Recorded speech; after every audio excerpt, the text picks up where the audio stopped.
came up short today. Feels like I fell 1,000 times. Nothing but doubt to flood my mind.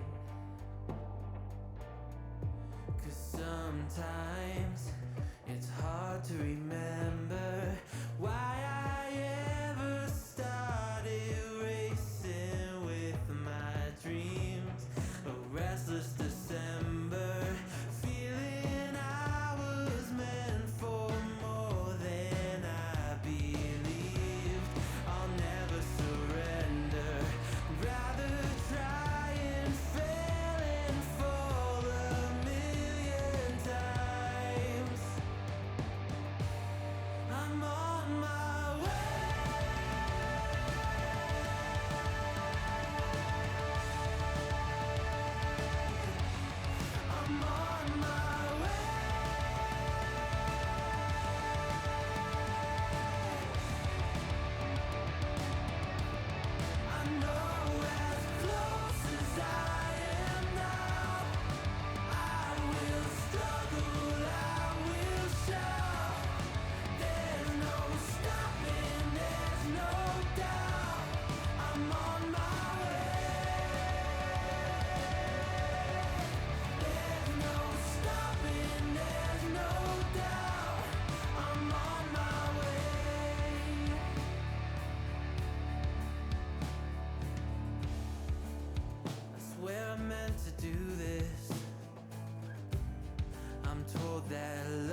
Hello.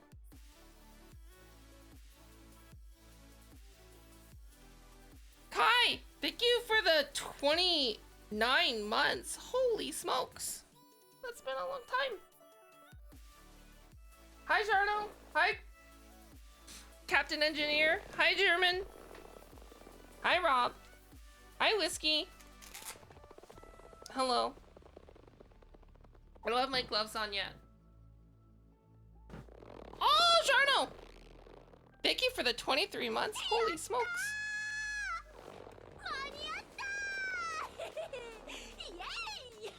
Wide. Whiskey! Thank you for the 20 months. Thank you so much.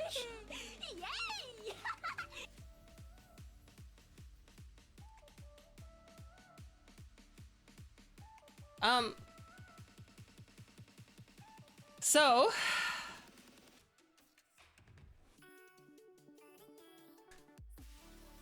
I went on VR chat yesterday and I finally did it.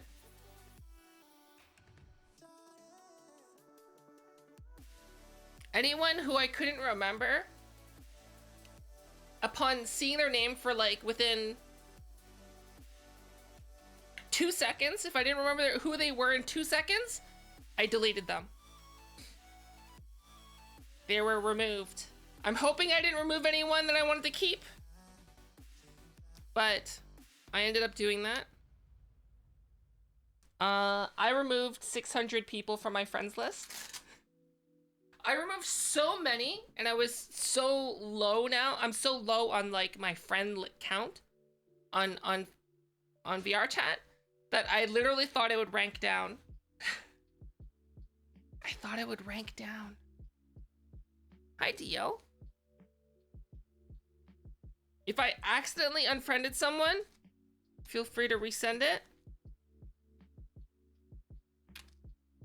I'm pretty sure I didn't unfriend Kai or Jarno. I'm fairly certain. Fairly certain you're still there. I'm pretty sure. Pretty sure.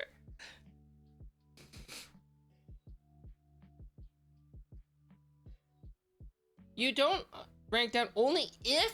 Oh.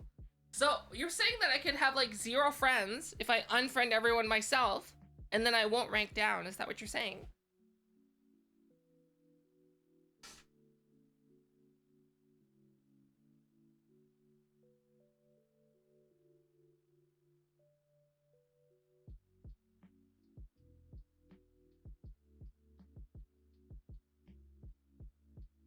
That's cool. I didn't know that. That means I have the power. I just did it because like there's a bunch of people on my VR chat friends list that I don't know. Because like either they sent me a request and they're like in a world full of people that were friends, and I'm like, they were there, so I just like accepted because like they're in the area. Or some of them are people that like I haven't spoken to in 3 years and I don't remember who you are. So, or people that I just don't talk to. So that's what I tried to boil it down to for the most part, is that if I don't remember who you are or I don't speak to you,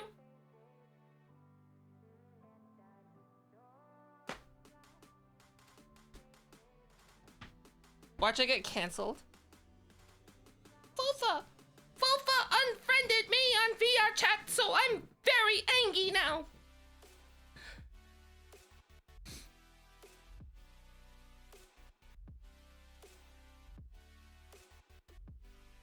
Oh yeah, Jarno, you still have a Steam account on yours? Yours is still the Steam account? I went through my entire friends list and I noticed that Jarno is still using a Steam account. Are you sure? Maybe I added the wrong Jarno. Wait, aren't you using it? Hold on. Aren't you? Aren't you?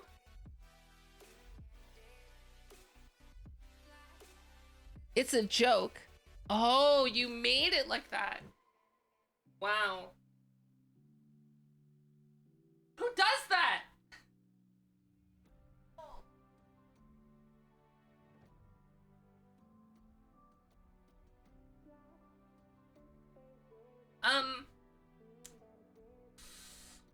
So like I think in the future, I'm only gonna like friend people on VR chat that are like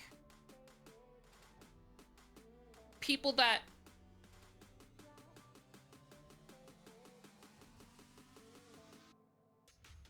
how do you say it, like people that I talk to in VR chat, so that in like a year from now if I log in, I'm not gonna be like, who's this person?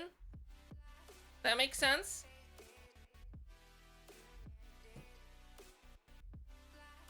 I don't know, like I okay, so back when like Facebook first came out, I always tried to keep my friends list on Facebook like 150 maximum.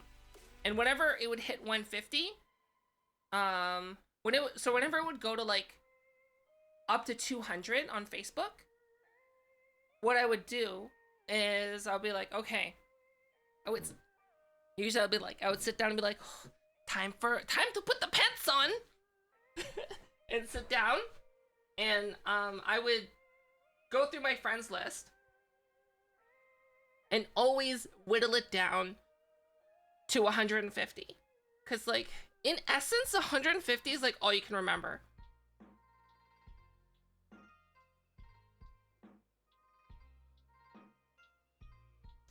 I stopped doing that since I deleted my Facebook account. Back in the times when you could. And then I needed to have a Facebook account again later for work. So my Facebook account just got full of mandatory work colleagues.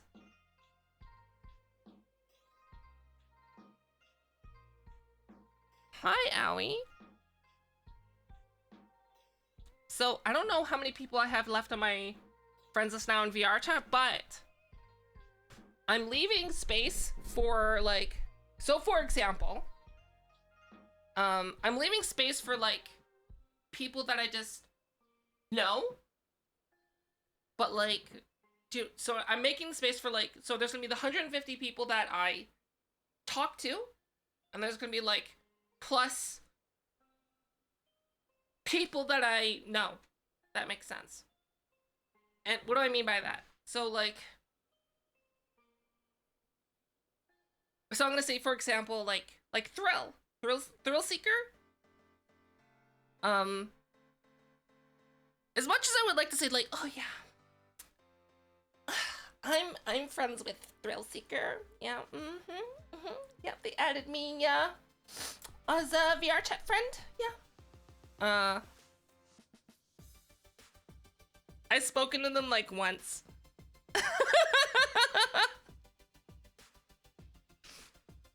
Basically it. And I spoke to them once, and the like conversation consisted of like, oh hey. And I'm like in my head, but in reality, in VR, so in reality I'm just like, but then, you know, in reality I'm just like, thrill.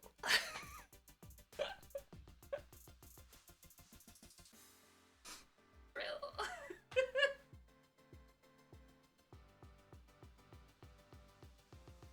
Hi, Astro.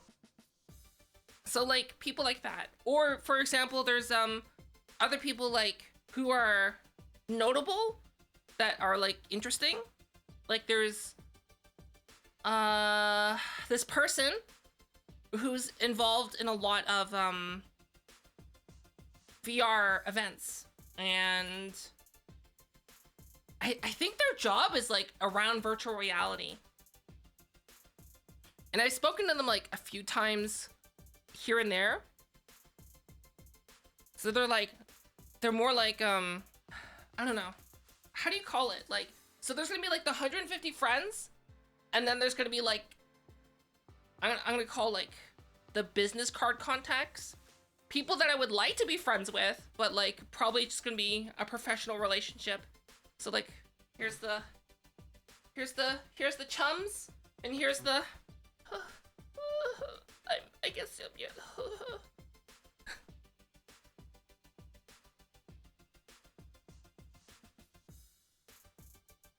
I don't know, is that weird?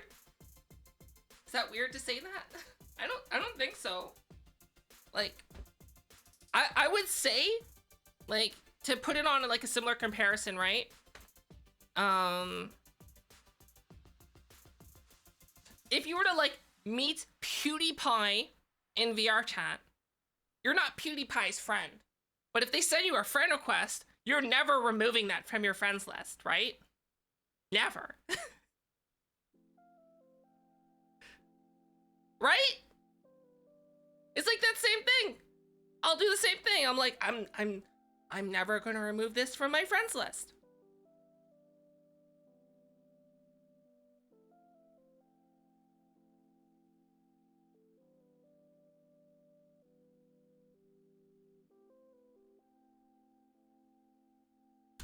I just don't log in the VR chat enough, I think. I was so excited to get back in the VR chat because of the OSC and facial tracking. Then facial tracking turned out to be kind of poo-poo magoo. Unfortunately.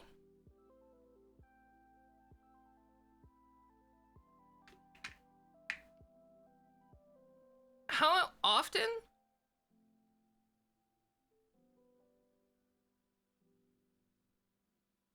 Other than last night, where I just logged in, just to check. I think like 3 weeks ago was the last time I logged in. The last time I streamed it. I don't know when that was. When was the last time I streamed it? I don't know. The last time I streamed it was the last time I logged in.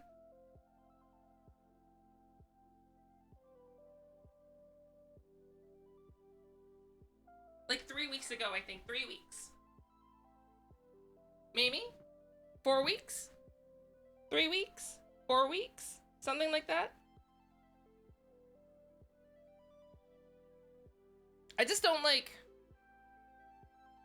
have the incentive to go in because I like being in my model in VR chat. Yes, I can be. There's a big issue with VR in VR chat right now, which is avatar theft. And I've talked about this before. I'm working on a video. It will not be pleasant to make.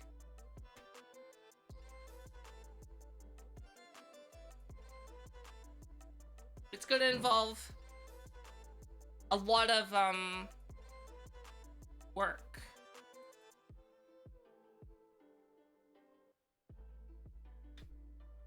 Basically, like probably a whole month of work for like a 10-minute video.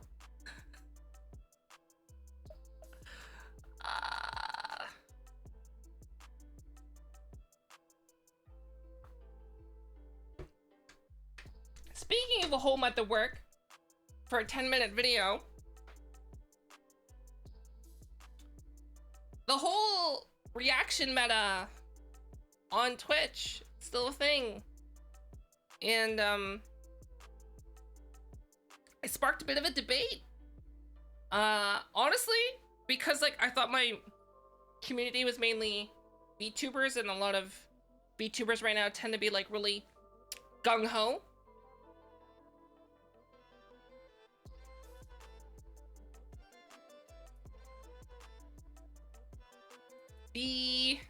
I thought I made something that I thought like I would, you know, I thought I'm like in my safe space on Twitter. And I think the person who was like discussing with me, great person.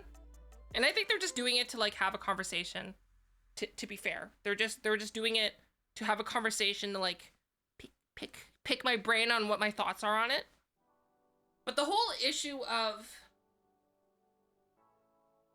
there's something that like I really think is really insidious and is a huge problem, and I really dislike it because it's being done by some of the largest streamers right now on Twitch, which, for better or for worse, whatever the largest streamers do tend to become like what everyone else wants to do or starts doing.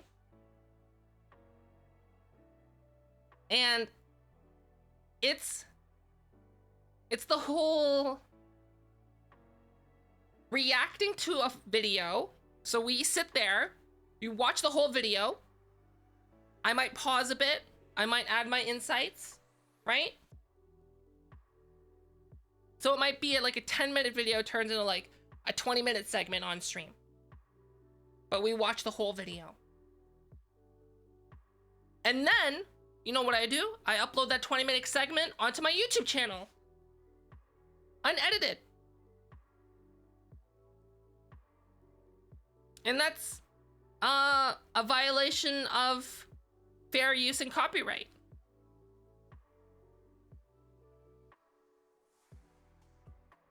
But people, you know, don't want to see it that way because it's like their favorite creator slash they're not a corporation slash everyone is doing it, so who cares?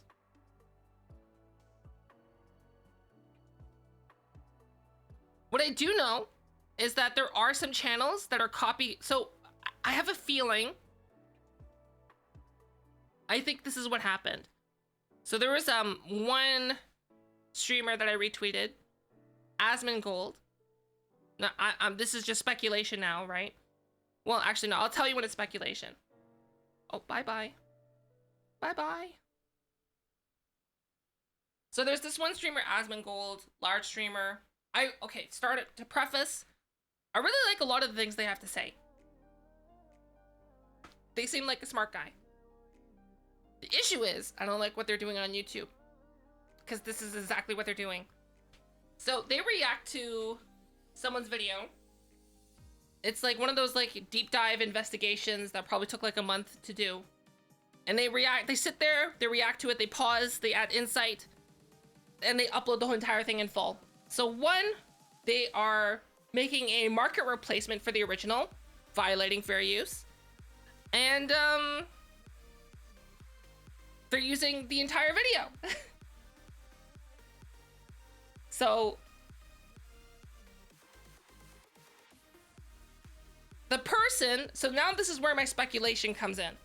The person who they reacted to is the kind of person who wouldn't copy strike, but they would probably copy claim. And based on, I also watched this person's videos. Based on watching their opinion on this slightly evolve, I'm fairly certain that they just copy claim the video. So what a copy claim is, means if you upload a video and someone copy claims you, it means your video doesn't lose any monetization. It doesn't lose any discoverability. It just means that all the revenue from that video, or part of that revenue from that video, will go to the original copyright holder. So in this case, since it was like probably like a 50-50 reaction, the original YouTuber probably did a 50% copy claim on the video, getting half of the revenue. That video now has mysteriously vanished off of YouTube. Meaning, one of two things: either it turned into a copy strike, or my speculation is Asmon removed it because they didn't want to share the money. Like I said, speculation. I don't actually know.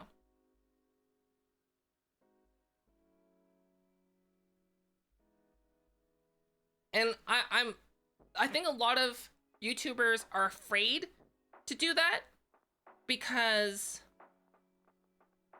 well, especially if you're a much smaller streamer. So for example, right? Like I'm nothing in comparison in terms of size on Twitch and on YouTube. And if someone were to react on me and do the same thing and re-upload it, and I were to like copy claim or copy strike, all it would do, it's like, oh, that video I uploaded the other day got a copy claim, copy strike, or I got DMCA'd. And then that's enough for their fans to look into who it is and then go after them.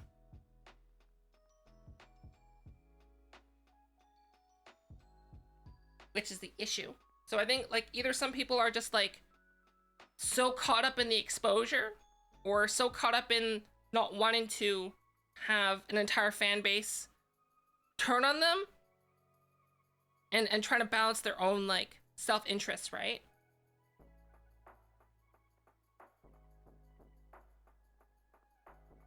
Yeah, it does feel like no one's safe with their avatar. I'll have to put this chair in. That's why my tracking's bad. I agree.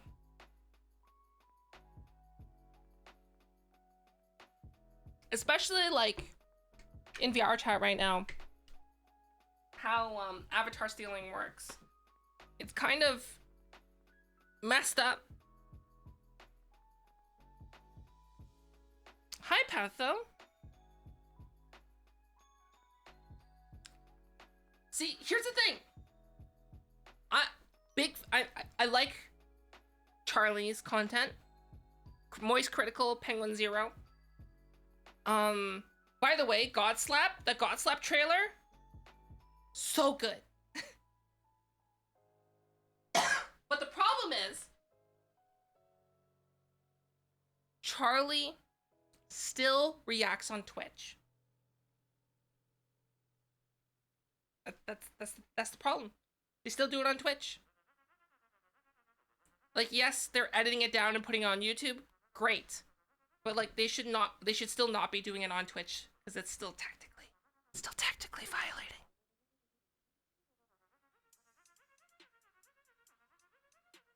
Puerto Rico, hello.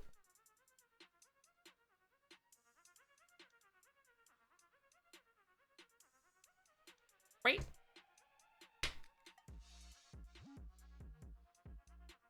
But like, I'm more forgiving of reacting on Twitch just because like,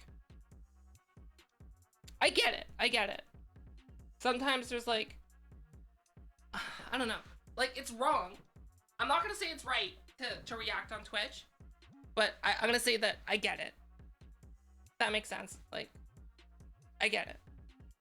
Whenever I try to watch something from like YouTube as an example on my channel, I try to like only show something that I've already seen before and that I won't show the whole thing, just to be like, to offer my insight, stop it, and be like, if you want to see the whole thing, go to the YouTube channel, and then we move on. That's what I try to do. I can't say that I've always been successful at that, but I try to do that because I think watching the full video is not fair. Hi, Moose Lamb. Hello.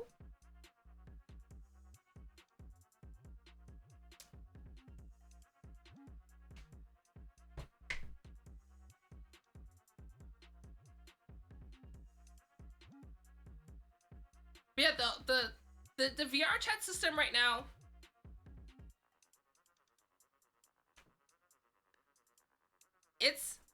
there's a whole community of people out there in VR chat that, how do you say things like, think paying for 3D models is cringe, and that having a mass quantity, like well-made model. So wait, let me show you what I mean.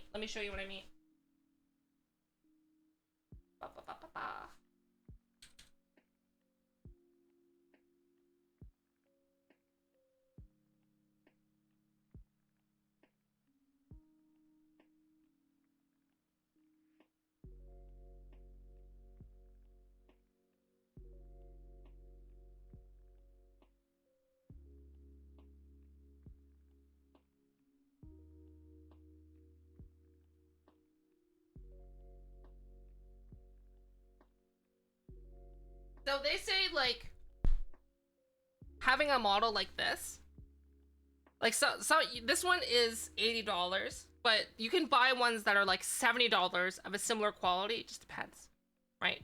I'm gonna say that, like, I own this base, as you can see, have bought, and it has so many features on it. There's so much stuff on it. It comes with everything you need to modify it if you wanted to. And I would say definitely 100% it's worth $80, right? Someone spent the time to make it. They have made a really high quality model that comes with different outfits. It comes with the PSDs, with layers, with clothing layers, and toggles, and emotes, and expressions.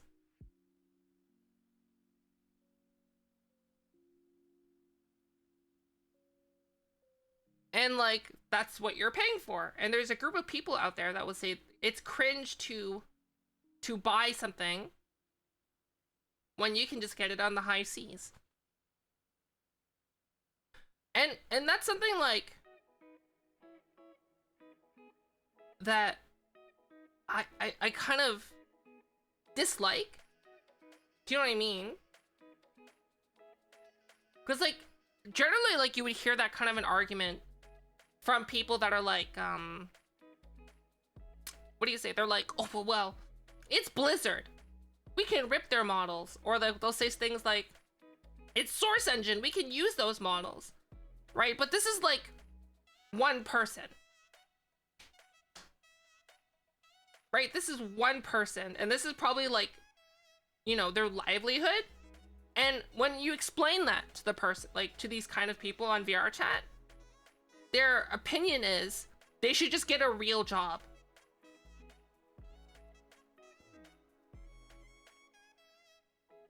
And it's like that is their job. And they just don't acknowledge it for whatever reason. I don't get it. I don't get it.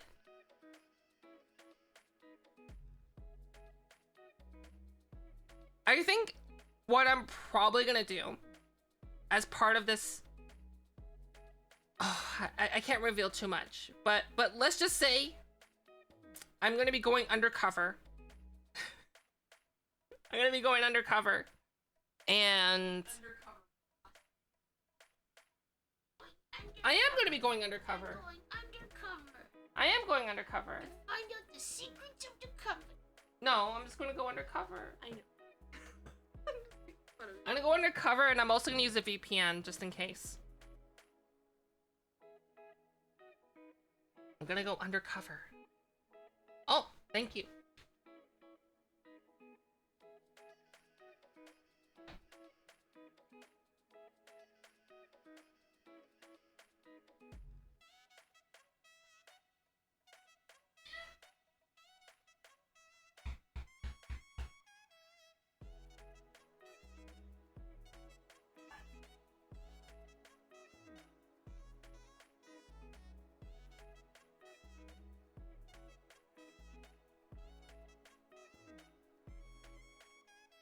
I did it. I poke Sly.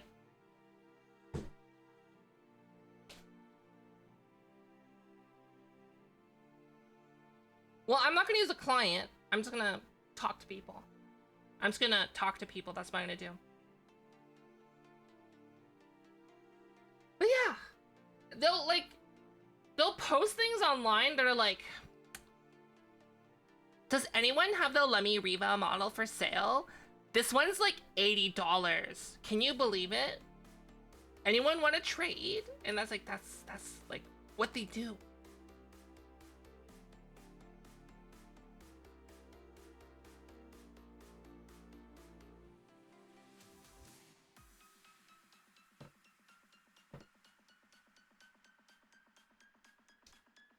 And there's like a whole distorted system right now where people get points for how much they steal. They get points for how much they steal. There's a whole system on the avatar black market right now for VR chat. And you get like for stealing private models.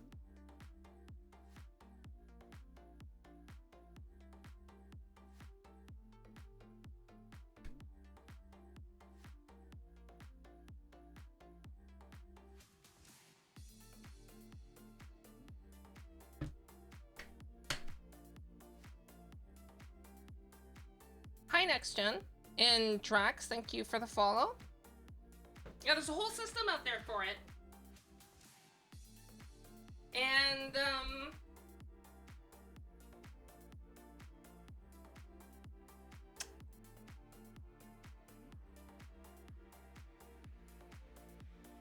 I don't know how I feel about it. I like, obviously I don't like it, but like, I don't think that was ever a thing when it was like the high seas for anime and okay, like I think anime is like a really good example to think of to compare this to, right? So originally people who were pirating anime and distributing anime we're operating on the, well, it's not available here anyway, so we're doing people a favor, right? That was like the whole system behind that. We're doing people a favor.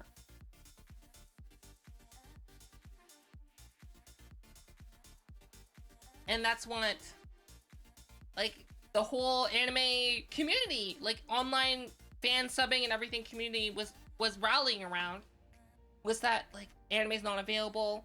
We'll support it when it becomes available at a reasonable price. Because, like, back then, in order to get, like, 3 episodes, you had to wait for the DVD to come over, get really crappy subtitles, and the DVD would come with 3 episodes and it would cost, like, $40. And then, like, in order for you to get a whole season of, like, 26, like, how much is that going to cost you?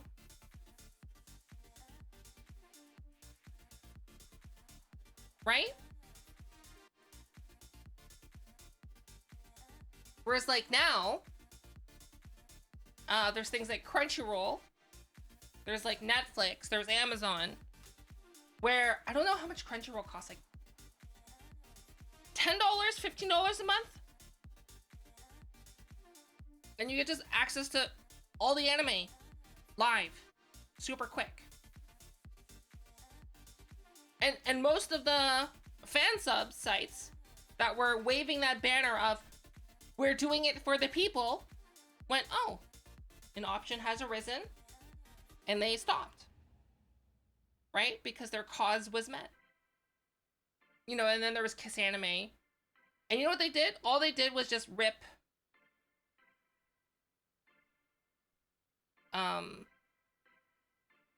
Crunchyroll subs and then re-uploaded it to their own website. But, like, there was never, you know, this community of who can steal the most and get, like, a point system, a tally board, put a notch on their surfboard. I wonder, right?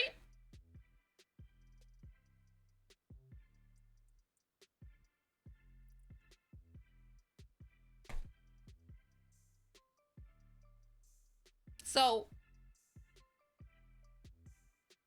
to me, like, I don't know if this has existed before, where people will blatantly steal things, justify it that they have the right to it, and then on top of that, get, like, community brownie points for doing it. Like, they get street cred.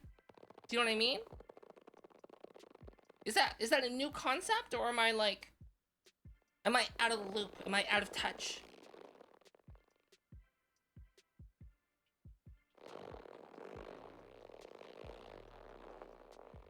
Also, Josie Magic, that's not a question.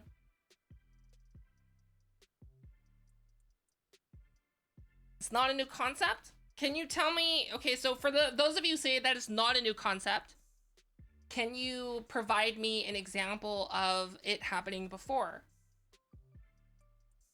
Where people will have a unified way to get street cred. Like there's one central place. I'm not talking about like online street cred. Like, for example, in the anime fan subbing community, there was like Cole Girls, horrible subs, you know, those like you'd be like, oh, street cred. No, I'm talking about like a unified board of people who also like to steal, and then they're like, oh, you have stolen these things, so you get points. But like, where? Like, you don't have any examples. I actually want examples.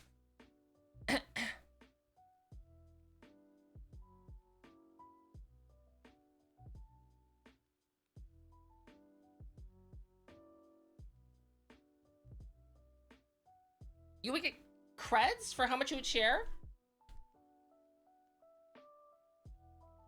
Would you though?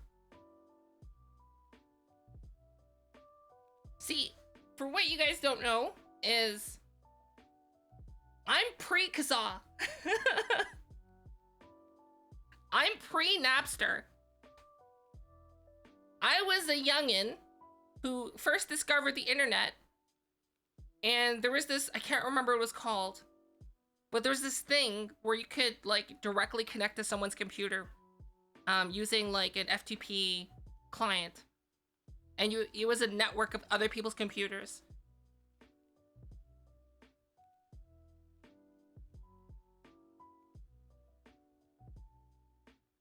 So what you're saying, Josie Mazet, like you're conflating people who pirate things online with colonialism and slavery? Is that what you're saying?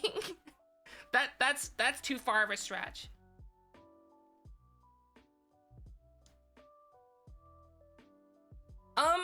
The rating system on Kazaa was to rate the quality of the download.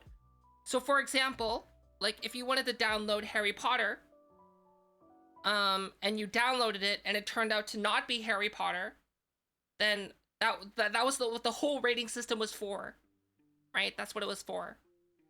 It wasn't for like rating the person, it was for rating the download.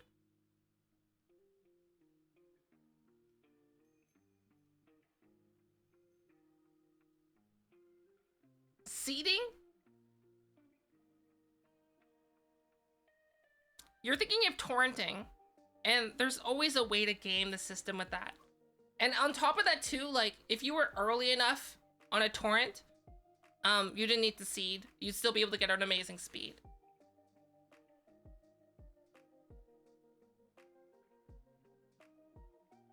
Also, for the most part, downloading wasn't the illegal part. It was the redistributing, aka seeding was the illegal part of torrenting. Because like you'd always argue, oh, I'm just making a local backup and get in that gray zone. But as soon as you start seeding, then that's when you're illegally redistributing.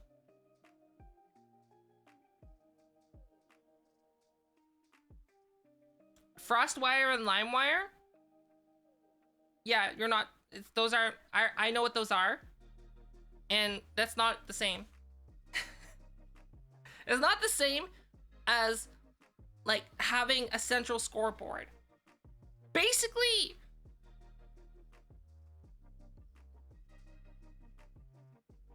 I guess like this would go back to like, it's like a thieves guild. That's basically what they are. They're a thieves guild. But like they're dishonorable thieves.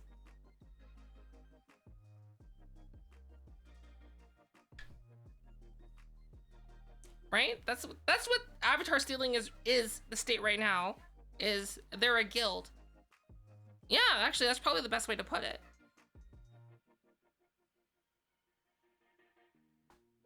They're a guild.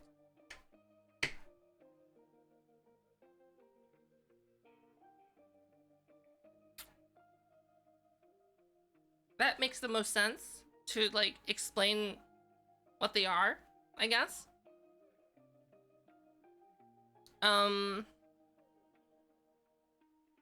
But yeah.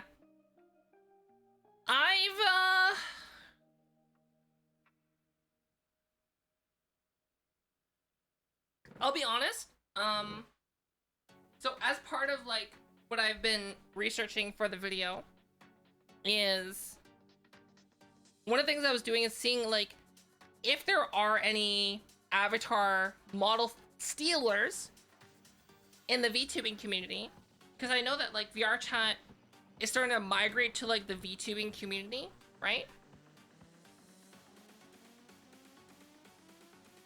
And the answer, see, I didn't think there would be any, I don't think there would be anyone that was like, how do you say? I knew that there's gonna be overlap from VR chat to streaming to VTubers, but I didn't think there would be an overlap of model stealers and VTubers. If that made sense? And I was pleasantly surprised.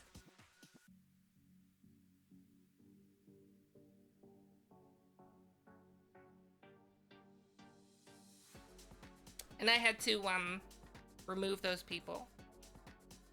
From my community, at least.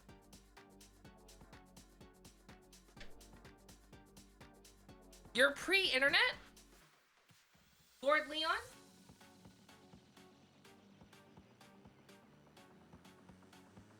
You know, the internet's been around since the 1980s, right?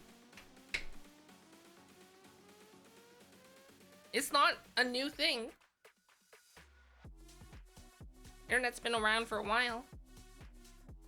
I mean, I think the first high-speed residential connection that you can get was available in 1996. And you can get a blazing fast 30 kilobyte a second download speed. Wow, so revolutionary. It's like 6 times the speed of dial-up.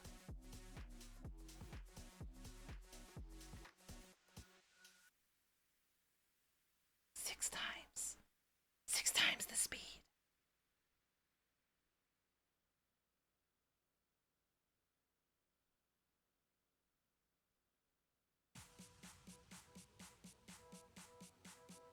Oh, I didn't get my thing. Give me a sec. Oh.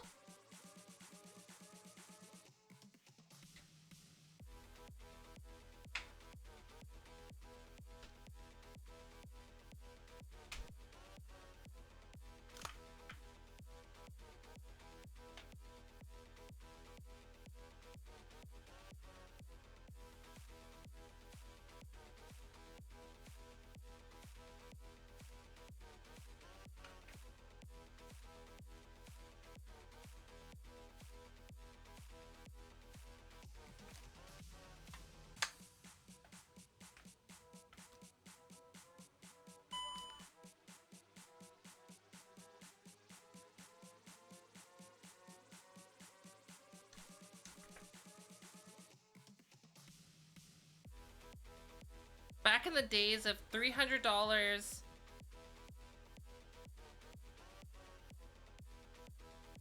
high-speed modems.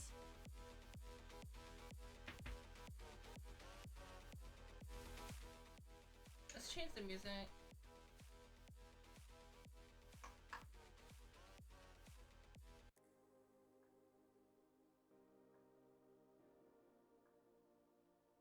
I need like a better way to wirelessly monitor my audio. And I don't think there's another way to do that, essentially. Without spending like an arm and a leg. So how I'm doing it right now is I'm using a Rode Wireless Go in reverse. And that's how I'm able to monitor my audio.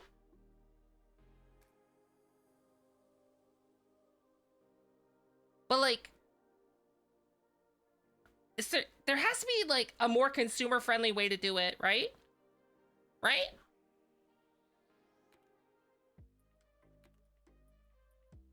because like right now,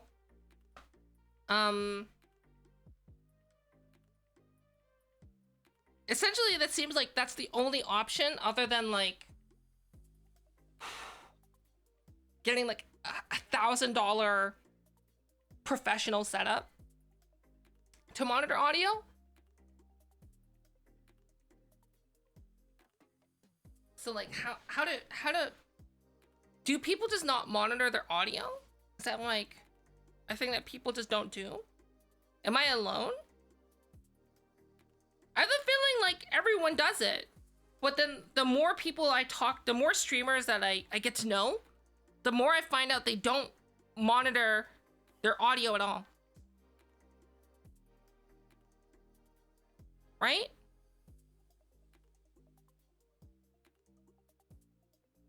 So I don't know if there's like a solution right now. If that makes sense.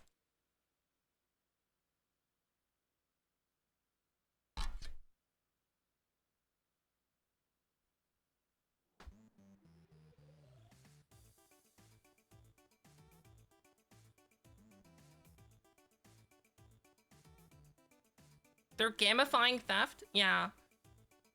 Basically they are. But yeah, monitoring audio. I don't know how to do it wirelessly and cost effectively. Like so right now there's like 2 affordable options to do that. And by affordable I mean affordable, which is the Rode Wireless Go, which is what I'm doing right now, or the Arctis Pro Wireless, but that's like more expensive than the Rode Wireless Go. Cause like the Rode Wireless Go setup is like about $200 US, whereas the Arctis Pro Wireless is like $400 US.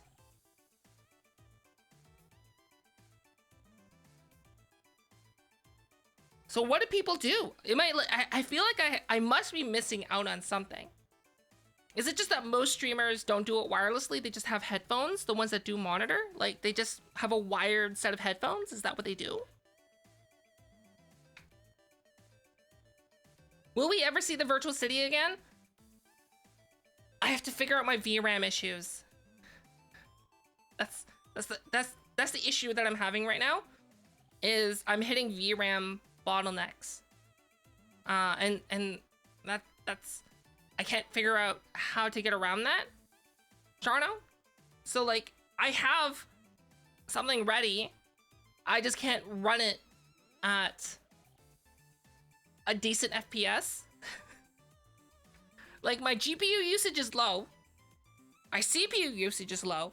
My RAM usage is within the amount of RAM I have, but my VRAM gets exhausted. So I know it's like 100% a lacking of my knowledge of Unreal Engine.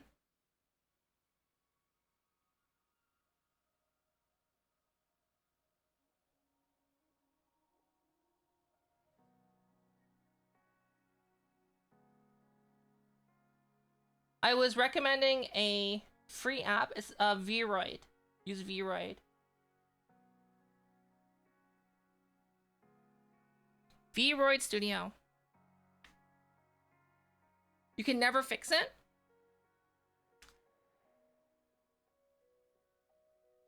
Well, the issue is that like the environment is so large.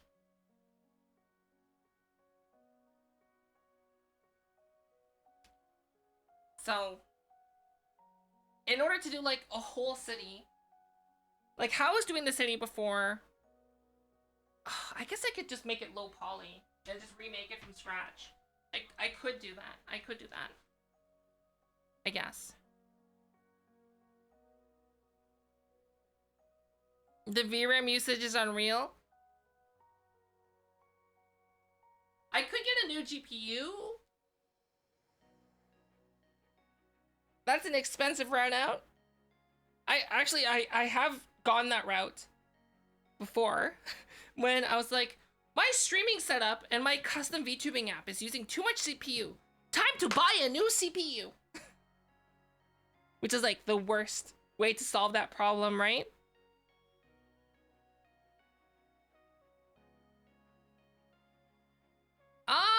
Well, actually, I could solve that problem if I figure out how to send VR data from one computer to another. Actually, could I solve that problem another way?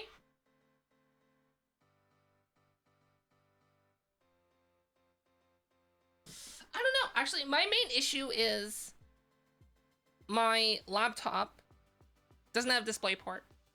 So I can't run VR on it. Otherwise, that would be the solution, right? Would be to run my Unreal Engine app on my laptop.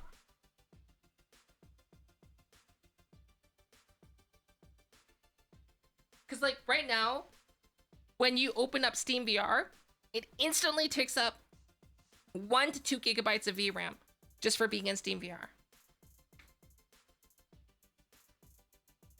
That's the problem.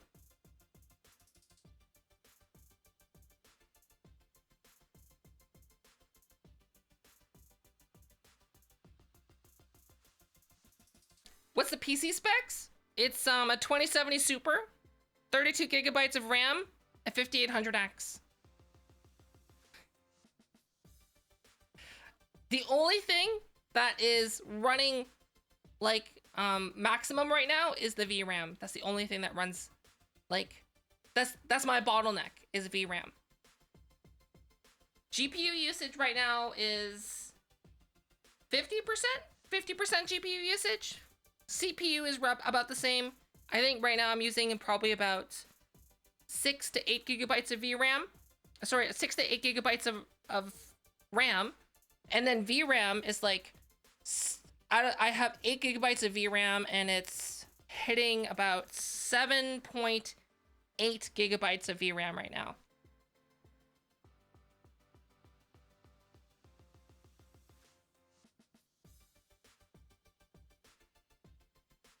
Your stream PC? Honestly, if you're looking for a stream PC right now, there's two options that I really think that are worth considering.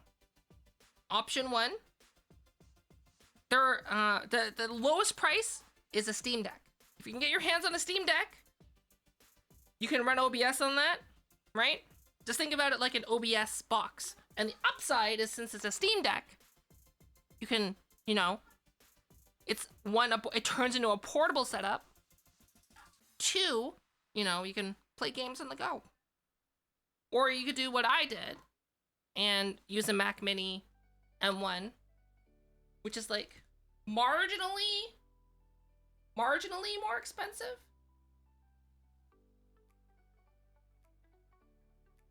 Yeah, you can use a Steam Deck. A Steam Deck just runs Linux. It's a Linux operating system. So you can just install OBS on it. Get OBS, get a USB-C dock, slap in some capture cards, bing bang boom, you're good to go.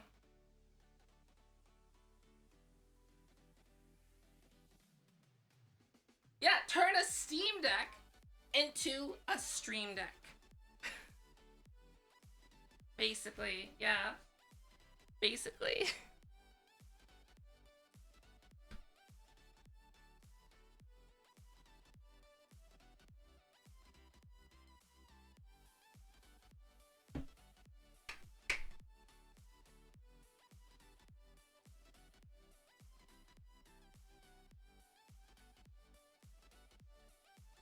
Oh, you can 100% use that as a solution, Voltage. It just, the issue is that it costs money.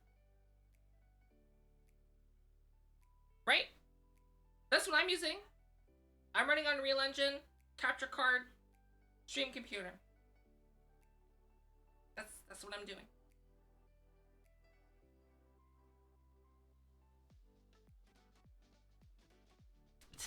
a really busy day on Twitch, isn't it? Holy smokes. Right?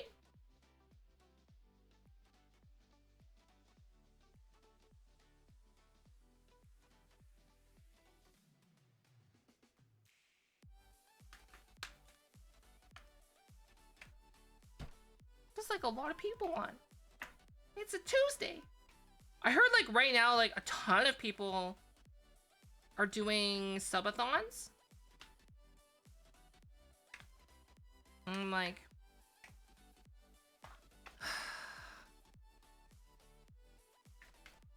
it's been a while since I've done a 24-hour stream too. I don't know if I ever want to do that again. It's such a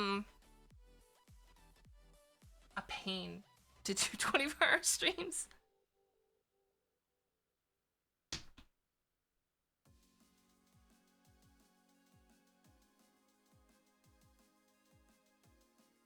What do you mean, horsepower? It's not horsepower. A stream computer only runs OBS. That's it. The whole point of a stream computer is that you're taking the load of OBS off of your main computer. Because OBS uses quite a bit of power on a Windows computer. Like any substantial OBS setup. So like on my GPU, it used like 10% of my GPU, but like it's 10 to 15% of my GPU. And then it would use like 20% of my CPU. Or it use just, if I put it only to CPU encoding, it would use even more CPU, right? And the whole point of having a stream computer is like you're offloading that entire load onto its own dedicated computer. So like, that's the whole point of a stream computer. It's not to like, you know, what do you call it? Run your model and everything.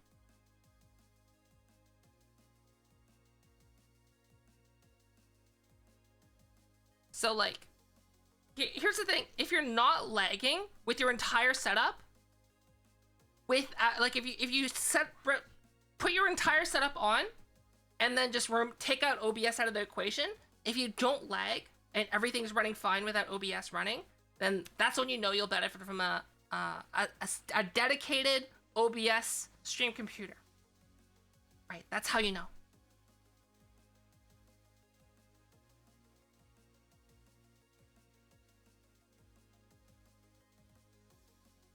That can be used on a Mac without iOS or iPhone.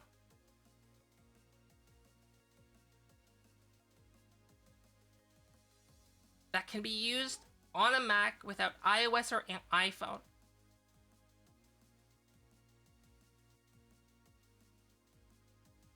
So you're saying, what are you going to use to motion capture? Tabby synth. What are you using to capture the motion? Like, what do you want to use? Because in essence, there's going to be nothing. Like, you need something to capture the motion, right? So that's why the iPad or the iPhone, right? They have the Face ID depth sensor. So like, without that, what do you have? There's no VR because you can't use VR on Macs right now. Other than that, it would be like a Rococo suit. That's what you could use. But then, you know, that's a motion capture suit.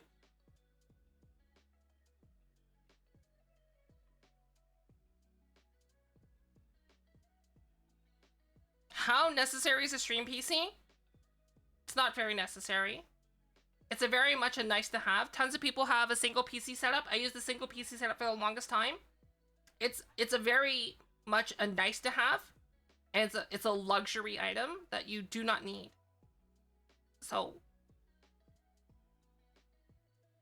I would say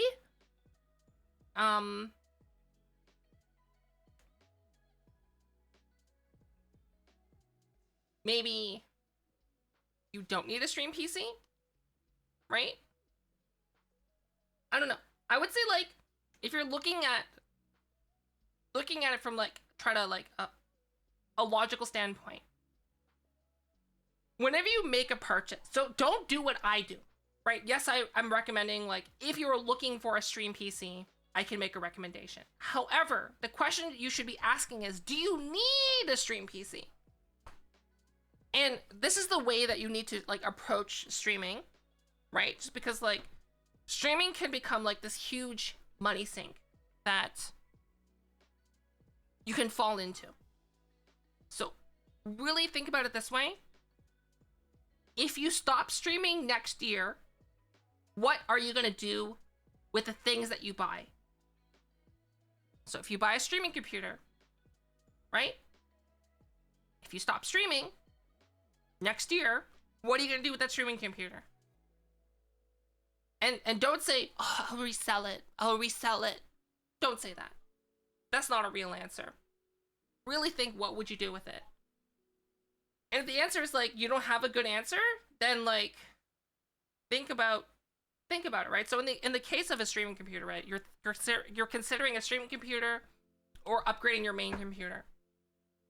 In for the most part, like, especially now with hardware prices normalizing, it's just better to upgrade your main computer, because if you stop streaming next year, at least you have a good computer, right? Whereas if you buy a stream computer and you stop streaming next year, well, what are you gonna do? You have this extra piece of crap that's just sitting there that you're not gonna use.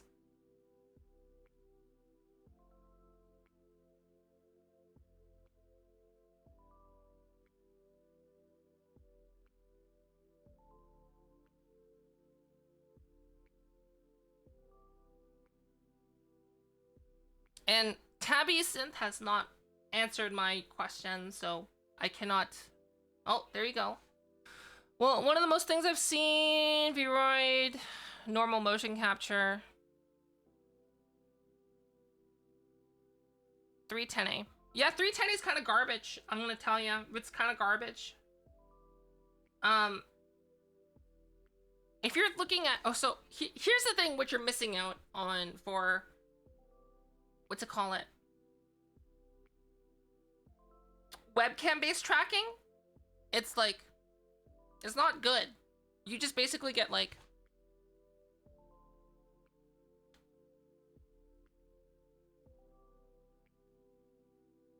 that's webcam tracking for you. And, like, you don't get the same face fidelity either. You just get audio visemes. And then if you want to smile, you can't smile IRL. You have to press a button. You have to be like, oh, guys, that's so funny. Isn't that funny? do you know what I mean? So, like, there's really nothing that you can get for the iPhone, for Mac. Basically, there's nothing other than 310A.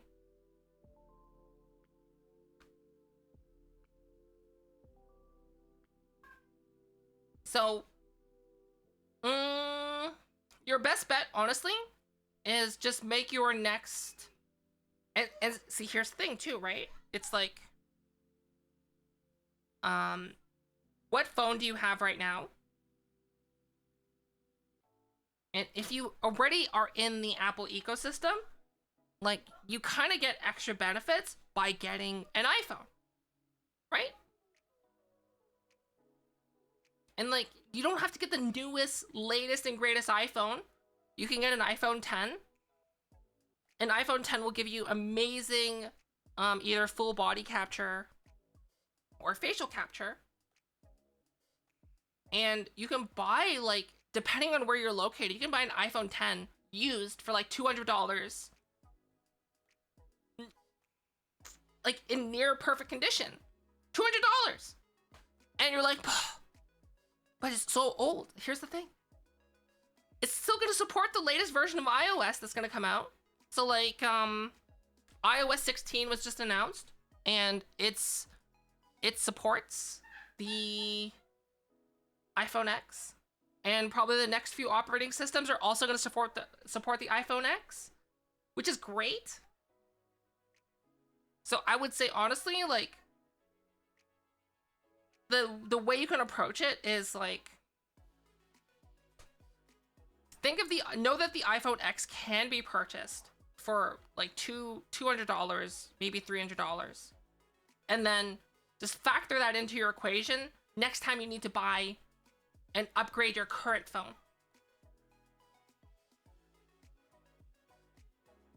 Is the iPhone XS the same? Yes and no. The iPhone XS is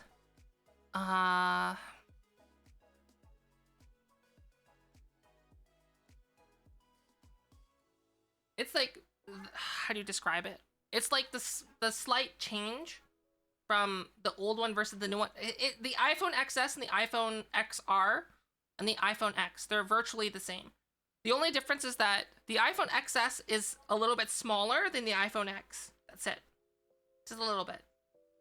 The iPhone XR is a cost down version of the iPhone X in that it's larger and it's made of plastic.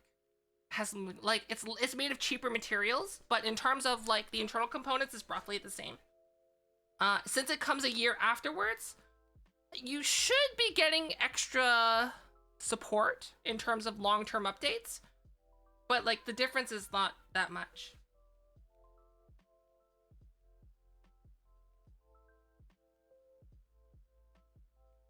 iPhone X is on the low end? What do you mean on the low end? Like iPhone, the facial tracking that you can get from an iPhone X and an iPhone 13 is the same. They're the same. So you can spend $1,400 right now and get an iPhone 13 Pro, right? Or you can get an iPhone X. They're gonna have the same facial tracking quality. The same. Because it relies on the Face ID sensor, basically. I'm gonna get rid of the Korea tag. What should I replace it with? Chatty? Chatty. I've seen people use the chatty tag. Chatty.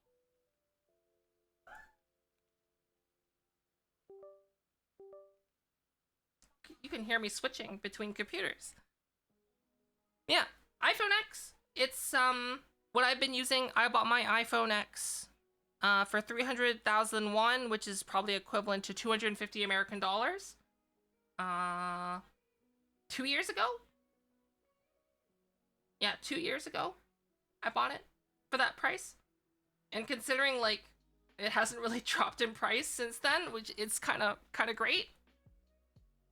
And I only use it for facial tracking, so I'm an Android main. But like I don't really use my phone that much.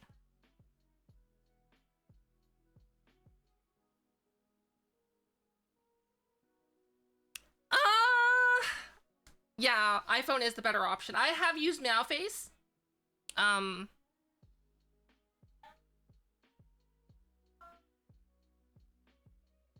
It's better than webcam. Not a replacement for iPhone. And even the creator, Suvi, says that as well. It's not meant to be an iPhone equivalent.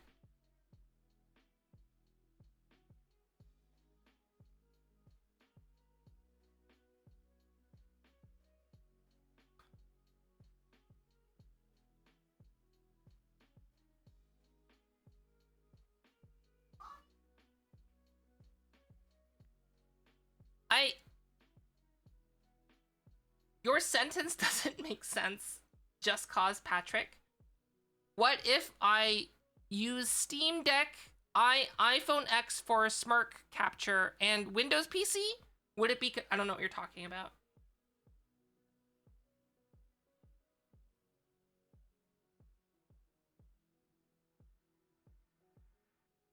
No idea. If you can rephrase that into English, that would be good. Hopefully I can answer your question then.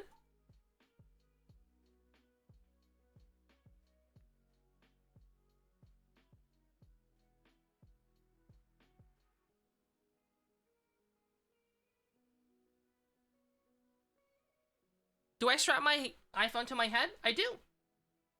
I have a YouTube video on that, on what I use.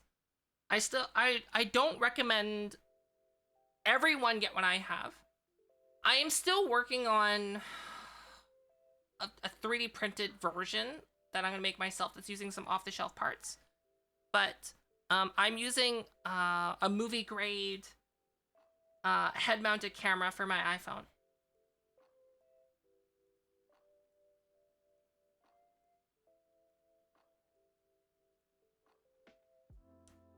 A Steam Deck with a PC that runs Windows? Yeah. Just like my YouTube channel talks about how you can set up your iPhone with facial tracking. So check out my YouTube channel, !YouTube.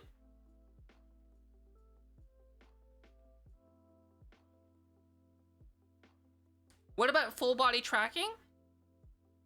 Well, I recommend.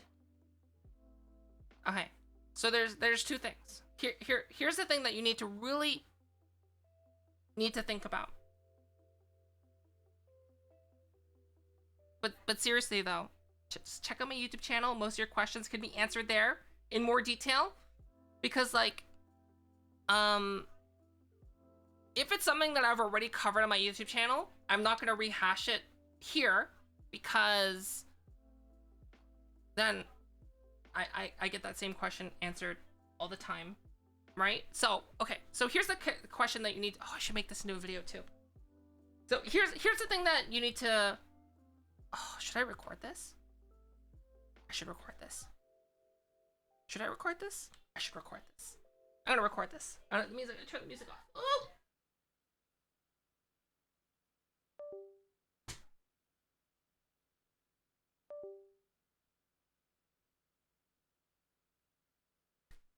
So if you are thinking about getting full body tracking to improve your VTubing setup, here's something that you actually need to think about.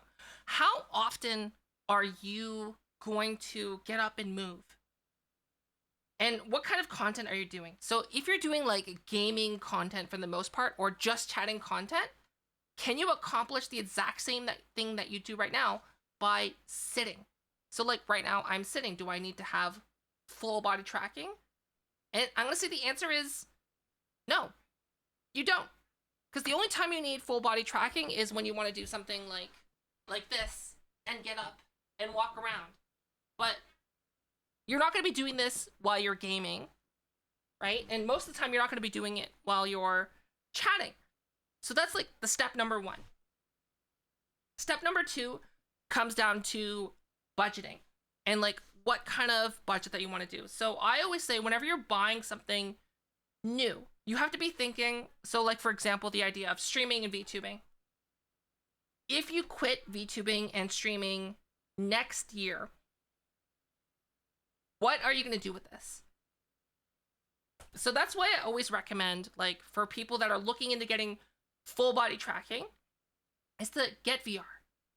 So what's really nice about VR is, and when I'm talking about VR, I'm talking about like base station tracked VR. So like we're talking the Valve Index, the Pimax, the HTC. The nice thing about that is if you, for whatever reason, VTubing or streaming doesn't work out, hey, at least you got a great VR headset that you can enjoy VR games with. Whereas if you get a motion capture suit like what I have, I'll have a discount code if you want to get one in the description. You get 10% off. Is you get a motion capture suit. Yes, you get better motion capture overall, more natural movements. But the thing is that comes at a cost. And not only is it a financial cost, but also what purpose does a motion capture suit serve you if you stop streaming or VTubing? So like, for example, let's look back at the VR analogy. What if you end up not streaming or VTubing anymore in the future? You have a nice VR setup that you can use to play VR games. Now, if you have a motion capture suit and you stop VTubing or streaming, now you have a motion capture suit. What can you do with the motion capture suit? And I'm going to say that most of you can't really do much with it. So I think that's a really important thing to think about when you're deciding to go to full body, are those 3 things to consider. I think that was good. We'll see. I'll edit it later. I know I've said that I have had this discussion before, so that's why I wanted to like do that. But yeah, that's the thing. Is I'm someone who's used just the normal webcam tracking.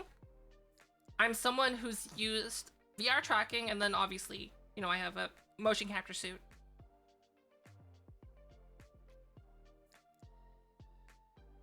So honestly, I would say if you're looking to get into VTubing,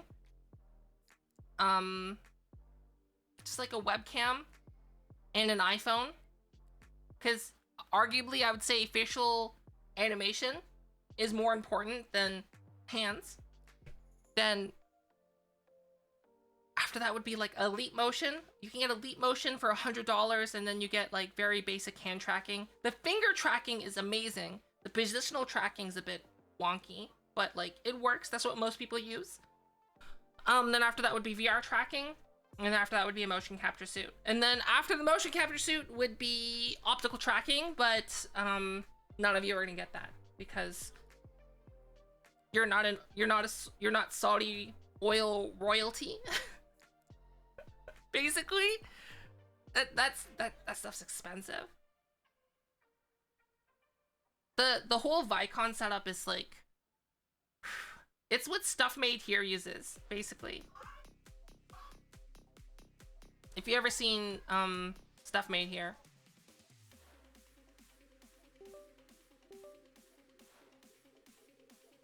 Plug your brains in the VR?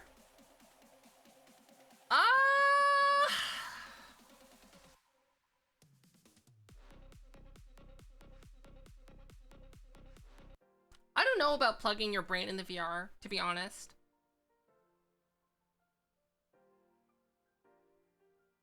I would say a non-invasive method is probably going to be more popular. Probably. Because, like, think about it this way. Think of those people that got the eye brain implants that are, like, SOL right now because the company went out of business. So imagine the brain VR interface that you get, the company goes out of business, and it's not compatible with the new things, but removing it causes so much damage that you can't install a new one, so you're just stuck outside. Right? You can't get a new one because getting a new one would require you removing the old one, but you can't remove the old one without causing too much damage to make it so that you're not able to install a new one. Do you know what I mean? Kind of think of it like this way, right? Imagine you get a cake and you get dollar store icing and you put the dollar store icing all over the cake. And you find out, and after you put the icing on, you get your finger, you get a little taste, and you go, and you realize the dollar store icing tastes like garbage. So like, what are you gonna do? Removing the icing and like removing the icing from the cake is gonna like ruin the look of the cake. And you can never remove all of it. And then you could put, so you're stuck with the situation. You can ruin the cake to put new icing on it, or just live with what you have. And that's probably gonna be the same thing with brain-computer interfaces. Is that ones that require invasive surgeries are gonna have that same problem. Is if that goes out of business, you're probably gonna be SOL, out of luck.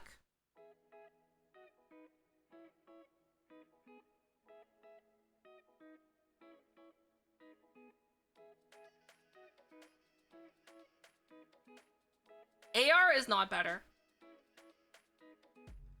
Because how can you be fully immersed in AR, right?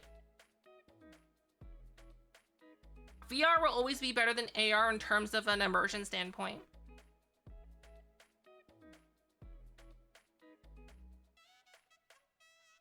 Because like, it's always gonna come down to like things can only reach like such a level of fidelity when it comes down to augmented reality.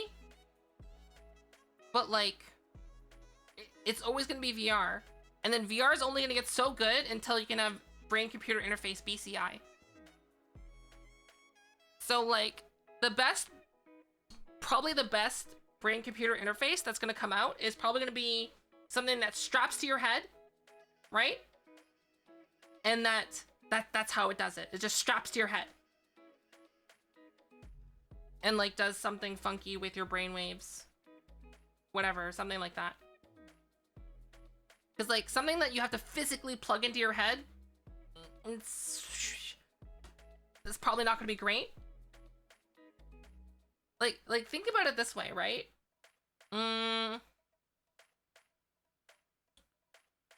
Some of the best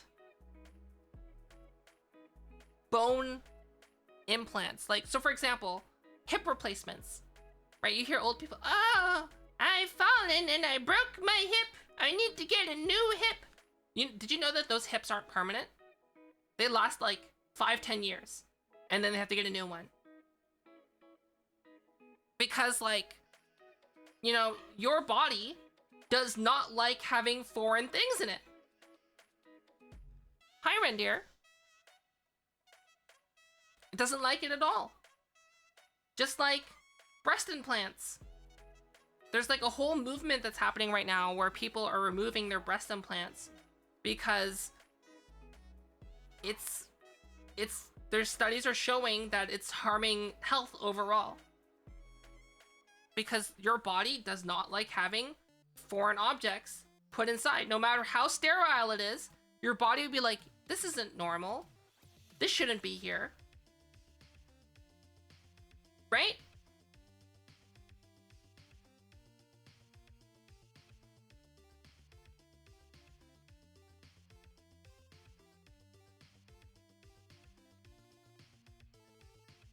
So the same thing's probably going to be in like, the best brain-computer interface is probably going to be like something organic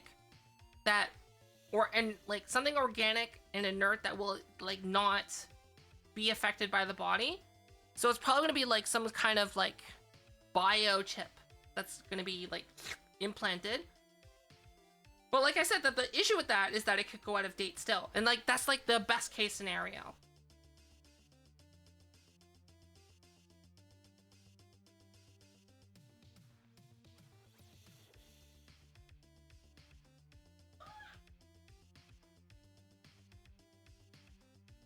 Is it though?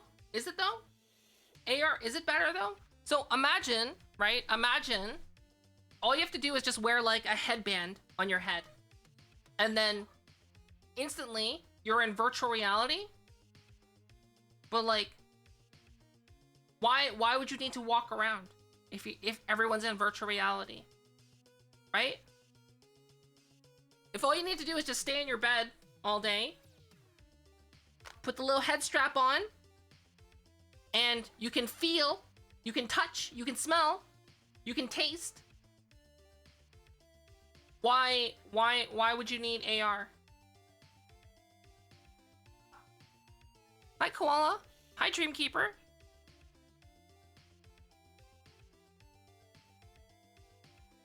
Like, honestly, I think that for those of you who have not read Ready Player 1 and Ready Player 2 books, you can get it on audiobook, and I believe the audiobooks are read by Will Wheaton.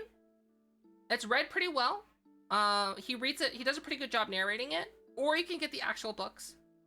Definitely worth looking into, reading or listening to. If you're interested at all with VR, BCI, brain-computer interface, and like how it affects the world and society, 100% definitely worth looking into. There is a second one. Ready Player 2 has been out for a very long time. And what I'll say, if you say, oh, well, I saw the movie. The movie is different from the book. Read the book. Different story.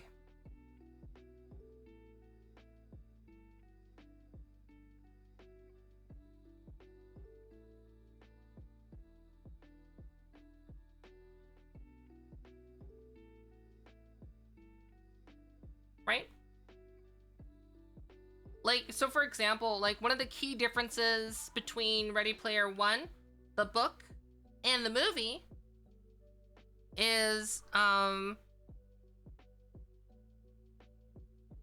entire second half. Basically, the entire second half is completely different. Like, I would say after you get like 10% into the movie in terms of story-wise, it starts changing. And then by the time you hit the 50% mark, it's completely different.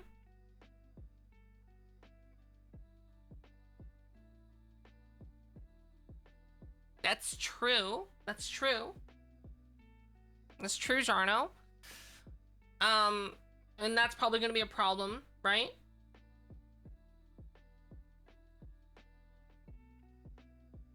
Yeah, yeah. Oh my gosh. And like,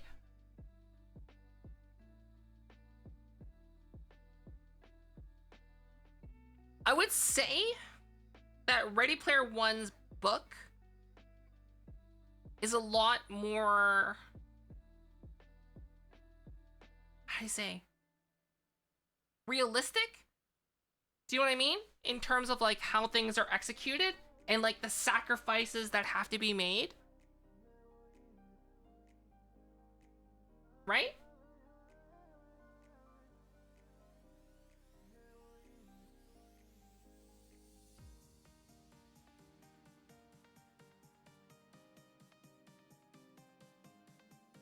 Who wants to stay in a VR room all day?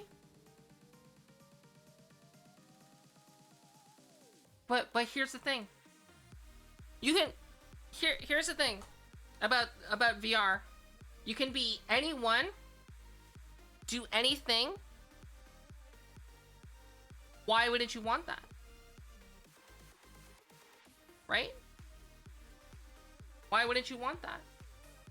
Why wouldn't you want to be able to like one day just be like, you know what? Today we're gonna go to Egypt and like put your VR, put your brain computer interface in. Next thing you know, you're in Egypt. And you're like, you know what? I want to see what it's like in ancient Egypt. And then you experience ancient Egypt. You can go through an entire simulation of what it's like to be in ancient Egypt. Experience the culture, experience the food. Right? Have the smells, the sights, the feels. Why wouldn't you want that? And the thing is, like, you gotta remember too that people are lazy as shit. People are lazy.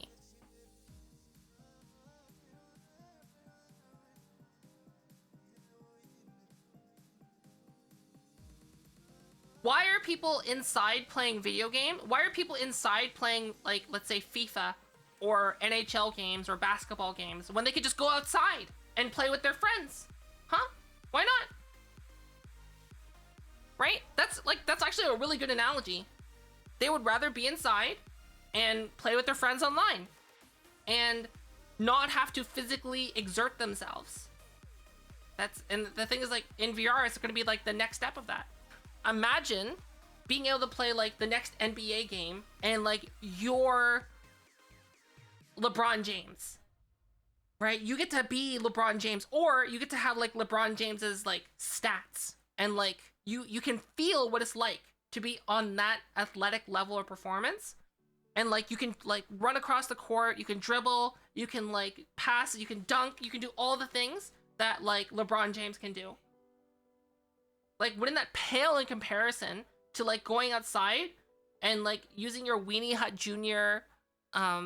Like Toys R Us plastic basketball net and like going like this and be like, you just stand up and use like it's so short that you dunk it that way, right? Versus like having like a normal sized net and like flying through the air and then dunking. Wouldn't that be cooler? And then like you can even go even step further, right? You can make it so that you have like game power-ups. So you can make it so that you can get like fly shoes or all that other stuff. Why wouldn't you want that instead? And the thing is, like, you might be like, wow, people will always love reality. The thing is, like, people won't. People will do what's more convenient, what's lazy, and what makes them feel good, right? Like, the industry is moved by like those key concepts.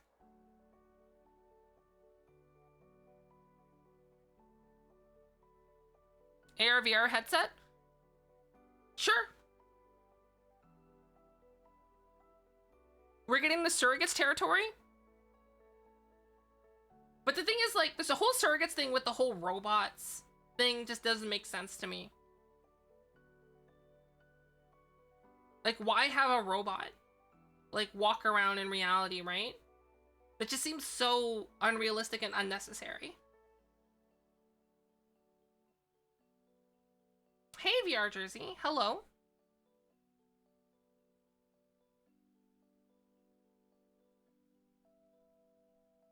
But the thing is, though, is that imagine, like the virtual world has a dynamic weather system and everyone's like, oh, poggers! And then you could, like, get an upgrade to make it so that, like, rain will repel off you. So you still get the experience of being in the rain if you want to, and you, like, turn off, like, I don't know, like a force field or something.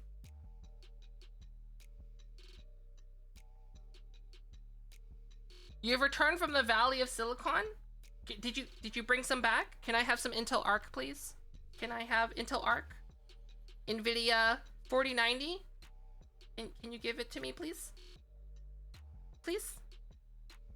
4090, please? Please? Please? Please? Please? Give to me? 4090? Please! I want it!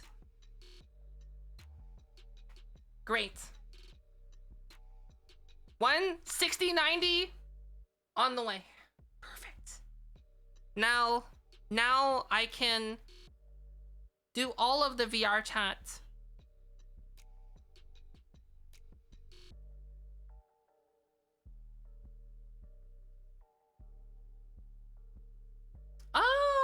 See, that's the thing though.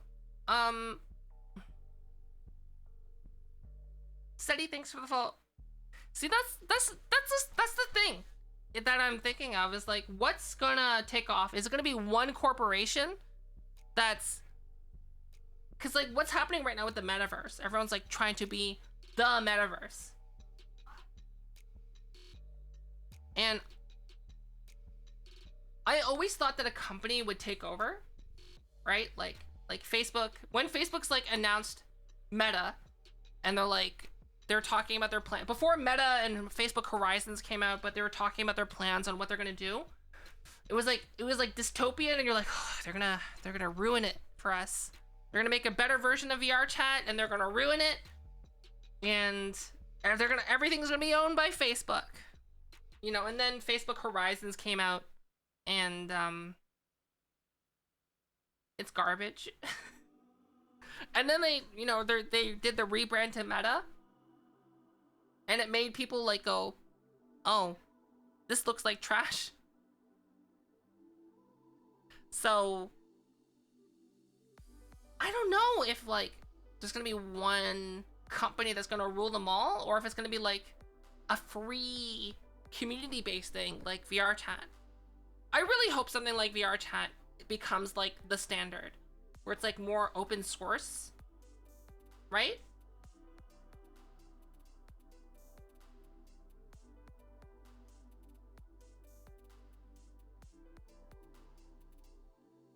Unity CEO actually gave a nice definition of AWE. AWE. Of awe? Do you mean awe? Like a feeling of awe? Awesome? Is that what you mean?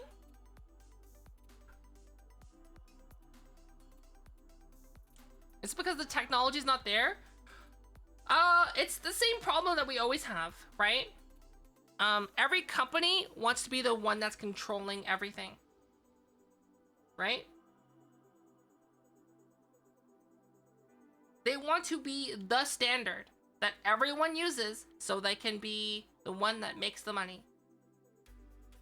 So that's why, like, you know, everyone saw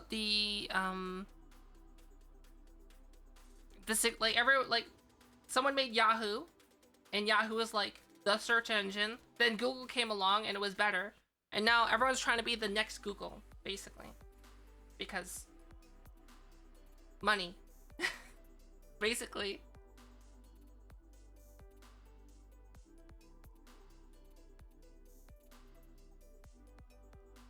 Metaverse, the next generation of the internet, that is, real-time and mostly 3D, mostly interactive, mostly social, and mostly persistent. Yeah, that's what I would expect. Honestly.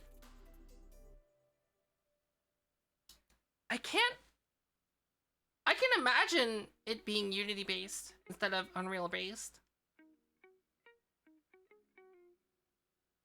But I have a feeling that Unity is gonna be like, okay, we're gonna announce our new tools to make all this cool stuff. And then Unreal Engine's gonna be like, Epic's gonna be like, here's Unreal 6. What do you think about those apples? Probably what's gonna happen.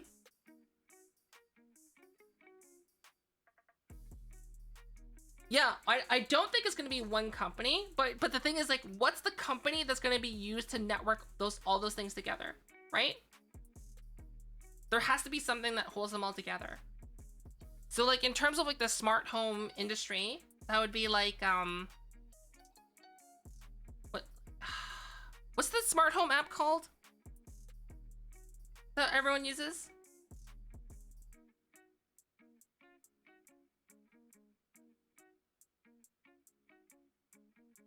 What company holds the entire internet together?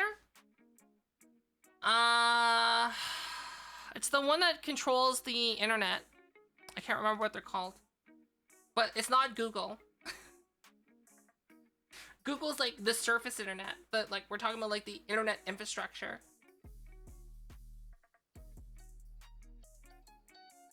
What's it called? Like, I'm talking about like tier 1 internet.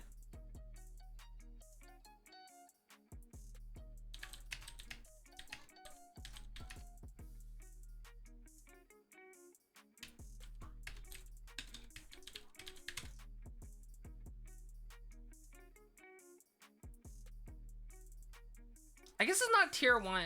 It's more like who provides the tier 1 internet? Who provides the internet to the internet service providers? Who provides the infrastructure for Amazon and Google to exist? Home Assistant. Yes, Home Assistant. So who's going to be the Home Assistant of the Metaverse, basically?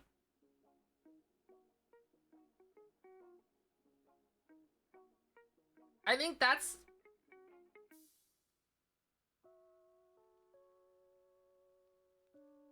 Hello? That's gonna be the thing. It's who's gonna be the Home Assistant, the glue that holds everything together in the Metaverse. Is it gonna be Google?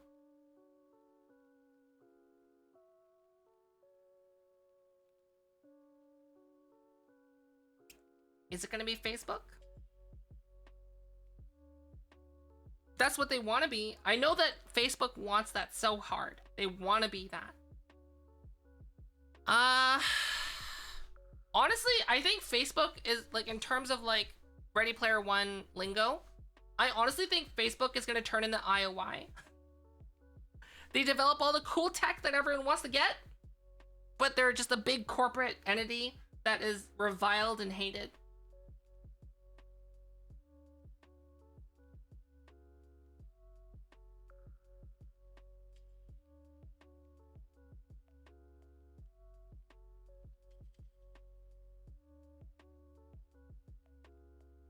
Honestly, I think like VR chat has like a really good stance right now. Like, as much as people like hate VR chat, as long as VR chat like plays their cards smartly and well, that's probably gonna be like the metaverse that everyone connects to. Probably. That's what I think. That's my my moonshot prediction is probably gonna be VR chat. All they gotta do is just play it smart.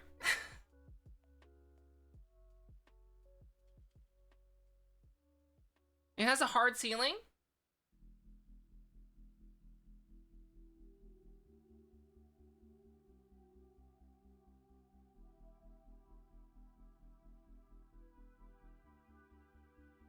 It's true, it does.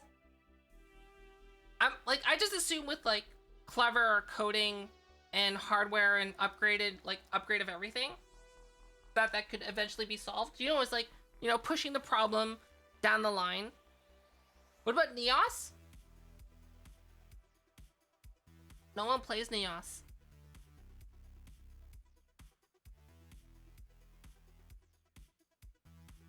No. Telecom companies get provided internet. Telecoms, like, they own their own internet. Like, okay, so put it this way, right? Telecom companies are like your house, right? And you're laying network cable in your house for like like imagine you're the person who owns the internet and you have the router and you lay down like LAN cables to connect to the other rooms for your roommates or something, right? You are like the ISP of your house. But like obviously like Comcast, AT&T or whatever are like your main service provider. Well, your ISPs also, you know, rent from another company. They buy bandwidth and buy access. I just don't remember what the name is called.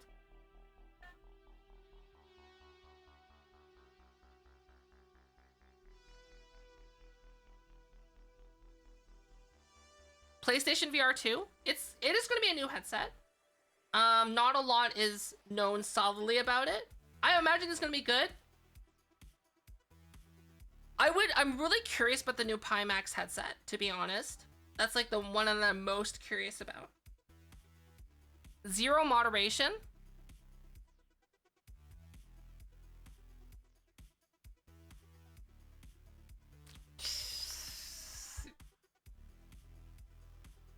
Yeah. You know what? Whoever invents content ID for 3D assets, you know who's probably gonna do that? Nvidia. I bet you Nvidia's gonna be, it's gonna be Nvidia. Nvidia's gonna make like a research paper showing the proof of concept, and it's gonna be like either Nvidia that's gonna do content ID for 3D assets, or it's gonna be a company that's using Nvidia tech. 100%. That's what it's gonna be. Have you seen like have you seen the latest tech from Nvidia where they get an input like to look at a 3D image, right? And then you start with a ball, and then through iterations it'll turn that ball into what they think the 3D image is. It's insane.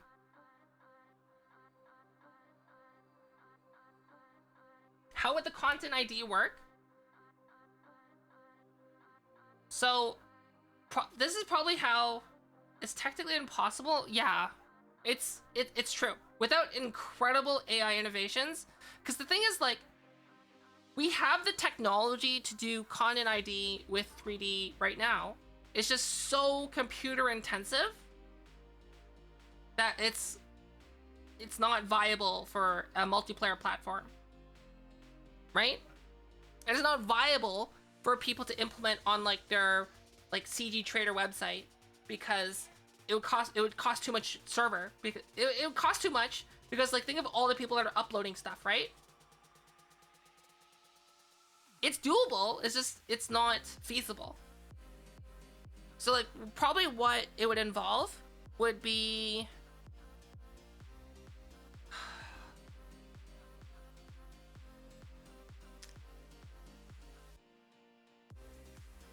it'd probably be a multi-layer scan.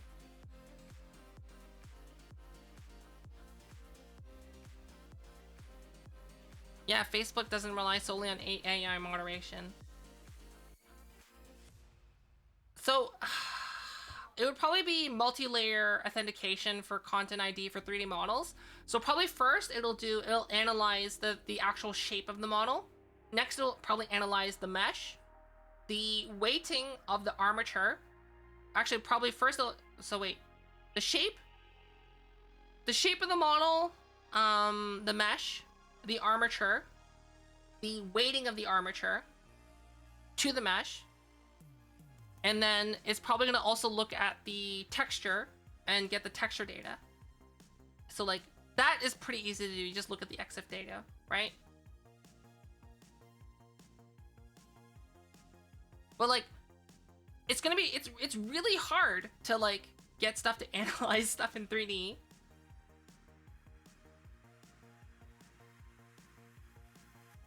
Yeah, UGC. Yeah, UGC is user-generated content.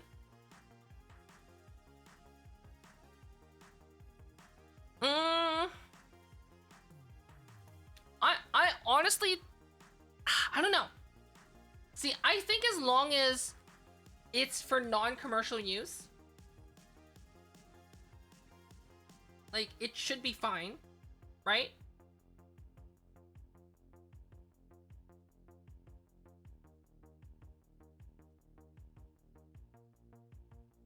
At least I think. That's what precedent has shown.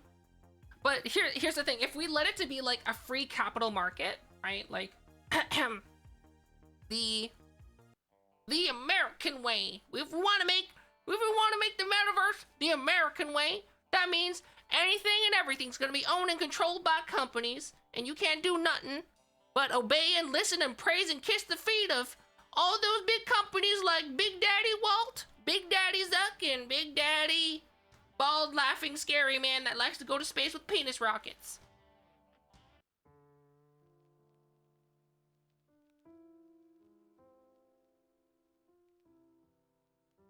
Cause like,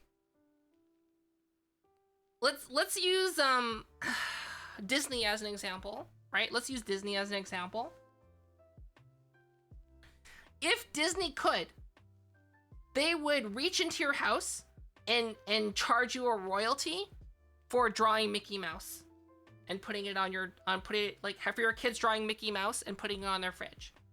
If they could reach into your house and charge you for that and get away with it, they would.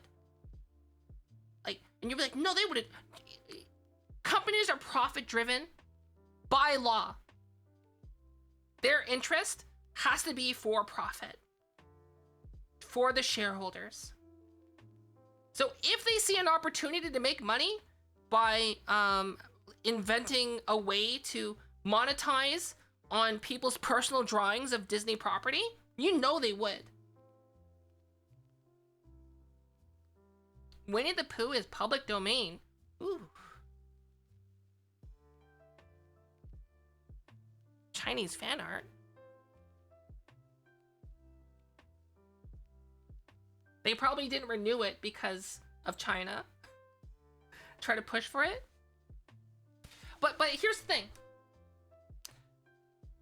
Is that with 3D content, it's very likely something like that will happen, but I think it's not really going to be in the interest of companies, and governments are probably going to hopefully step in. Because like, if a kid like makes a Mickey Mouse model and they want to be in a Mickey Mouse model to hang out with their friends, it's not going to look good on Disney to like sue a child for being Mickey Mouse while hanging out with their friends. It's not going to look good. Now, it'd be different if it was a content creator, then they'll slap them with like a copy claim, right?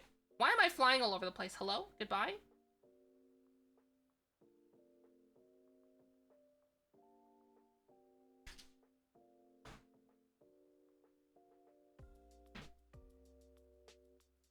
Right? So I think as long as like things are made for personal use, people are not going to care. I think the first step towards like that kind of a thing is not just moderating UGC content, but it's moderating monetized UGC content. That's going to be the main thing, I think. Because there's always going to be people that are going to make things that they don't have the rights for, right? You can't stop that.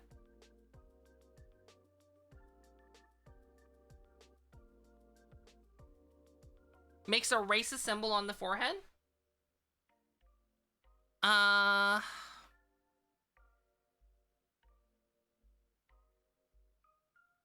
Honestly, probably something like that will get moderated by the community like it does now. So like, for example, whenever I'm in VR chat and I'm in a public world and I see someone, you know, having a joke, bro, and they're dressed up as a person in a white bathrobe wearing a pillowcase on their head and, you know, dropping the gamer word, thinking it's a fun joke, you know, I just ban them. I block them. and most people will too. Usually that's what happens. And usually, I would imagine most of those things would end up being community based. Because like, how do you stop that? You can't. Because the thing is, like, yeah, you can like spend all this money on AI algorithm and, you know, image detection and whatever. People are gonna find a way around it anyway, right? Like, for example, if I decide to like moderate the word poopy butthole, right? If I decide to moderate this word poopy butthole and I make it so that it's like you can't say poopy butthole in my chat, well then someone's gonna be like, oh, please, Fofamit, please, oh, please. That's what there's easy ways around it. It does not cut it for legal precedence.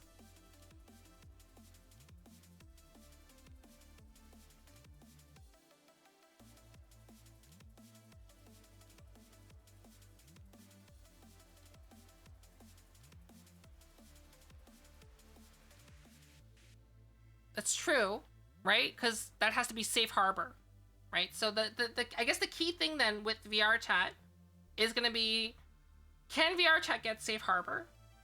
And what steps can they do to maintain safe harbor, right? And I think as long as VR chat can demonstrate that they're operating in good faith and making a good faith effort to implement systems to moderate the content on their platform, that's good enough. And they can't just be like, oh, it's community based. Like, they have to have something, some kind of systems, right? And, you know, as we're seeing from Twitch, because Twitch also has safe harbor, the bar is really low. Like, let's be honest, the bar is super low. It doesn't need to be like YouTube level. YouTube is the gold standard, but as we're seeing, the bar is super low. And let's take a little peek. I bet you right now I can find Morbius on Twitch. Let's find out.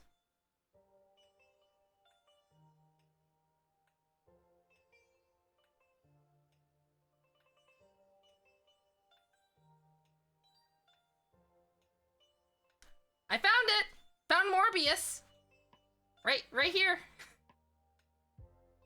Oh, look, there's Paddington Bear. So easy. Look, everyone, we can morb.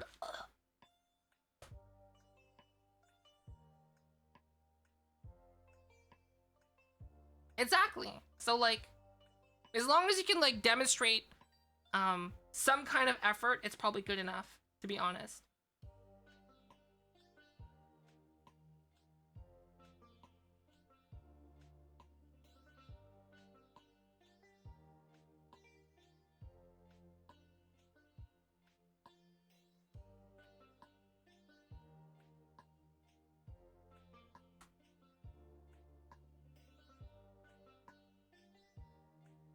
Yeah, none of those streams are streaming Artifact.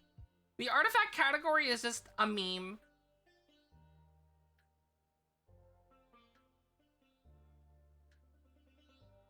That's why I said Rune, it would have to be multi-layered, right? It would have to look at the overall shape, look at the mesh, look at the armature, look at the weighting of the armature to the mesh, and then looking at the texture and operate by a percentage. Right? Just like how Google can, like, so for example, if you were to download Morbius, right? If you were to rip Morbius and then try to upload it to YouTube in its original form, right? It's going to be like, yo, you're using Morbius. It'll just auto-detect it. You can put a color filter over it. It's still going to know that it's like you've changed it fundamentally. It's still going to know that you're streaming Morbius. It's good enough to detect that. You can mirror the image so you can flip it. It's still going to know you have Morbius. Because it's operating on like a percentage. And the idea is like, how low can you get that percentage and how much can you change it? So will something like a 3D model content ID like solve piracy? No, it won't. all it'll take is just someone clever enough to like alter it enough to make it so that it's undetectable. And I would argue with a 3D model, it's a lot easier to do that than you might realize.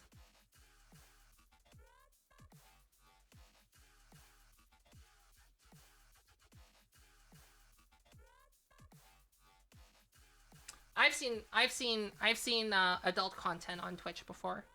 Oh, by the way, Code Miko got banned again. I can't show the image of why they got banned. But Code Miko got banned again.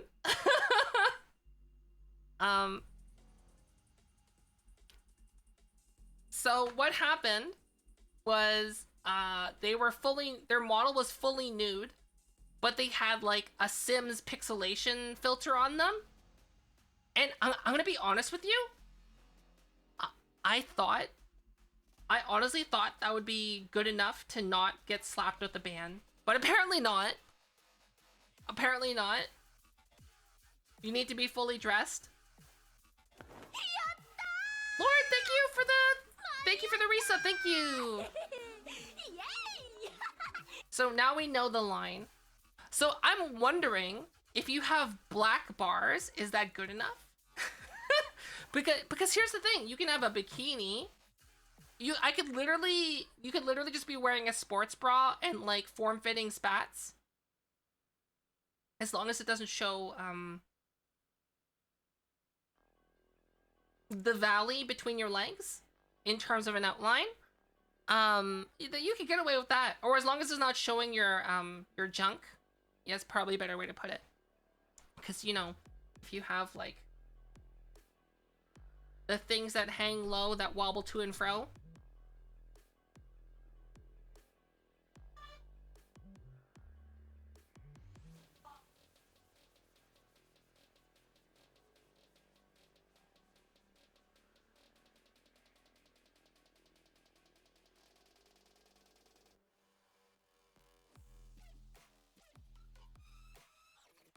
Their rules specifically clarify. Oh, you're right. It does.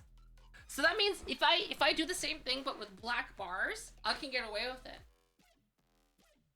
No, actually, it does have a thing for implied nudity as well. You can't have implied nudity. I believe it has a clause for implied nudity, if I remember.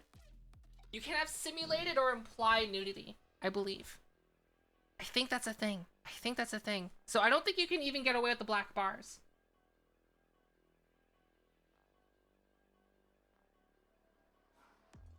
Yeah, so basically the best you could do is hot tubs, pools, and whatever, and wear a bikini. Or sports bra and spats.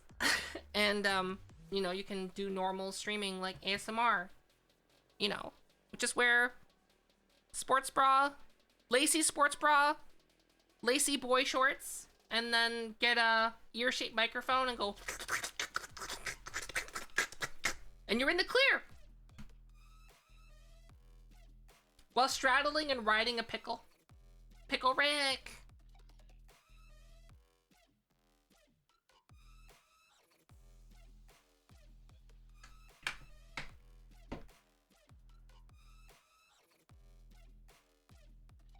You know what I don't get though? Why did Indie Fox, is that their name, Indie Fox? Why did Indie Fox get a perm ban, but Amaranth didn't get a perm ban, and they're literally doing the same thing? Why? It just shows like the consistency of Twitch, right?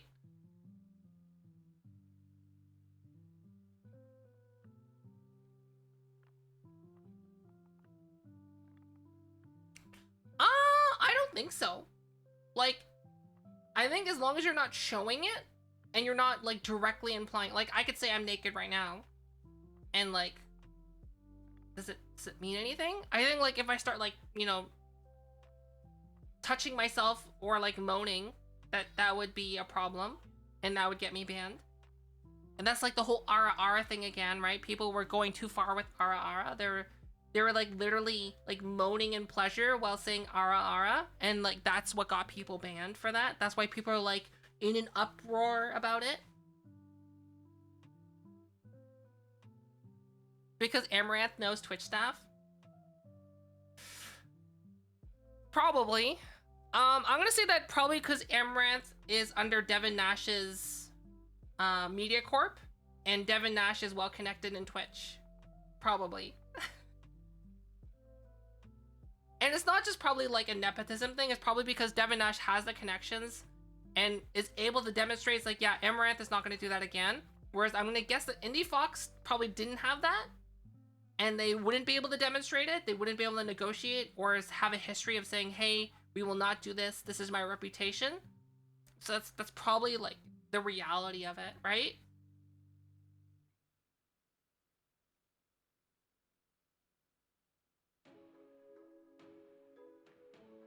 Probably.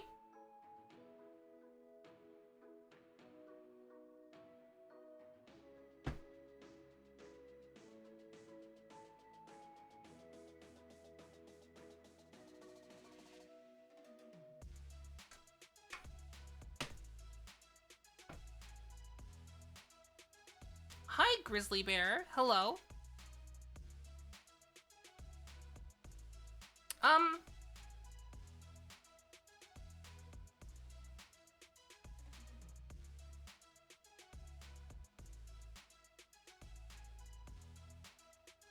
I always think it's like better to play it safe. I was speaking to a few other content creators who like pushing the line, if that makes sense. So there was a content creator that I reached out to because I felt like I'm on speaking terms with them, even though they're much larger than me. And I'm like, you should probably not do what you're doing because it's probably gonna get you banned. And their whole opinion was like, they're sick of it. They're sick of Twitch and Twitch's banning culture. And sick of like the whole demonetization for doing certain things and trying to being family friendly when they just want to be unfiltered. And like, I get that, but at the same time, like,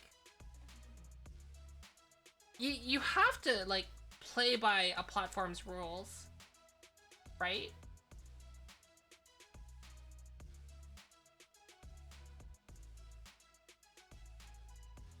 And could I be more successful if I like sexualize myself more? Probably. Probably. That's probably the reality. But I don't care to. Because I don't think you need that. You just need to have, you know, a better personality, which I don't have. Like, I know what I'm lacking, so I have to like grow the hard way. That's what she said. And just make more content. I just gotta make more content. That's all I gotta do. Make more good content. Because I know a lot of people that try to just make content and they don't do a good job. Oh my gosh, the Coomer audience. I don't want that.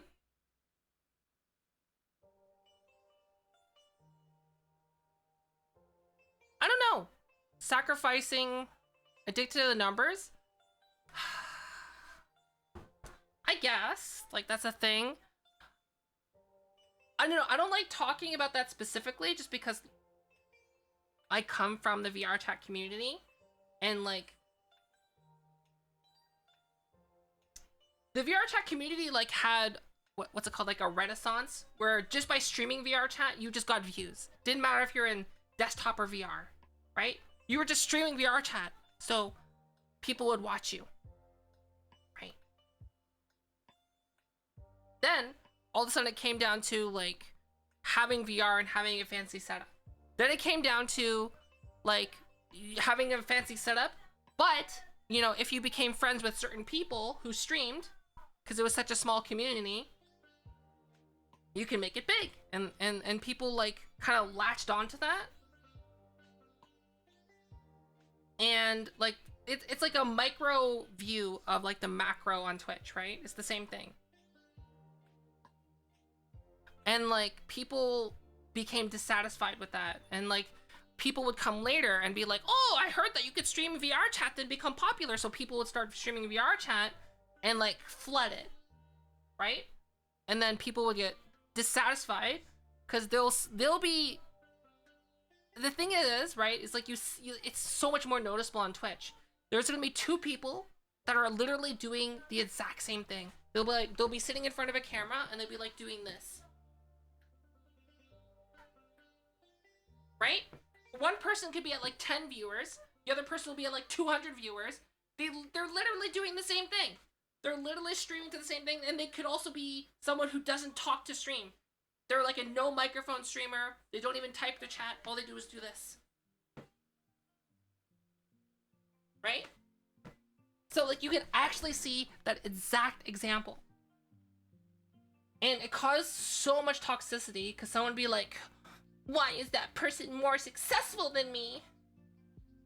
It must be because they have better connections. It must be because they suck up to this other streamer. Right? And like people like start making all these wild assumptions like that. Like they could be right, they could be wrong. Who knows? And the same thing is happening with VTubing right now. Right? The same thing's happening.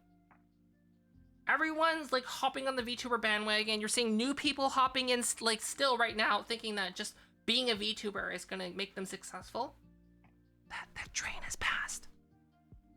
And then everyone's like hopping in the face tracking, the full body, like mocap suits. It's not gonna make you successful. And the problem is like people were gonna be like, there's gonna be people out there that get an accent suit, that get an Unreal Engine setup. Like they pay someone to make an Unreal Engine setup for them. They pay for an accent suit, right? They invest like $30,000, they go into debt, and they're like, I'm gonna be as big as CodeMiko. When they're not going to be as big as CodeMiko. Because they missed like the, how do you say it, like early adopter bonus. And then after that, the thing is like the early adopter bonus works. But the thing is though, is that like, unless you're so, if you have, the only time that like that really matters is if you have so much of a head start that no one can catch up to you. Which some people do on Twitch, not just VTubers. But the thing is, VTubing is so new and so fast moving, right? It's like, it doesn't matter if you have like the same stuff that some of the big streamers have for VTubing, because people don't care about that anymore. Like, people don't want to watch someone that has a fancy setup that does nothing. They want to be there for the experience. And that's why, like, for example, someone like Iron Mouse, who for the longest time, like, okay, please keep this in mind, right? This is, Iron Mouse had like a really crappy live 2D model initially when they first started, right? How did they grow? Their personality. Their personality just like killed it. Their ability to be a really good content creator is what grew them. It wasn't their fancy setup, right? And like, it's a good example. Nux is also a good example, but I know like VTubers like, ooh, Nux, so terrible.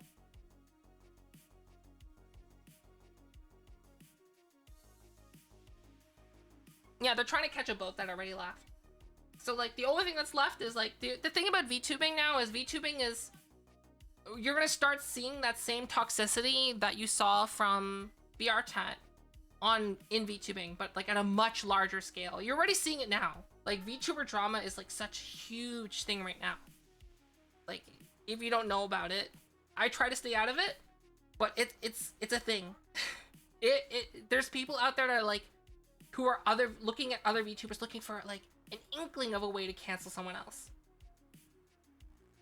to like create drama, and then everyone's like so willing to jump on a bandwagon to ban people, to cancel someone. Like sometimes it's justified, sometimes it's not. But the thing is like, that toxicity is gonna be there. So honestly, the best way to think about VTubing now is just think about VTubing not as VTubing, just like IRL streaming.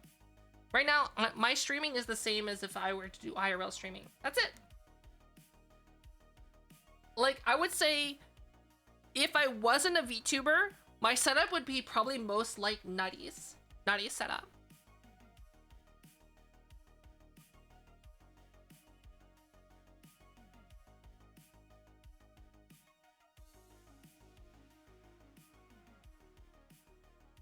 Okay, Asmongold.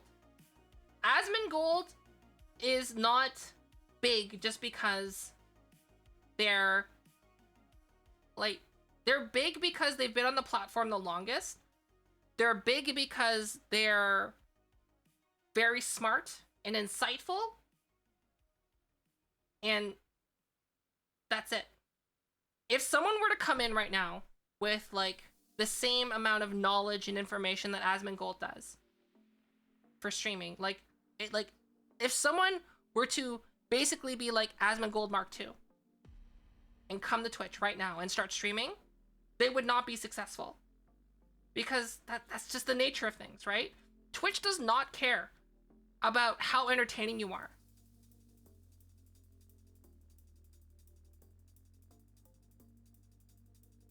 Right? They don't care. A lot about how streaming works is you have to be either entertaining. You either have to make a lot of connections with people.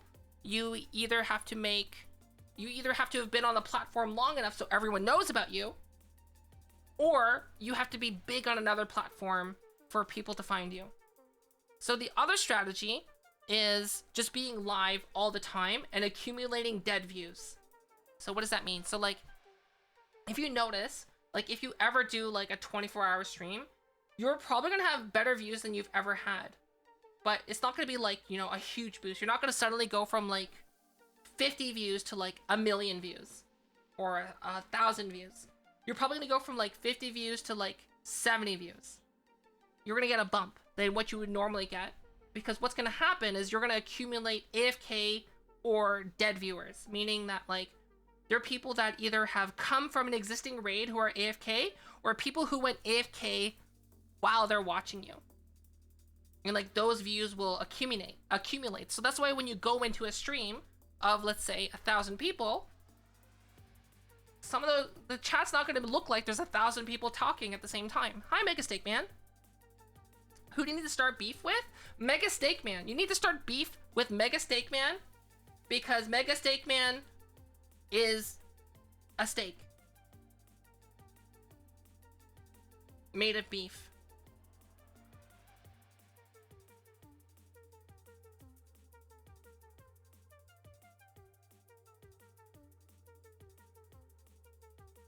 But here's the thing. I'm not watching Asmon's content. Like I've never watched their live streams. I used to watch their YouTube stuff, but like they started uploading like more and more and more lazy React content that's just ripping someone else's content. So I've stopped watching them on YouTube. Like I literally clicked don't recommend this channel. To anyone that makes React content that uploads the original video in full, I choose to not watch them anymore. Sometimes I will click on the video for like a second and then click off the video and look for the original, but that's so much work. So I just click the don't recommend.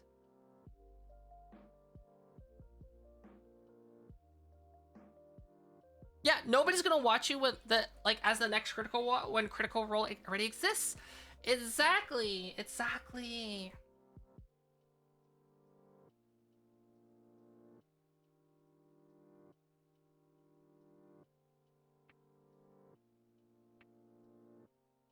Oh, he does it. 100%. Let's take a little gander. I bet you I could do it right now without even trying.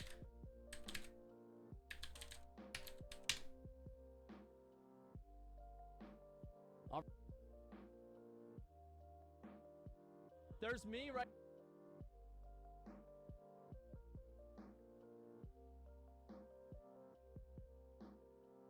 all of this entire channel of his entire channel is just React content. And like, I'm only gonna watch, so here. Oh boy. Here we go.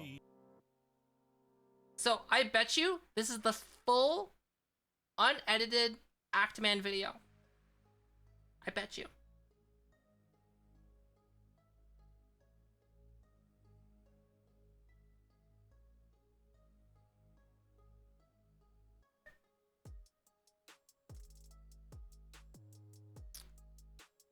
It's the full Actman video. Wow. Wow. It's the full Actman video.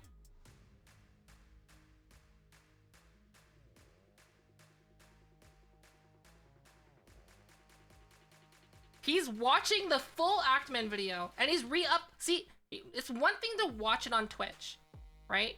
It's another thing to re-upload it onto your own channel and monetize it. Right? So it's not good. You're violating like copyright in terms of use. Basically. Like, to be clear, I like Asmon's takes, I like his commentary, but right now he's just straight up stealing people's content.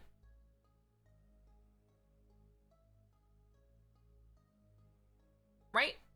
So, like, how can Asmon fix this? Asmon just needs to tell his editor, you need to edit the original video down. Right? So that you're not, you know, uploading the full video originally, and that's how you bring it into fair use. Right now, he's not doing it in fair use. All of his videos are exactly that, just watching the original video in full. It doesn't matter how much you pause, it doesn't matter how much extra things you say, as long as you're showing the full original video in full, you're violating fair use and copyright. Asmon has an editor, and if you don't think he has an editor, he does. Like, don't be mistaken. Asmon's literally a millionaire.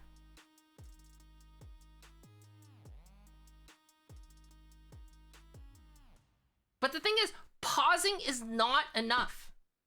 You need to edit it down. You need to have small clips of the original video. Like, you can use small clips of the video to make your point, and that's it. Like, literally, right?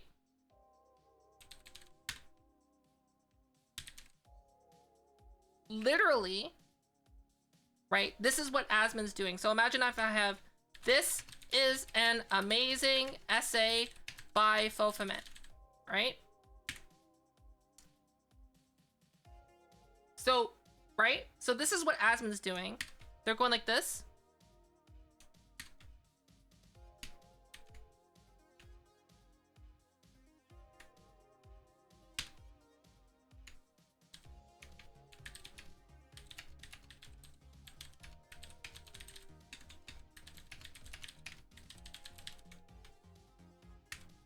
That's all he's doing. Right? That's all he's doing.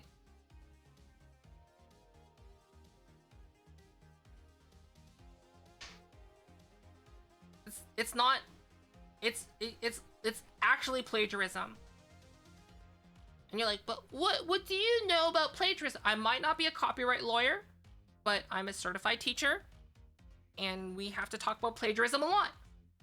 And we have to be aware about plagiarism because we have to teach kids, you know, how to not plagiarize, how to have original works and ideas. And I'll tell you that in terms of citation, like Asmon Gold is doing well in terms of citation, but in terms of, you know, having their own original ideas, they're doing an okay job, but they're including too much and relying too much on the original source material. And essentially what they're doing is they're just they're padding out their work with someone else's work. And if I had to grade, let's say, if all of Asmon's React videos were an essay, I would probably give it, like, since it has proper citation, I'd probably give it a C minus, in terms of if it was an essay, right?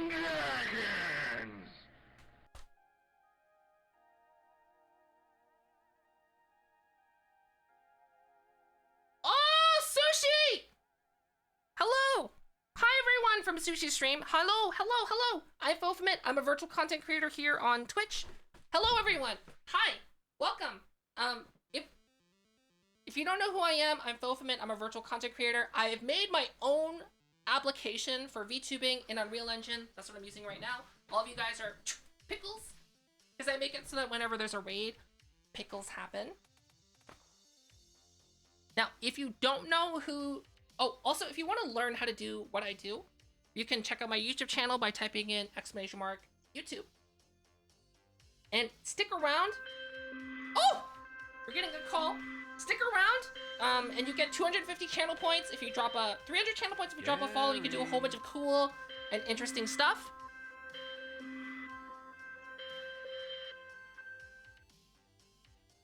And look, we're getting a call. Every time you die again? Yeah. Sushi Susie, hello. Oh, it's with your new model too. I love your new design. Well, I mean, it's like the same design. But how's your day, guys? How's your Tuesday? In live 2D. Oh. Am I right? Oh my god! Yeah, be sure to check out Sushi So Susie. sad. I don't even know what time of day They're a it really is. great creator.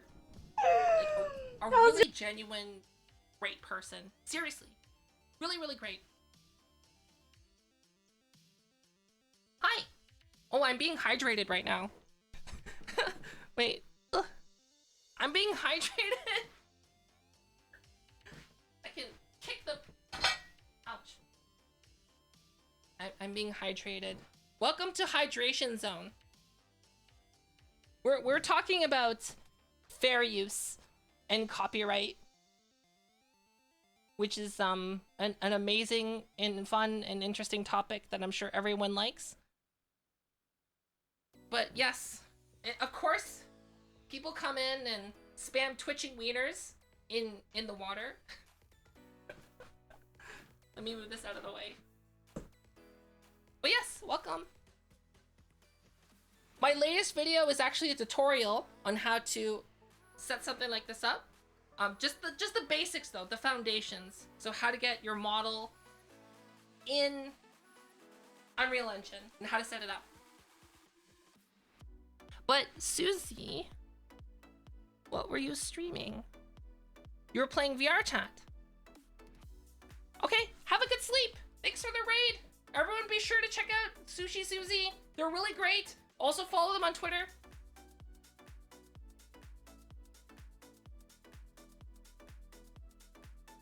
My new video is pretty interesting.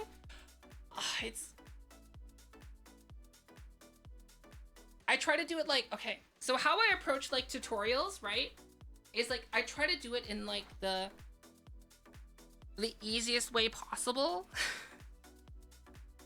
Now, if I had to choose between doing it that way or doing it this, I like my original video better, but it's like, it's not very, how do you say, approachable.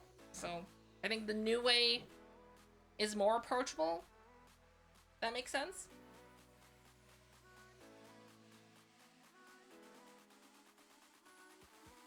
You did karaoke? Nice!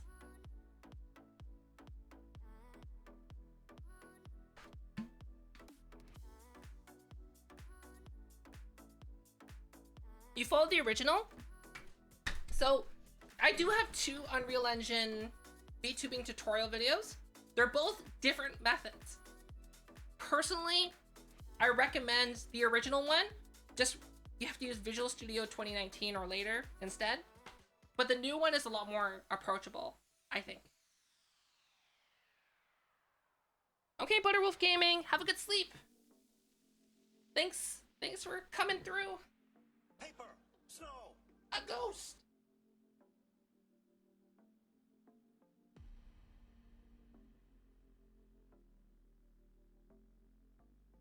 But yeah, this is for new people. This is my 3D environment. We have another one that I'm still working on refining a bit, which is like a full city environment. I'm just running into some performance issues setting that up right now, basically.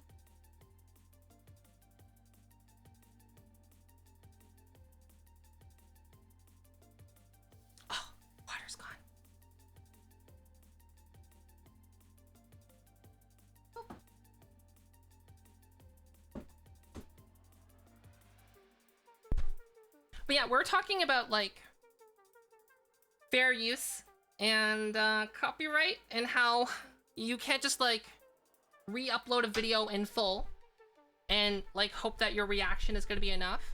Because basically, like, here's the thing that's going to set it in stone, right?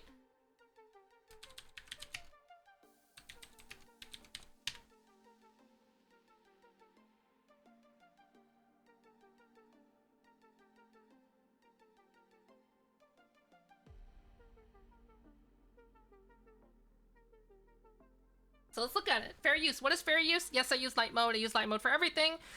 My OBS is in light mode. The only thing I have that's not in light mode is Steam, because I can't figure out how to do it. Okay. Let's get over that. Look, 4 factors of fair use. So the purpose in... hold on. Let's switch it to...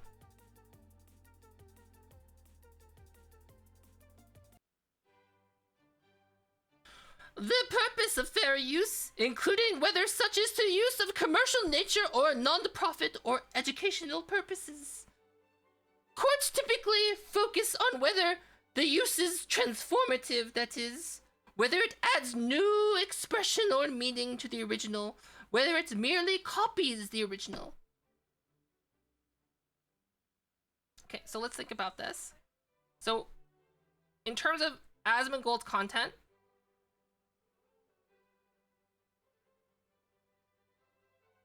they're adding enough new things, so they are transforming the content. So yes, they are fulfilling this part. So far Asmon's in the clear with his re-uploads to YouTube. The nature of the copyrighted material. The nature of copyrighted material. Using material from primary factual works is more likely to be fair than fictional works. Okay, that doesn't really apply, I guess, for this case. So Asmon's also in the clear. So here's where things come into an issue. The amount of the amount and substantiality of the portion used in relation to the copyrighted work as a whole. Borrowing small bits of material from the original work is more likely considered fair use than borrowing large portions. However, even taking a small taking may weigh against fair use in some situations if it constitutes the heart of the work. So think about this. Borrowing large portions. The heart of the work. Uploading the video in full is borrowing large portions and also taking the heart of the work. So if we go back to YouTube,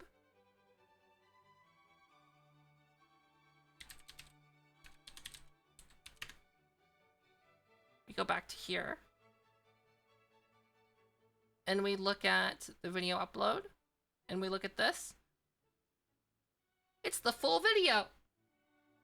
Watching Asmon's video, since it has the original full video, is taking the heart of the work and is basically, well, not taking just a large portion, it's taking the full video. It's the full video. Watching this means you don't have to watch the original video anymore, because you've already seen it in this one. And number 4, the effect of the use of potential market for or value of the copyrighted work.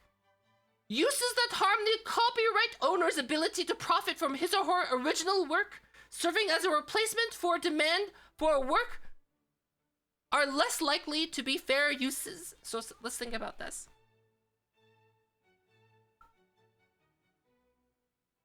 You just watched the full video with Asmon, maybe someone you like, and you get the experience of chat and you get his little anecdotes. This is a full replacement for the original one. It's taken the heart of the work. It has the full original video. Why would you want to go back and watch the original video? You're basically, you've taken the market for it, right? it's taken. So let's go to the original video.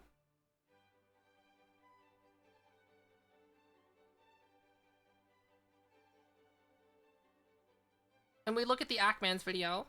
So in the Ackman's video, he is using other people's content as well, but if you notice, he's only using small snippets to make his point. He only uses enough of the original content to make his point, to demonstrate something, or to enough to use as a talking point, and doesn't show the whole thing. That's how you do fair use. That's how you can react to things and still operate within fair use. Whereas here, it's literally the full video. It's the full video.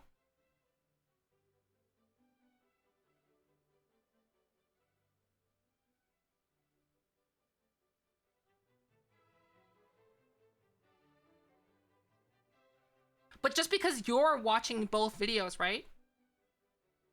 Here's the thing. Most people who know and watch Asmon, they're gonna watch Asmon's reaction to the video. They have no reason to go to the original video. Whereas if Asmon only took out the portions of the Ackman's video, enough to make his point, right? You would get Asmon's opinion, you would get a gist of what's going on, but it doesn't offer a direct replacement to the Ackman's video. So you could just watch the Ackman, you would be more willing to look at the Ackman's original video. So for example, if we look at the Ackman's video, right? Which I'm using as like the standard. So the Ackman like uses and references a lot of Quantum TV's videos, for better or for worse, right? So from this, it's not offering a direct replacement to Quantum TV's videos, right? So now you can go, okay, well, I'm gonna watch, let's see what Quantum's videos are about. What are his takes on this, if they existed still on YouTube? And that's what you would do, right? What leverage does the Ackman have here? Copy claim. That's what I would do. I would copy claim. So here, let me give you an example. Let's go back here. Boop, boop, boop.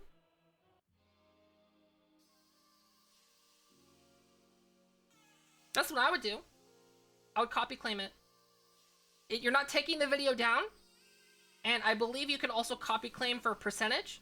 So like, for example, Asmon Gold's video is like, I don't know, like 75, so 25% longer. So I would probably say I would take 75% of the revenue.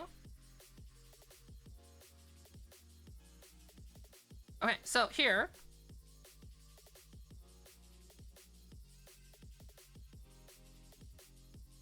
It doesn't bring traffic to the channel. And it's, if you look at, what's his name? Dark Viper AU. He actually goes through and analyzes the bump that people get from being reacted to. And in most cases, the bump you get is on YouTube. It's 100 views on a video. That's nothing. That's nothing.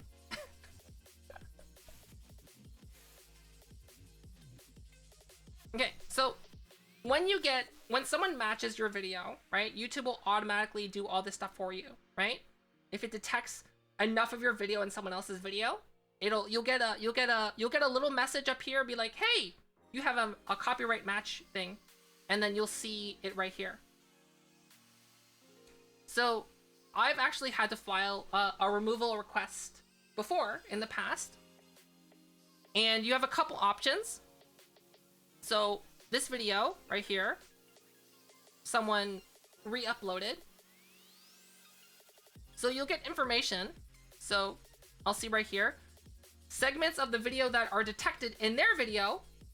You'll see that my entire video was detected in their video. And in this case, it was 100% of their video. It like literally it was just a re-upload. Right? That's what it was.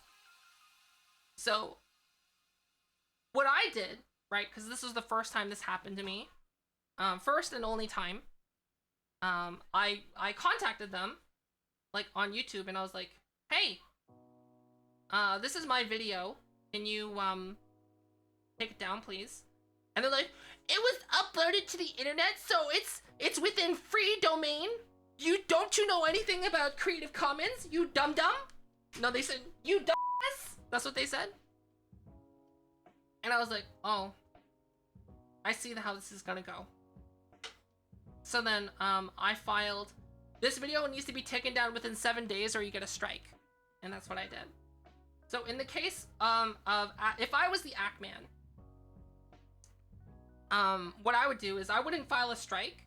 I would file a copy claim, meaning that all revenue from the video will go towards the original video creator, or a part of the revenue would go to the original video creator, depending on how much there is in there. I'm gonna take a guess that if that were to happen, Asmon would take the video down, if it was just a copy claim. Because I have the feeling, like I said before, that Mutahar from Some Ordinary Games had one of his videos reacted to, and I don't think he striked. I think he copy claimed, and that video was taken down by Asmon. Which kind of like makes it a little bit more insidious if that's true. But like I said, that's my assumption. I don't know if that's actually true. Because, you know, they're not going to say, I copy striked Asmon Gold. No one wants to say that out loud. Because they have a huge community who face the ire of that community, right? But I think most people are afraid to copy claim or strike when large creators, when they're in the right to, because they're afraid of the blowback that it would get. Because like I said, although it take is like, imagine if I go, so that last video I uploaded, they copy striked me, or I was like, I just got a copy strike on one of my videos, so I took it down, and they're gonna see what videos was taken down and be like, it was this video, and they'll go after the original creator.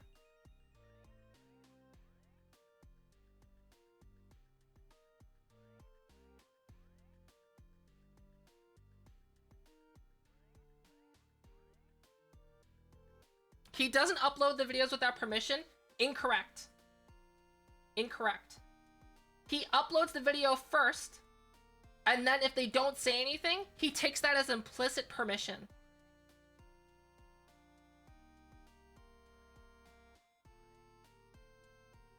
He doesn't ask for permission first. He just does it. He said it in one of his previous videos and live streams. I can't find it which one because there's so many videos now. But he says if anyone has a problem with me reacting to their videos, all they gotta do is message me and I'll take it down and I'll stop. Right?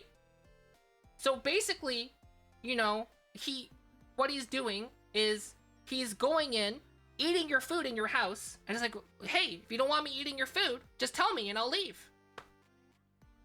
He's already eating the food. That is the case. Because here's the thing, right?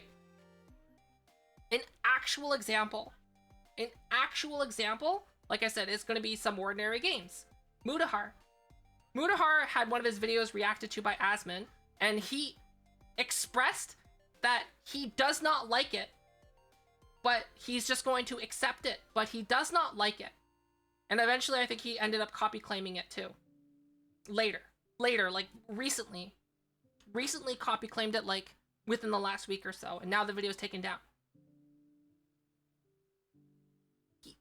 That is, to me, that's proof that, one, based on what Asmon said, based on that event that happened, is that proves to me that he just does it first, and then he does it first and then asks permission later. So like if you don't say anything, he's like, oh, it's fine.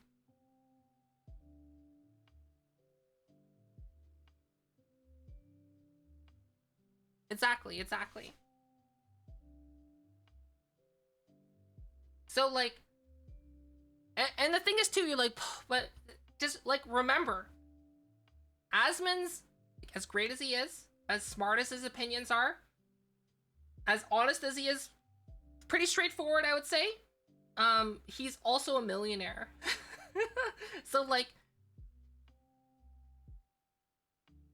it's like the equivalent of Jeff Bezos or Elon Musk coming into your house. Like you go downstairs, you hear a rustling in your fridge, and Elon Musk is just or Jeff Bezos is just sitting in your kitchen, like eating your food, right?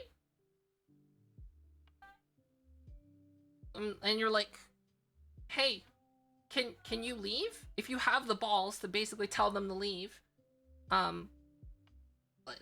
like they're like, oh, okay, and they leave. It's like, hey, can you compensate me for the food? And they'll compensate, but you have to ask first. That's exactly what Asmon is doing.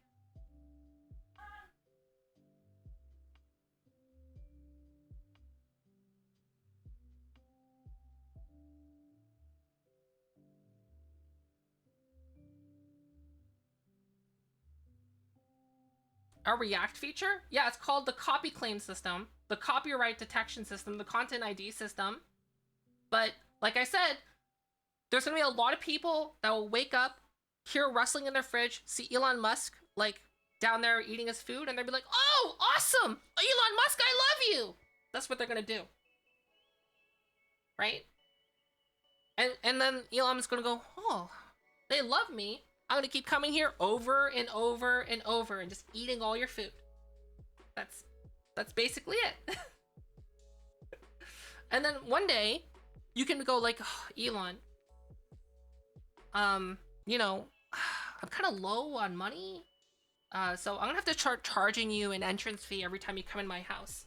And Elon goes, oh yeah, no problem, no problem, and this never comes back. That's how it is. It's the same, right? Asmon will react to your videos, and until you tell him to stop, or you'll say, hey, I'm gonna copy claim some of your videos so I can get some of that revenue, because like you're re-uploading my video in full, Asmon will be like, oh yeah, no problem, deletes videos, and stops reacting to your channel, right? Damage is done.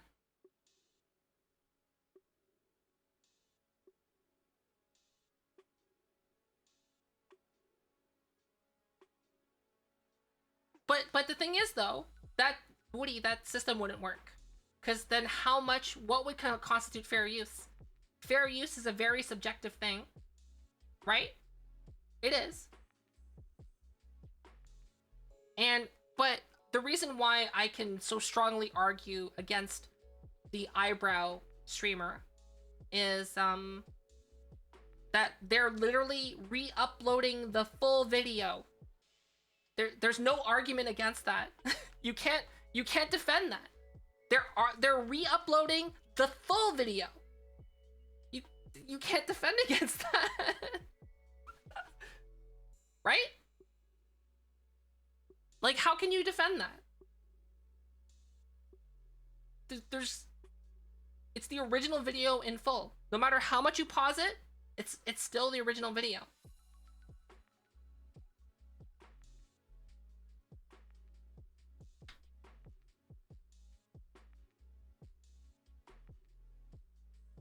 Their clip system?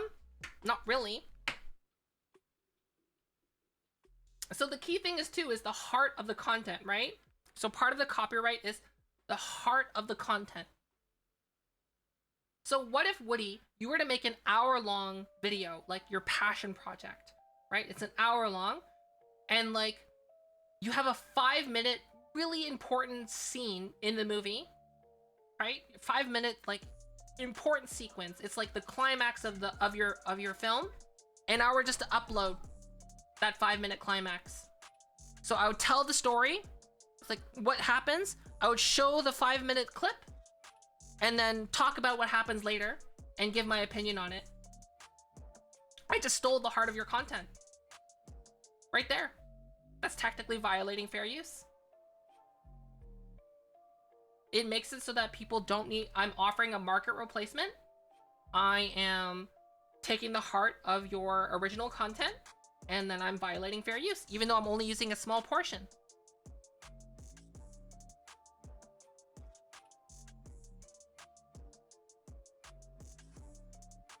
See, here's the thing. You can make stuff. If people rip it off, just content strike. That's all you gotta do. Like, it's... I don't know how to say it other than that. Like, it's not a perfect system, but that's like the only way to do it, because the only person you're hurting is yourself, basically. There's always gonna be someone like taking your content, right?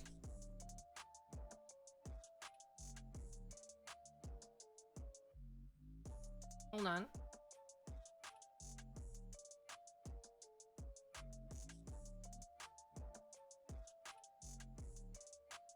I was just seeing if there's like any big streamers on right now that are known reactors, and the answer is no.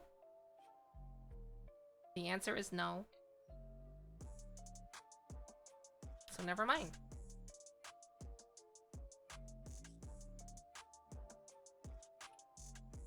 Yeah, you like, but the thing is like, I think with like, unfortunately with YouTube, like that's a given, right? But eventually the thing is like, those people get stopped in some way or another.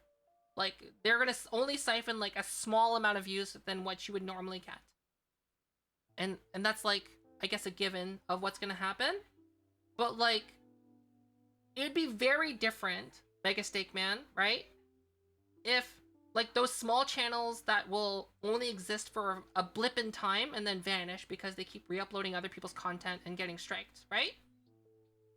That's a small blip in comparison to like, let's say, imagine if PewDiePie were to do exactly what Asmon does on one of your videos, right? That would siphon a huge amount of views from you. And imagine if they just started reacting to every single one of your videos as soon as they upload it, right? No one has any incentive to watch any of your videos, and it's like a much bigger problem because it's a much bigger community and they might have a much larger overlap with you.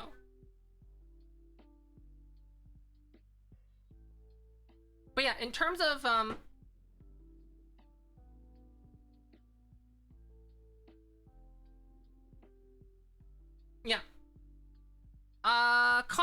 content is done for the most part automatically. The complicated part about copyright and content is when it comes cross-platform. So I remember specifically, since you mentioned Corridor Digital, someone was re-uploading Corridor Digital's content onto Instagram, and they didn't have an Instagram presence at that time.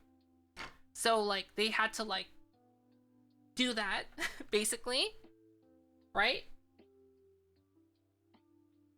So I think like there's kind of two ways you can approach that. It's one way is to start uploading content on that platform and then copy claiming it, or just copy claiming it whenever someone uploads it. Or number two, do what Stuff Made Here does.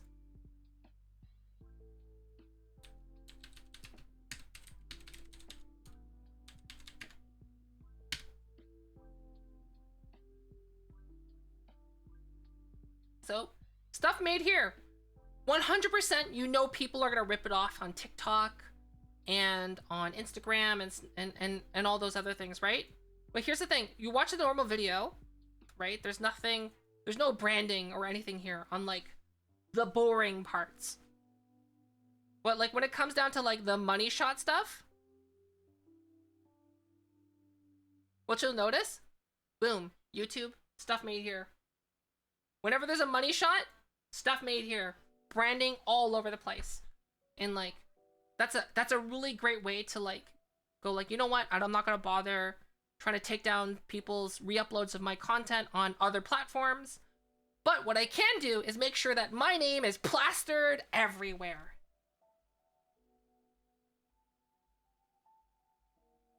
And like, that's another approach to it as well. Because like, here, and realistically, on Instagram and TikTok, you're not making any money anyway. So like, Oompaville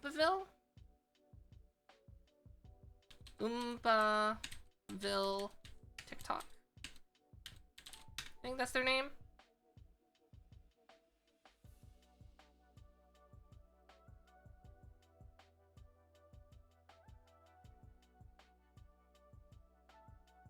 So Oompaville, they showed how much money they made recently on TikTok in total. And He has 5.1 million likes, 660,000 followers, and a cumulative of over 50 million views. Can anyone just take a ballpark guess on how much money he made on TikTok with these stats and around over 50 million total views on all of his videos? Can anyone guess how much money he made? Total money. Over 50 million views, 5.1 million likes, 600,000 followers.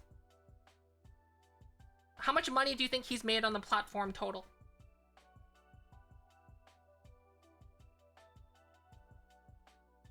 Jarno says $500 a month. Grizzly says $10. Mega Steakman says $100.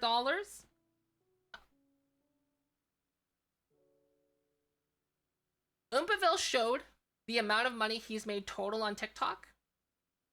It's $174. All this for $174.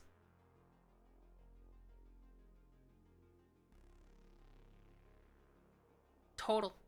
And like some of these things get millions of views, right? That's insane.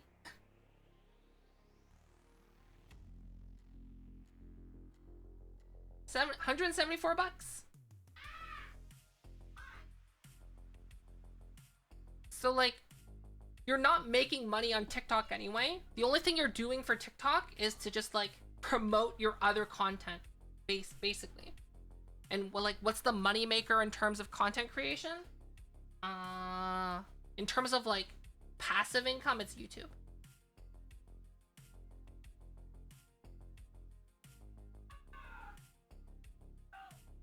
TikTok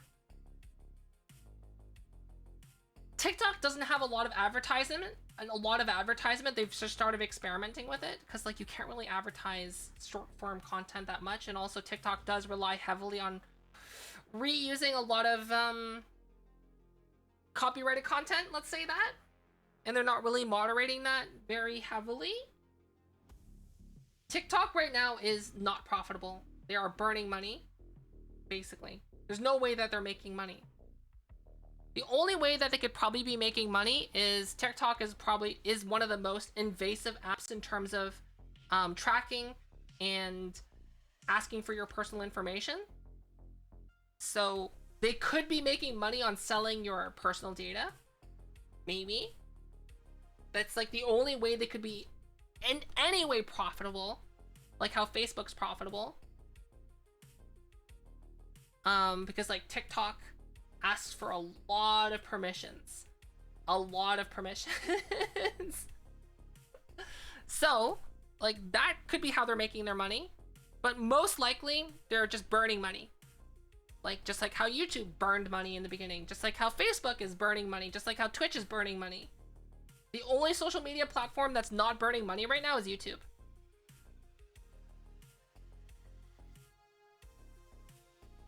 YouTube Shorts? Yeah, YouTube Shorts are better. But the thing is, though, is that if I were to upload a YouTube Short, and versus, like, if I were to upload the same video as a YouTube Short versus a non-YouTube Short, the non-YouTube Short will do better in terms of, like, money. But, like, sometimes it's not about money, right?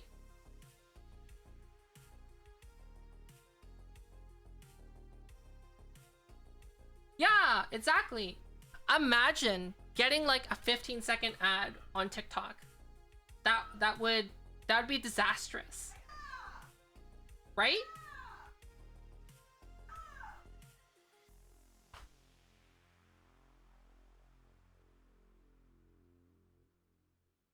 So honestly,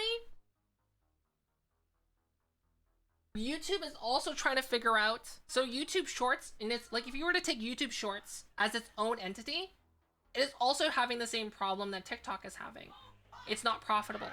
How do YouTube Shorts creators, so I actually know a YouTube Shorts creator who's doing quite well. I believe they said they make around $100 a video. No. $100 a day if they upload 3 videos. I think that's what they said. and they upload 3 videos a day of YouTube Shorts. But the thing is, like, that's not from advertisement. They're getting it from the YouTube Shorts fund, because YouTube is like basically being like, hey, we need to get in the shorts, the short content. So we're just gonna put money aside from our profits, and then we're just gonna see where it goes. That's basically what YouTube's doing. They're not making money on it.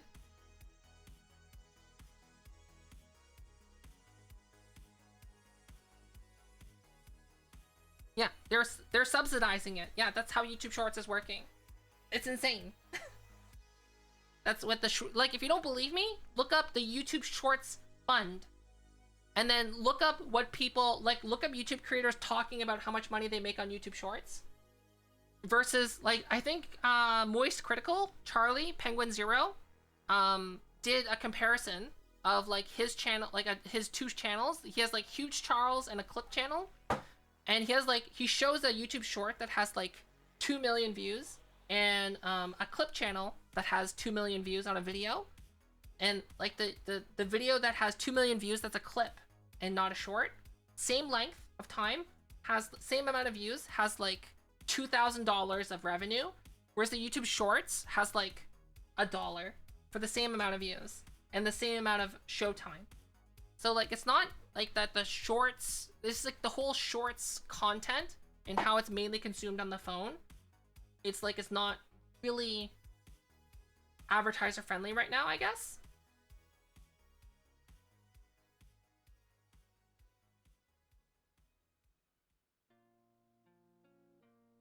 Yeah, handing out projects, yeah.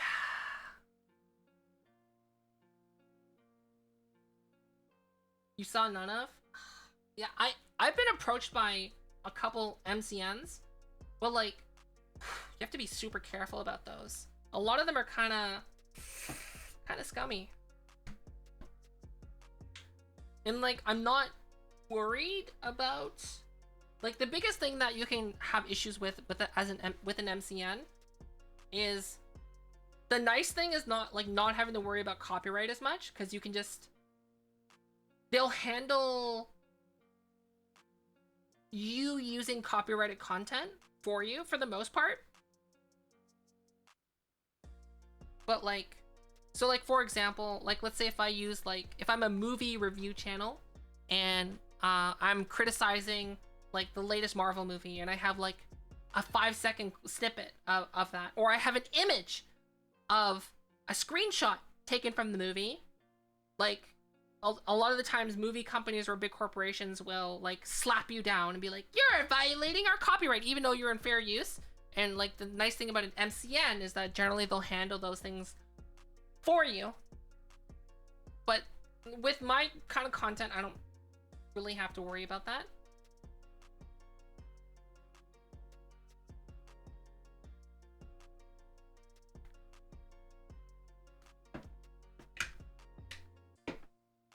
Which is, like, what I really dislike about the MCNs that have approached me, they obviously haven't watched a single piece of my content ever.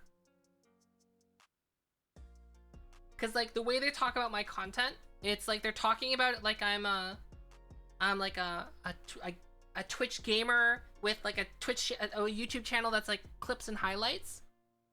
And, like, that's how they talk to me. And I'm just like, you haven't seen my channel. So how can I trust you as an MCN, basically?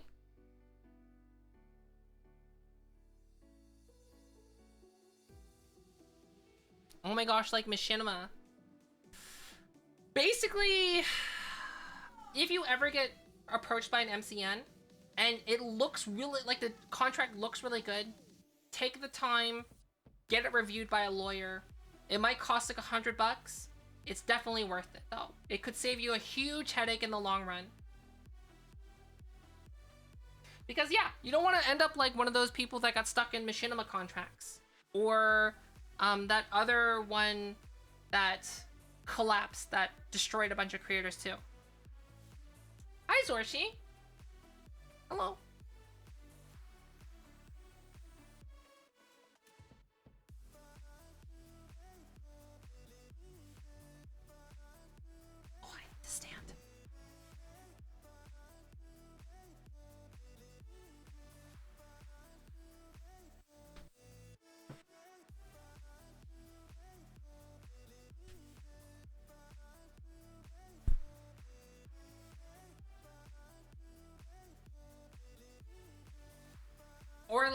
when you get approached by, I don't know. I'm still iffy on that chair company that approached me. I don't know. They also might not like some of the public statements I've made regarding certain countries being countries and certain countries and cities having independence. If you know what I mean.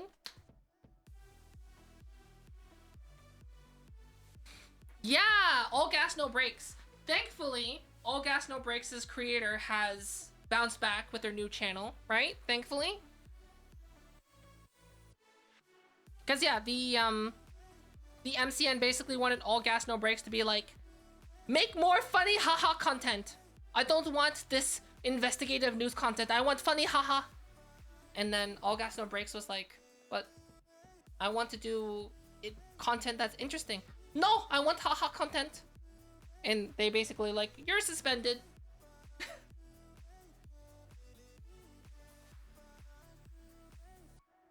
Yeah, that's basically what happened.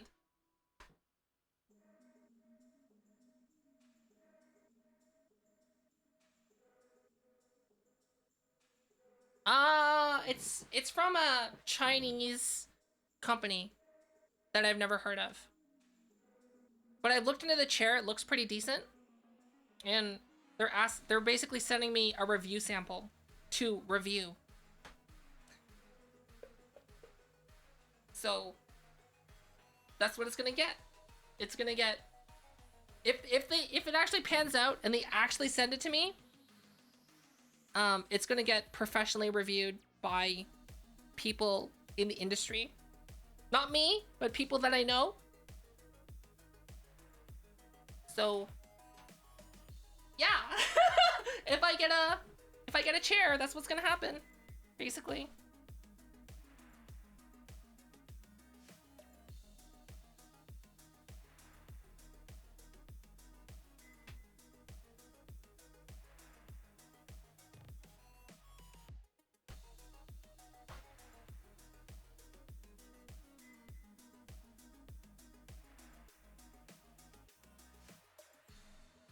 I wonder what, like, another outfit I can have could be.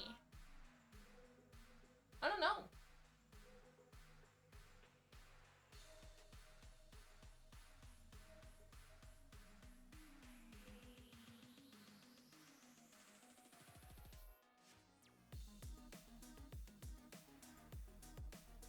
What other outfits could I have?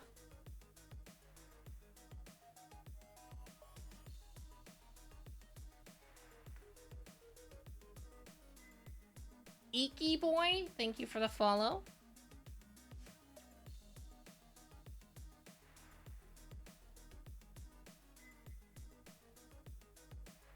Apparently common, wear and tear. It's not a Secret Labs chair, by the way. It's a chair company I've never heard of. I know Secret Labs. So it's not a Secret Labs chair. It's some company, like I said, never heard of. It's not a gaming chair, it's an ergonomic chair.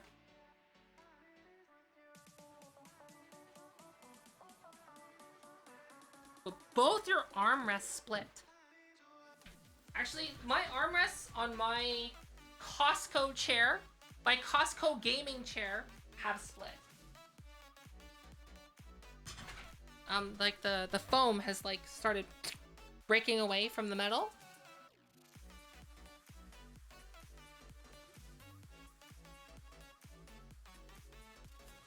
The Secret Labs? Oh yeah, I know. I thought about getting a sponsorship and applying for one. I just haven't yet. I haven't applied. I could. I don't think I'd get it though. I mean, you never know until you try, right?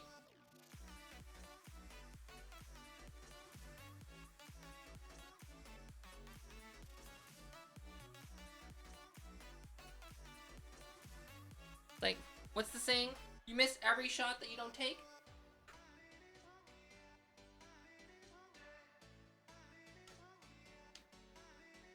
They had to monetize it.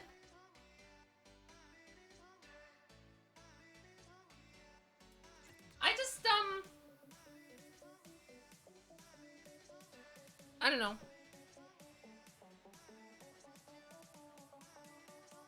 I've never sat in a Secret Labs chair, so I don't know what it's like.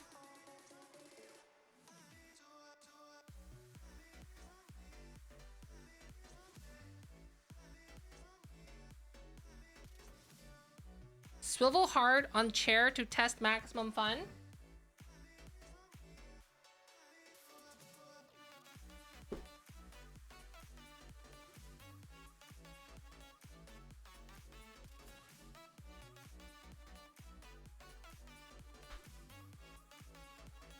Was that maximum fun? Did I have maximum fun?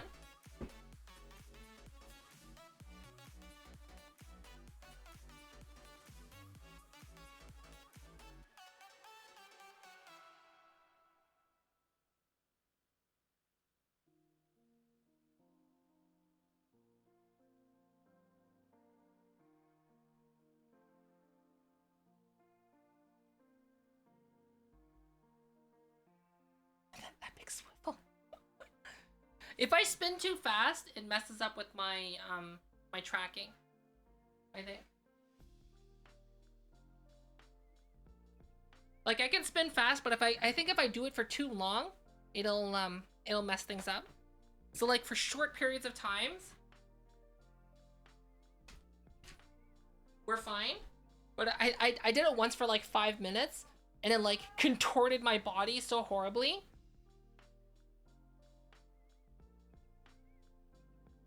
Golan Gaming, thanks for the follow. Thank you. Thank you. Thank you.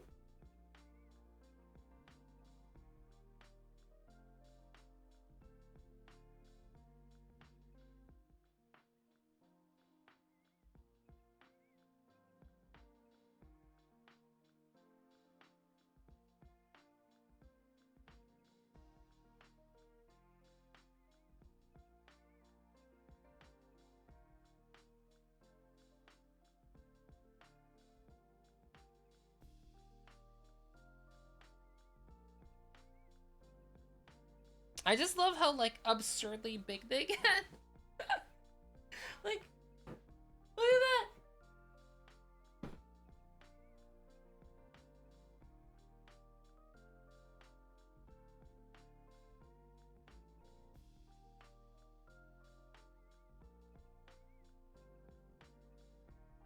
Just like your Japanese animes. What kind of anime do you watch? Wait, don't tell me. I already know what kind of anime you watch. I already know. I know. Wait, what does it look like when I lay down? In over here? Let me look.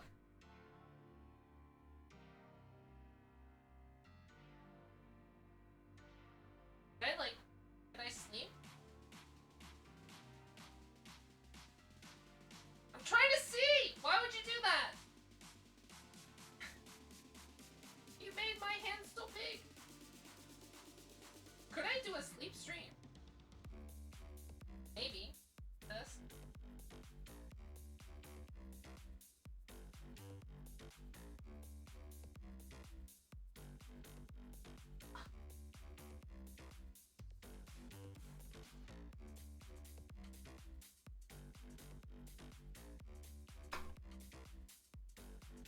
Are there no shadows? I have the lighting pretty good, basically. So in terms of lighting,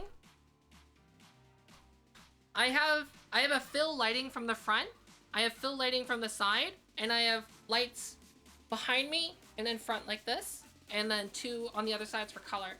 So that's why there's no shadows in the ground. So like think about it this way. When you're outside, high noon, you have no shadow, right?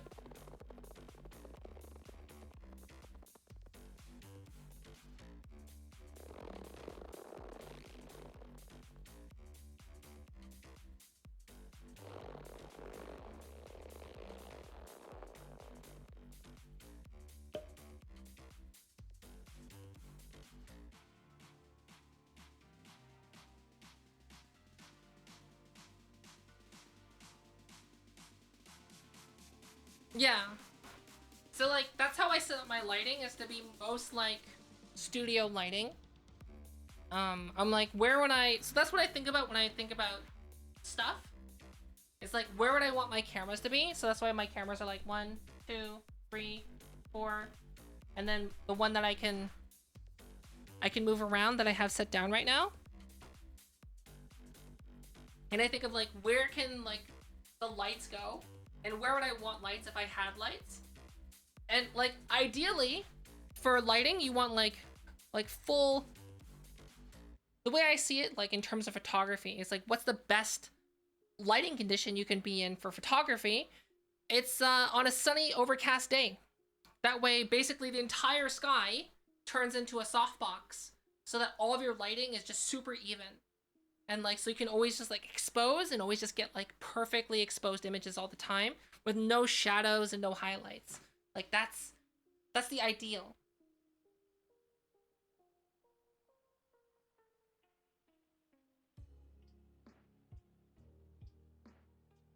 Oh yeah, I heard about your 48-hour film in Woody's stream on Twitch.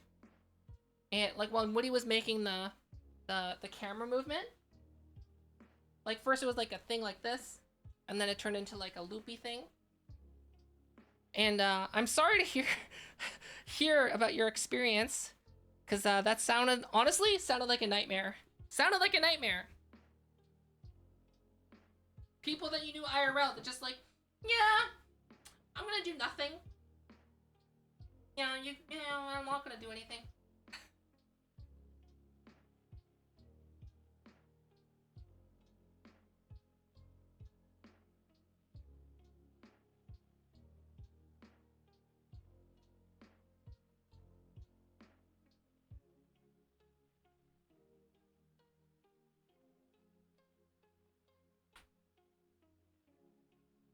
I don't know. Here's the thing. Well, here's one guarantee that I'll make for you, Mega Steak Man. If we ever do an IRL collab, you can trust that I won't do anything, because I don't meet with people IRL. If it was like virtual, yes. IRL, no, I won't do anything, because I won't be there. Or I will be there, but I'll be incognito. So like, for example, I do plan on going to a TwitchCon eventually, but I'm gonna have my alt account badge. And then my partner badge is gonna be like in my pocket.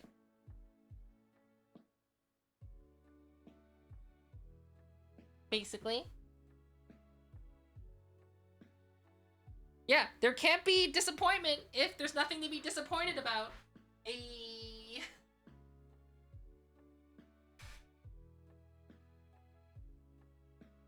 You'd recognize Sly? Oh, that's true. That's true. I guess maybe I just wouldn't go. I forgot about the Sly factor. Thanks for telling me. I would have forgot otherwise.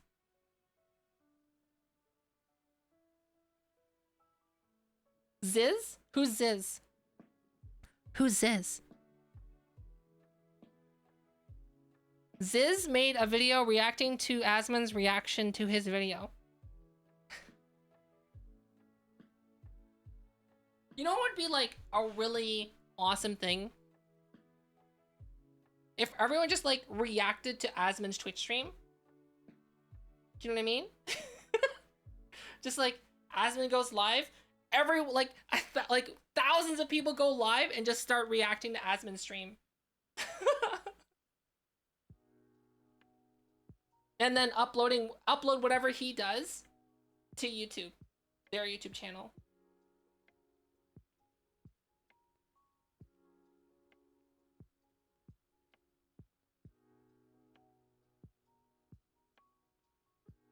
The key thing, live reaction, then uploading to YouTube. And oh my god, if you upload it to YouTube before Asmon uploads it to YouTube, technically you would be the first person to have it on YouTube and you can copy claim it. That's like the ultimate troll move. Like, imagine Gary! Imagine that.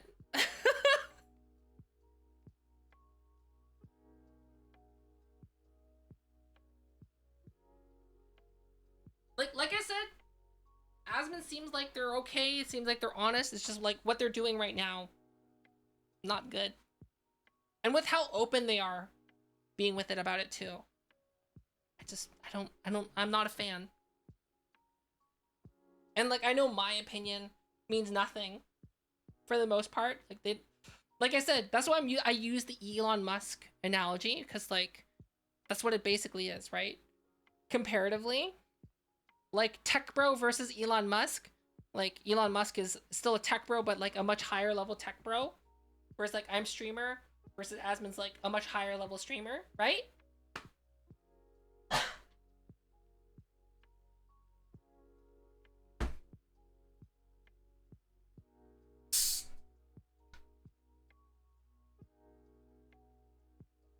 If anything, there's like no penalty to reacting to someone else live, I think.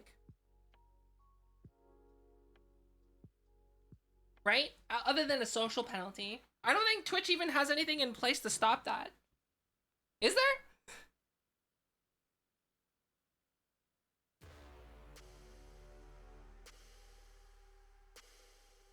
What is there to disagree on? The whole Asmon reacting thing, it's not an opinion. It's a fact. I'm telling you a fact. So you're disagreeing on a fact.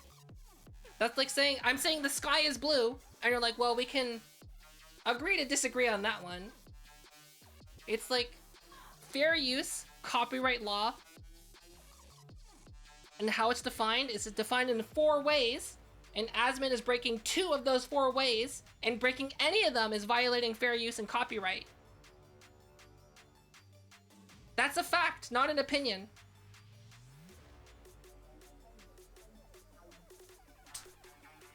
I'm just saying.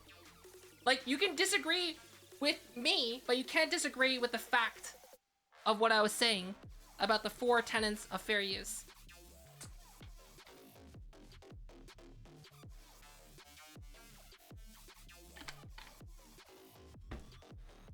And like, there's zero room for argument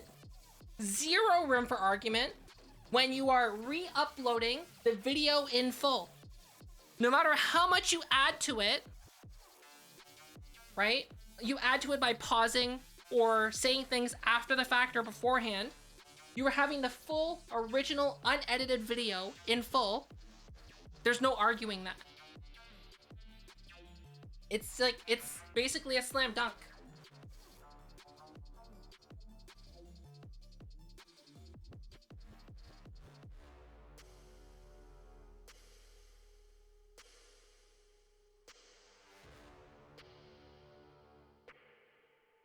Yeah, exactly.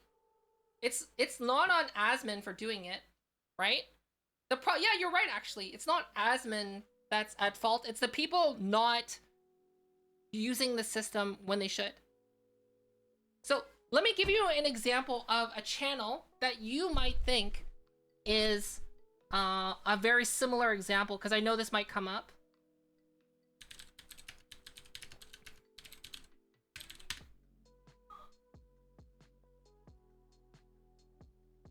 So there's this channel called Daily Dose of Internet. I'm sure you've all seen it, where it's compilations of TikToks and funny moments. Did you know? And you might be like, oh, well, Fofa, how is this not a violation of fair use? They ask for permission. In some cases, they pay the original video creator for the rights to use the video.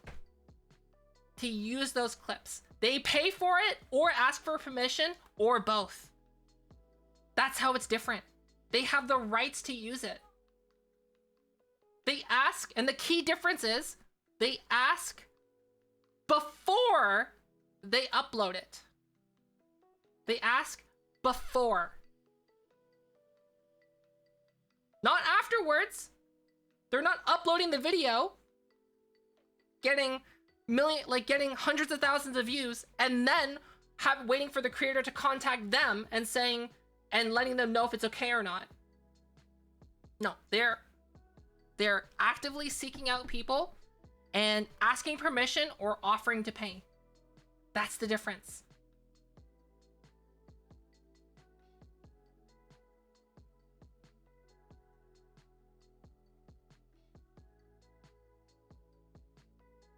Exactly. And yeah, and like I said, in some cases, he reaches out and offers to pay for content. That's the difference.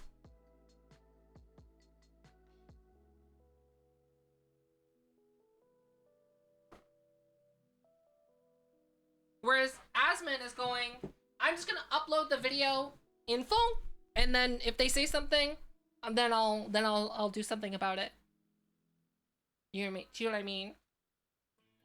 So like the whole Elon Musk being in your kitchen and taking your food goes into effect, right? So the difference between, let's say, Elon Musk, the Elon Musk analogy, you see it again. Daily dose of internet is Elon Musk rings on your doorbell and goes, hello, hello, are you home?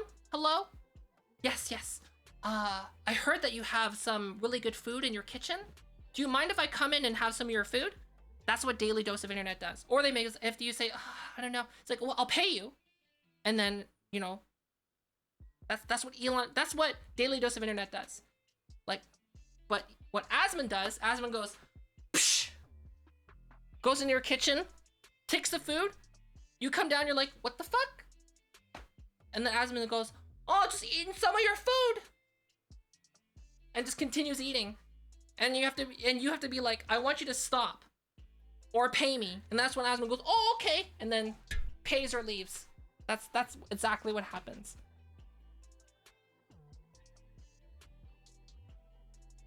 So what basically needs to happen is Asmon's not going to change his ways. And the only thing that's going to change Asmon's like ways and other reactors like Asmon is people need to copy claim and copy strike when they are in the rights to do so. When fair use is being violated and their video is being taken and stolen and re-uploaded. Is that going to kill Asmon's React content? No. He's basically all Asmon needs to do is tell the editor that he pays, that manages his YouTube channel, to say, hey, edit the videos. That's it. That's all he needs to do. Right? It's kind of scummy that he's not doing that already, considering his size and how much money he has. Right? He has an editor. He has someone manage his YouTube channel. All he has to do is tell them, stop doing that. But he doesn't.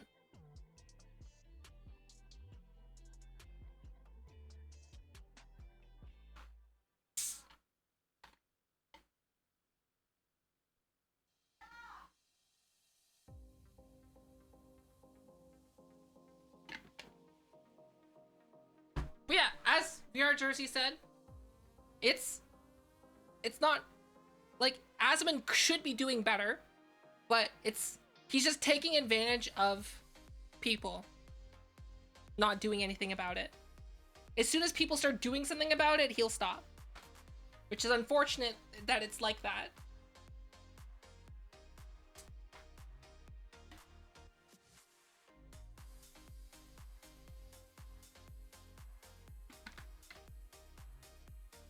Copyright literally doesn't mean anything? Is that what you're saying? You're saying copyright doesn't mean anything? Because of how the internet's configured?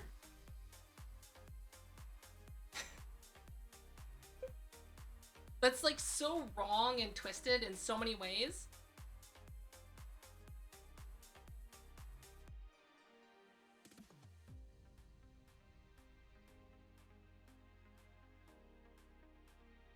Copyright is not designed for corporations. You are so incorrect in that. So incorrect.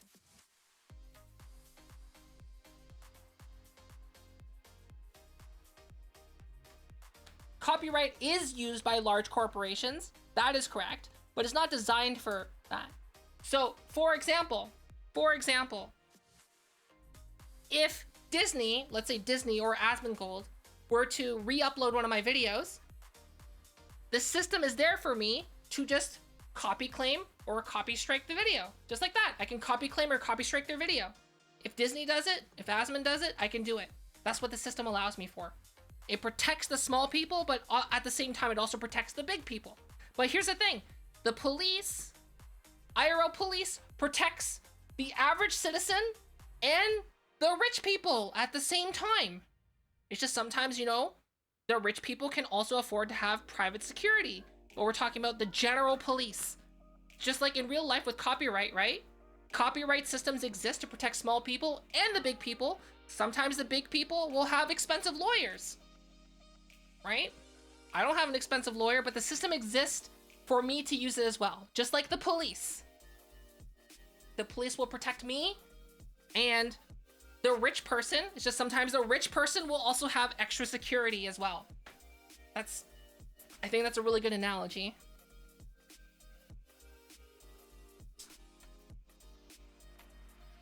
If libraries won't exist.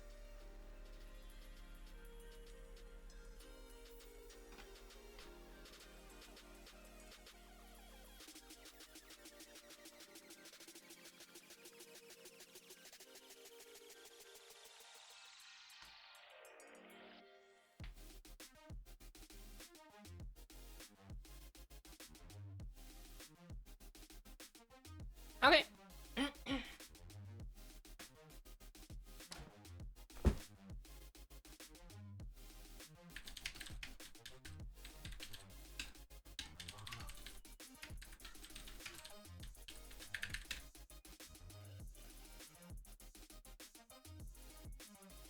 Let's look at this.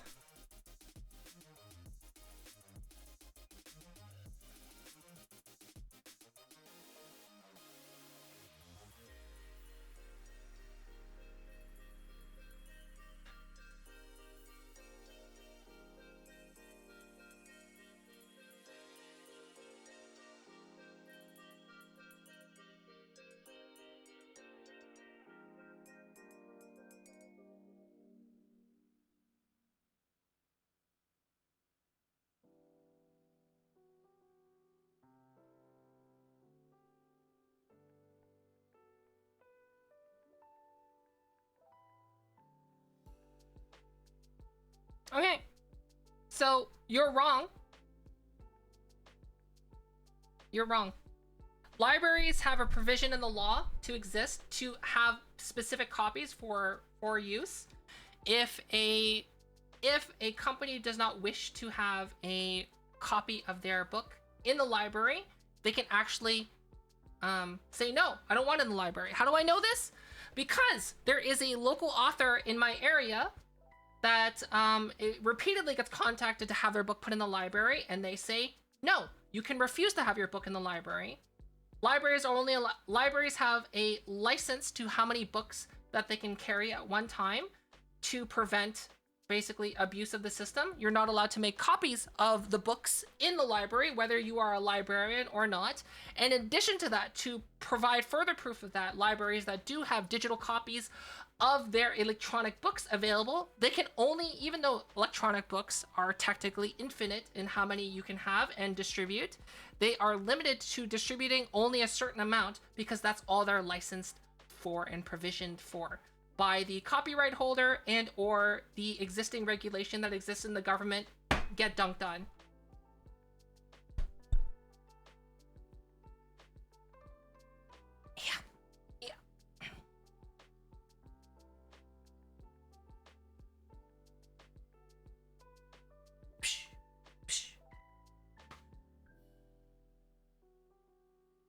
So, you're saying like copyright law only exists to protect big companies like Disney. Incorrect. So, like for example, if a company, let's say if someone were to release a movie, right?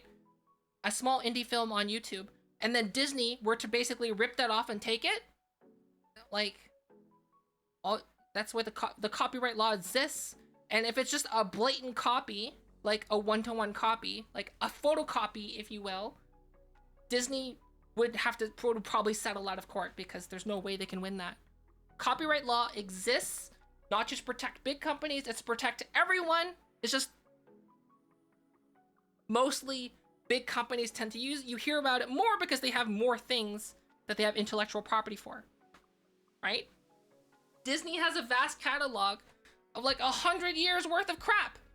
So obviously you're going to hear about people violating Disney's copyright more than anything else. Whereas with you or me, what do we have? A vast library of what? But the thing is, if we do have something that we have intellectual property of, we are protected under that same law. And honestly, I'm just gonna say, like, the argument that you're saying right now is the same argument that people who steal other people's models and assets and artwork on the internet say to justify their theft of other people's work. You literally just said the exact same argument. So someone took one of my videos from YouTube and re-uploaded it to YouTube, and I messaged them, I'm like, hey, can you take this down? And they said no, and they said the exact same thing you said. And I was like, oh, okay.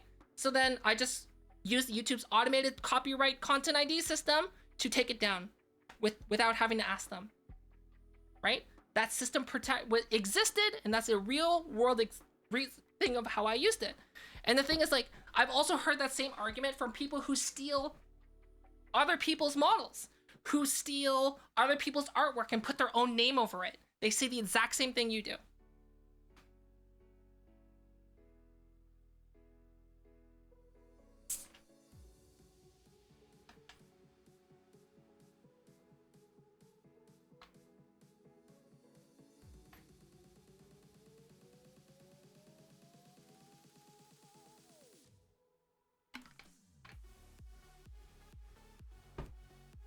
So like, I'm particularly going hard on this because it really grinds my gears whenever I hear that argument, because most commonly people use that argument to justify them stealing art from other people.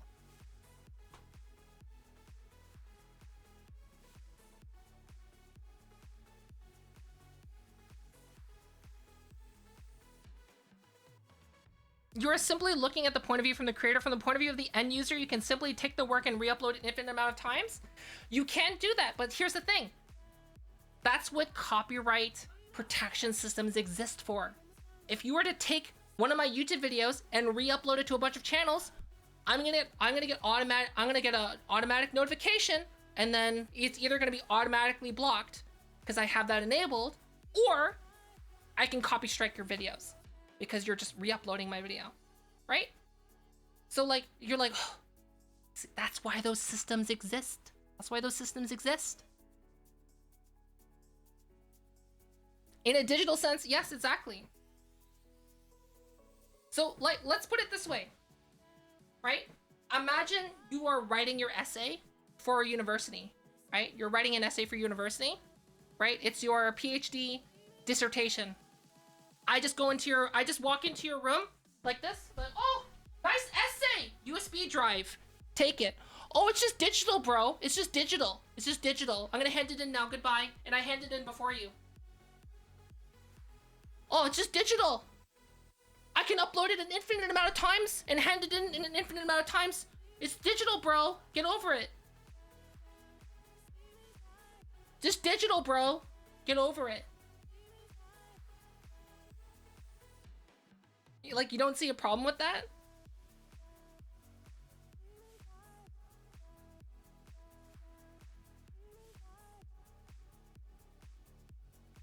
Yeah, IP bans, POG. Let put it this way, Boomer Sweat. If you join my Discord server and I ban you, in order for you to rejoin my Discord server, you can do that. But the thing is, you can't just make another account. There's protections in place to help prevent that. So if you join my Discord server and I ban you, in order for you to rejoin it, you have to get a new SIM card each time you want to rejoin. And, you know, it's my right to do that. I can do that. There's protections like that in place. There's systems like that in place to protect people, to protect content creators, to protect, yes, content creators, but also big companies, right? Just like the Discord analogy, a big corporation can have a Discord server, just like how I can have a Discord server, how I have access to the same level of protections that that the big company's Discord server does, right? So like, yes, in that big company, you're free to go in and just buy like 1,000 SIM cards and then just make 1 million accounts and repeatedly join and do whatever you want to do, right? But like, why? Why would you do that? Why would you waste your time doing something like that? Like, what gives you like the personal boner quest to like see someone's content and be like, I need to re-upload this and make 1 million accounts on YouTube? Why? Like, it's a fruitless effort.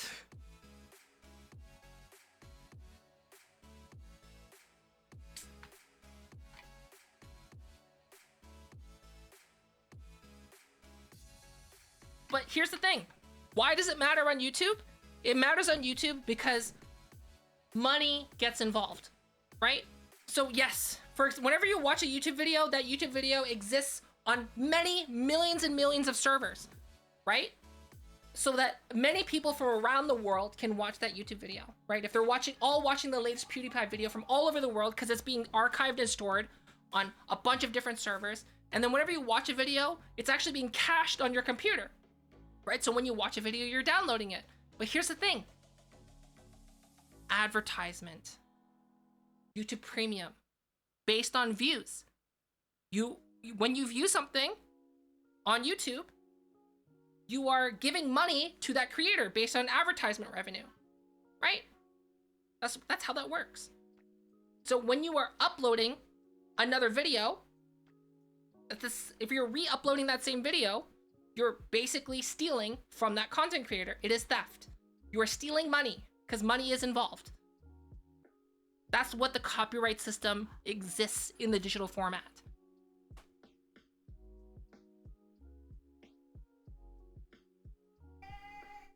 Yeah, exactly. Ex Machina saying it exactly. A non-physical domain? Okay, so once your essay, go back to the essay. Once your essay is written, right? It turns, when you put it on the computer, it becomes a digital thing. So you don't own it anymore, right? I can just take it. It's my essay, right? What's to stop me? It's digital now, bro. It's my essay now. I can upload it as many times as I want. Anything, oh, your banking information? Hey, that's all digital now. Yeah, your digital money is mine now, bro. It doesn't exist. It's all in cards, it's all digital. It's not tangible items anymore. Didn't you know that the dollar's not based on the gold value anymore? It's just based on a value that we all assign based on what we all agree on an intangible object, on a monetary value of money? Yeah, that's right. I guess all your money is just mine now because it's digital, bro. It's mine. So you should just, give me all your money. Because it's digital.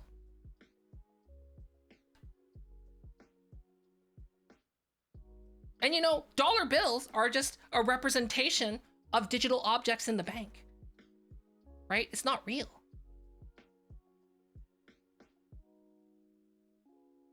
It's up to the bank. It's up to the bank. But the thing is, all I can do is just hack my bank account and use it. I can just hack my bank account and boom, I got a bunch of money right there. Right? I'm not breaking the law. I can do it as many times as I want because it's digital. It exists on many different servers. I can access my bank account from anywhere in the world. So I'll just like how I can access your bank, you can access your bank account from anywhere in the world. So therefore it must be digital. It must be, free to take.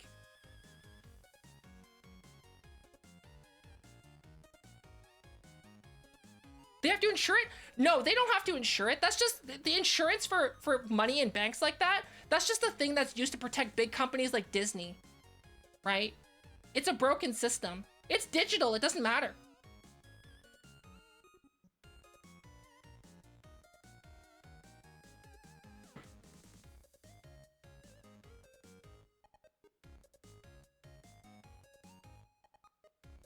It's digital. It doesn't matter.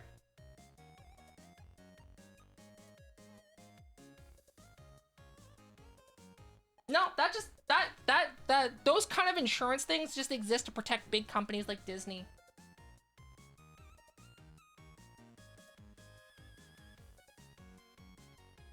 You see how that can easily be switched around? You see how that, like... I'm refunding your joke request, by the way. Lord Apollo, I refunded your request. I refunded it. Because I'm not gonna do a joke. Because you see how you can't just pick... If you want to break rules, because you're like, whoa, it's digital. Artwork is digital. Videos are digital. It doesn't matter. Copyright just exists to protect the big companies, right?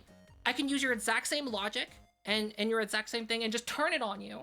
And like, you can't just pick and choose when it's convenient, right? Just like laws only exist because we all collectively agree, or the majority of us agree, that those laws are a thing.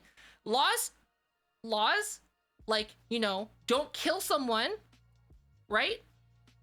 It's not like a built-in thing, right? It's not like, you know, when you like commit a crime that like all of a sudden a lightning bolt is gonna come down and smite you, right? No, it's because it's a collective agreement that we all agree on. Just like copyright, right? It's a collective thing that most of us agree upon. And if you're like, but I didn't agree for that.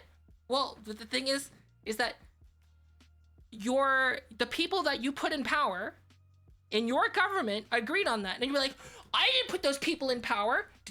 Did you vote? Yes, you did. And if you didn't vote, you can shut up. Because if you didn't vote, you have zero say about anything in terms of policy or law. If you don't vote, if you choose to not vote, even though you're legally able to vote, you can just shut up, because you have no right to say anything when it comes to policy, when it becomes to law or regulation. You have zero say. If you do vote, you're voting for people that put these policies into place. Basically. And if you vote for someone who doesn't put these policies in place, the thing is then you're in the minority. Because most people vote for people that do put these things in place.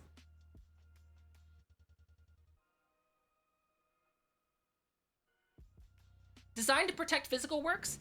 Please tell me how it's designed to protect intellectual property. So it's not to protect physical works, it's protect the concept or the idea or the mechanism in which those physical things work. So the concept of, let's say, a chair, right? Everyone has a chair, but the thing is, like, a chair is a construct of our mind.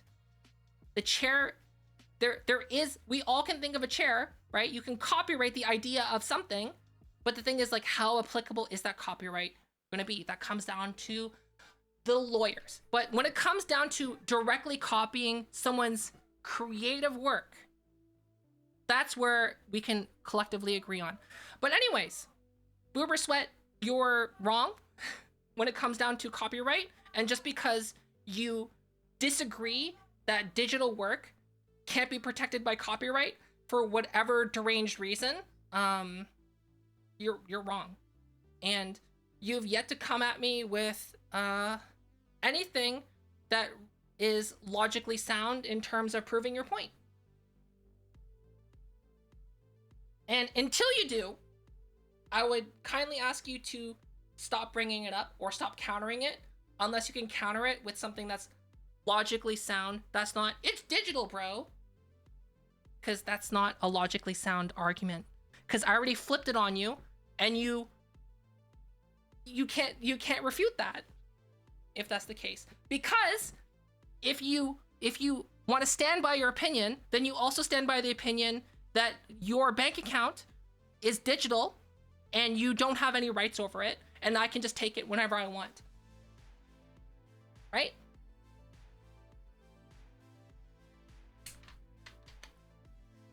I don't know what to say other than I just slam dunked you.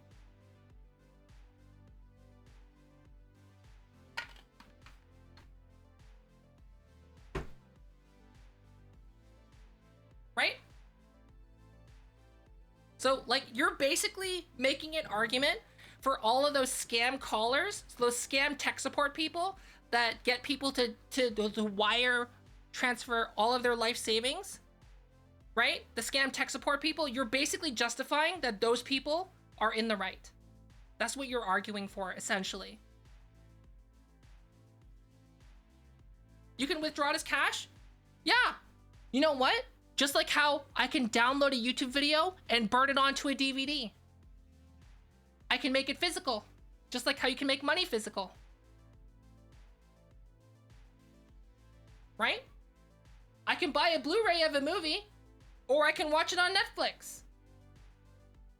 I can watch a movie, download it, and burn it onto a disc. It's the same thing.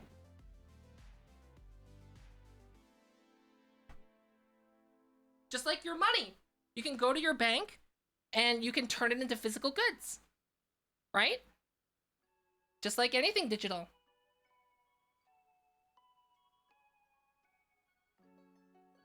.3D models. I can download a 3D model and print it on my 3D printer. Boom. I can get my 3D model and pay a sculptor to recreate it for me. There, I have a tangible good for it.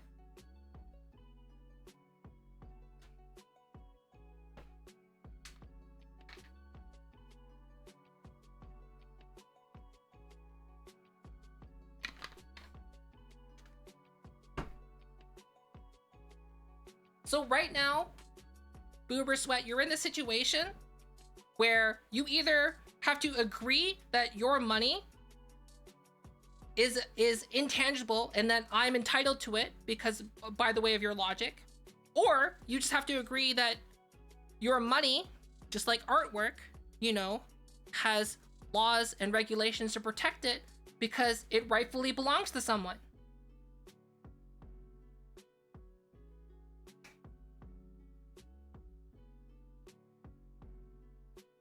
As a physical thing? Oh, so you're saying that if everyone were to go into a bank and withdraw their money at the same time, the bank can fulfill that? You are incorrect. You know, banks, money is not tangible because banks actually don't have the amount of money that that is shown in your bank account. Did you know that? Do you not know how economics and banks work? Because that's the case. That's the problem, right? If everyone goes to their bank and withdraws all their money at the same time, the bank is actually not able to fulfill that. Because money is no longer, gone are the days of being able to go to the bank and then get money that's tangible. Because money is now intangible. It is digital.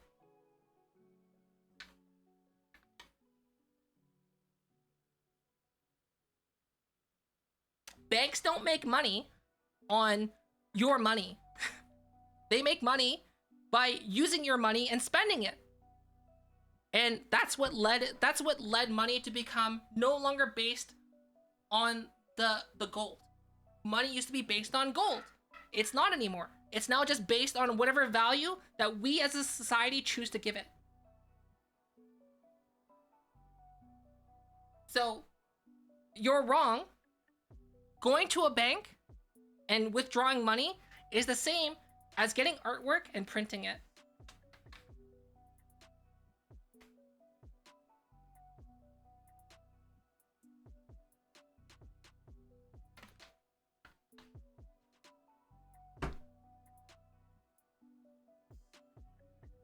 So, once again, we're back at that same situation. Money is digital. Money is intangible. Therefore, by your logic, you are not entitled to it. Or you concede your logic and, you know, acknowledge that certain digital goods belong to certain people.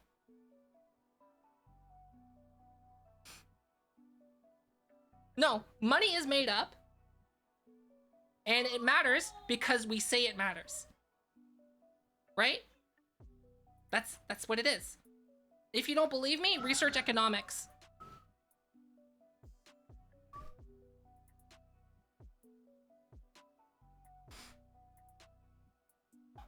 Right? Why, like, think about it this way. Why can governments print money? Where is this money coming from? Right? Think about it. Where does the money come from? if they're printing the money? Are they digging up gold every time they decide to print money? Or are they just doing calculations on what would work in the economy because what would people are willing to accept as the value of money?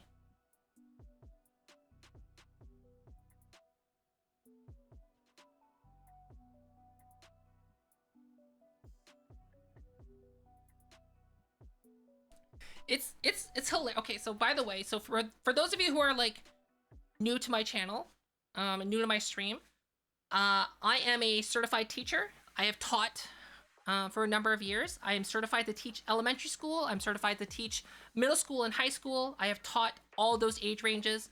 I have taught in Canada, and I've also taught internationally abroad in international schools. I also have formal education in making arguments and making logically sound arguments.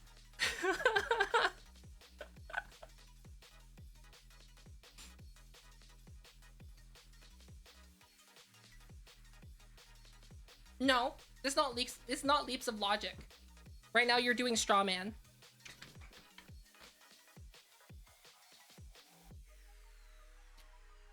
What I'm doing is I am using your own logic against you to prove a point. Basically, I'm making a spite argument. I'm creating an alternate universe that is purely bound on your logic to show you how ridiculous your logic is.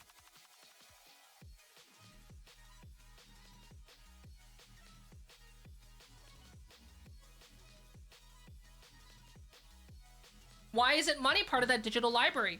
Money exists digitally on the world. I use the internet to transfer money between things, right? It's only because we accept that it exists like that.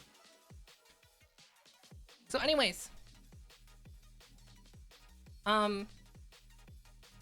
you've been thoroughly trounced, and I would like to move on because you're offering no counterpoints. So I kindly ask you to stop, and I'm also not going to talk about it anymore either, because you clearly are incapable of moving from your position. Probably because you're being called out in chat, and generally what happens when people are being called out in chat or online, people will dig in their heels and headstrong their opinion, which is the problem with basically everything right now. Did I approach this wrong? Probably. I probably shouldn't have called you out, but I encourage you to do your research. Please educate yourself, because your views on certain things are very problematic, very flawed. I apologize for calling you out, but I do believe that I am right, and I would assume that most people also side with me as well. As you're seeing in chat, you are probably the lone person. So please take the time, do your research. We're not going to talk about this anymore. And that's it.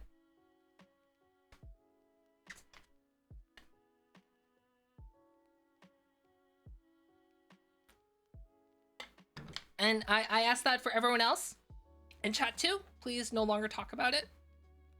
Yeah, that's it.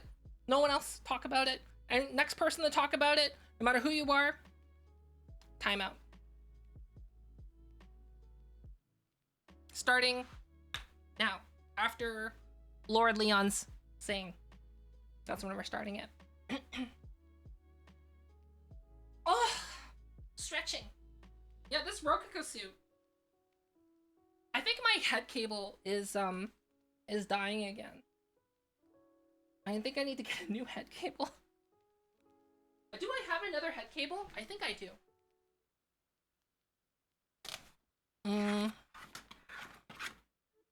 Is this head cable? Do I have another head cable? I hope so. Oh, I hope so.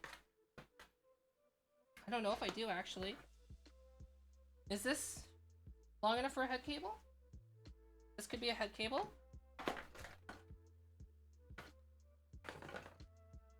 Oh, I only have one head cable. Basically. Okay, I need to contact Rokugo again and get replacement cables. Ah! What do I think of Cryosleep? I think that it is a pipe dream and a gamble. That's what I think of Cryosleep. Like, okay, in terms of Cryosleep, the way it is handled right now is like when you, right after you die, like at the moment of your death, they freeze you or they cut off your head and freeze your head. It's one of those things that what do you have to lose, right? If you're already dead. But like, it's a pipe dream and it's a gamble. You're gambling on the possibility of future technology existing. You're gambling on two things. Actually, you're gambling on a number of things. You're gambling on, one, future technology will exist to revive you. Two, that future technology will exist to restore your memories. Three, you're relying on the company that is freezing you to still exist when and if this future technology comes to exist.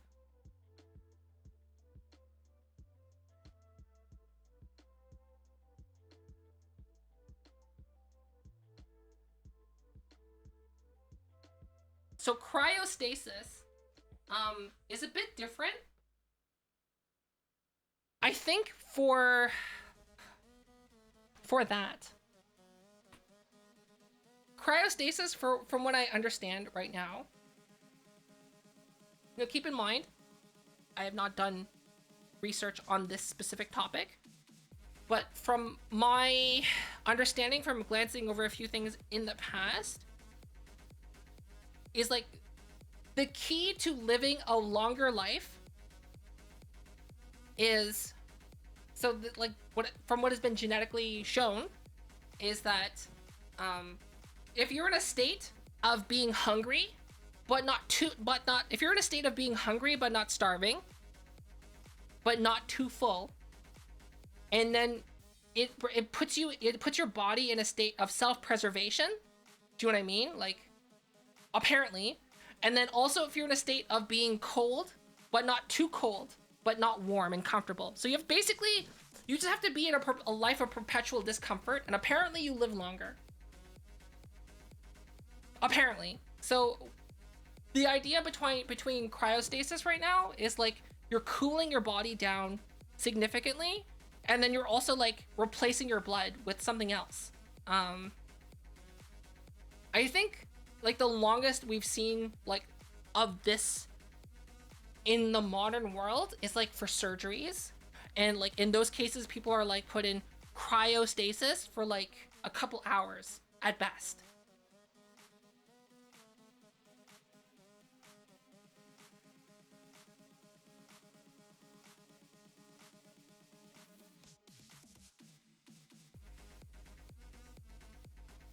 Basically, right?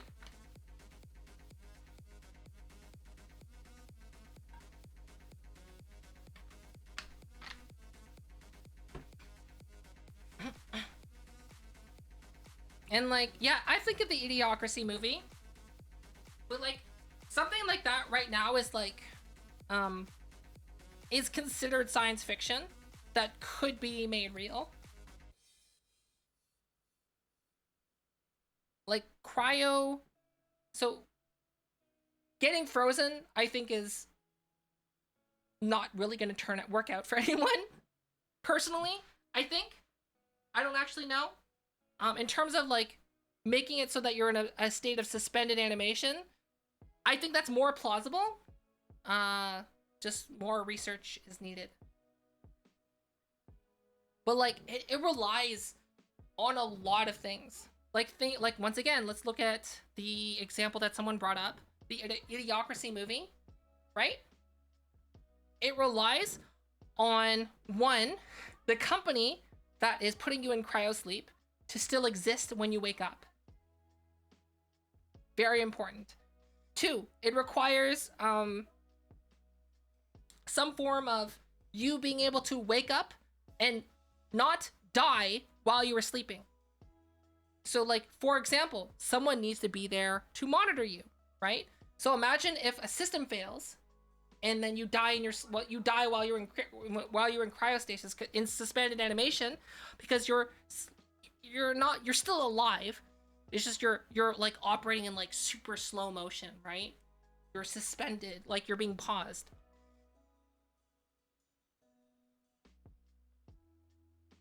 And like here's the thing too. It's very possible for you to wake up from cryosleep, from suspended animation, and wake up to a hostile environment. Right? You can just wake up in the middle of nowhere. You can wake up and like humanity has gone extinct. Oxygen has left the earth. Like imagine going into cryosleep and waking up and you look outside and all you see is like a burnt wasteland, and you look up at the sky before you before the pod opens, and you see that the sun is turning into a red giant. And you know the instant that the pod opens, you'll be burnt to a crisp and suffocate. Hi, Clock. Hello. Hi, Pod. Hello, Pod. Type in ! model if you want to know more about Pod, my model creator.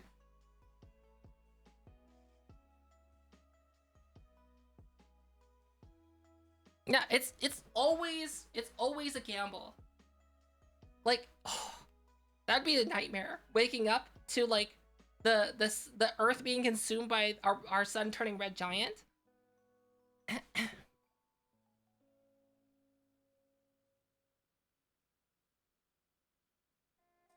I could talk about a lot of things, but I will always admit when I don't know a lot. Basically, like, about cryostasis and cryosleep and suspended animation. Most of the things that I can talk about in terms of suspended animation and how that would work out is just like armchair philosophy, basically.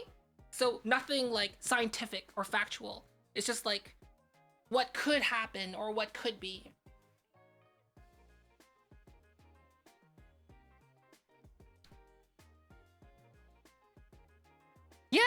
Yeah, I really like the artist badge. I think you had to accept the artist badge, but I think all VTubers who don't make their own model that they use should have the artist badge, I think, for their model creator if they exist on Twitch. !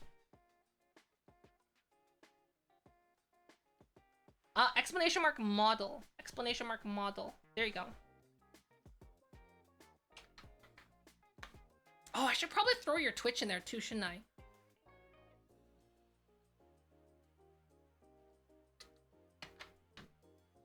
Hi, JC. Hello. I could just do this. Let's call Putazoo. Let's call them. Let's call them. Hello. We're gonna be calling our model creator. It's flipping out right now. It's okay though. Pick up, please. Pick up, please. Pick up. Oh, look, it's them doing art and making a 3D model. Perfect timing. Perfect timing. Hey.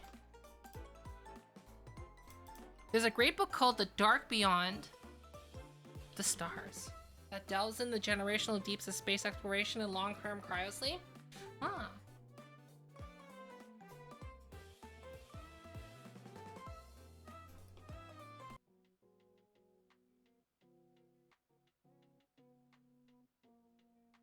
By the way,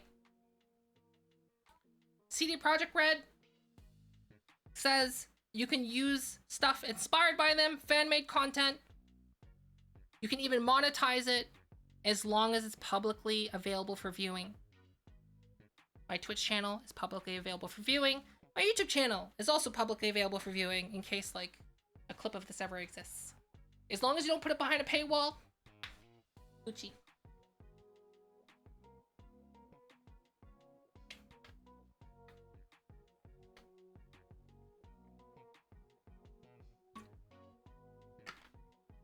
Are you talking about telomeres?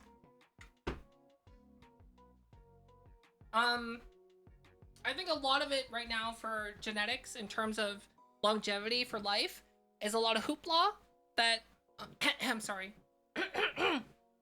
That's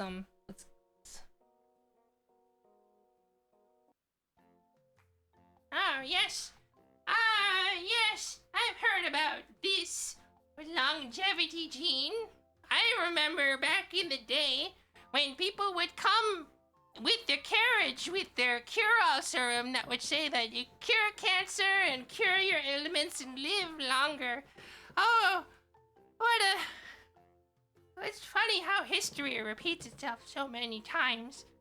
I would always say wait for the results and wait for science to prove these things right rather than trying to jump on the hype train early. Like, what are these things called? NFTs? From all of these crypto bros? Yes. Just always, there's always a risk for jumping on the bandwagon early, and most often the risk is your wallet.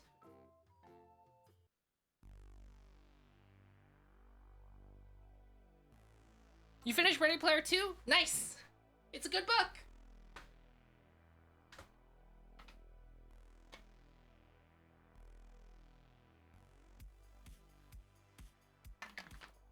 It's a good book in terms of the ideas that it puts forth. Like, I would say overall, like Ready Player 1 and Ready Player 2 relies so much on nostalgia, and it's like, it can be irritating, but if you really like the concepts and ideas of virtual reality and the future of humanity and how technology can take a place into that, I think it's really, really interesting just for those things alone. And I think it's worth reading for those reasons. And yeah, basically, Ready Player 1 and 2 is like a B movie, but in a book form.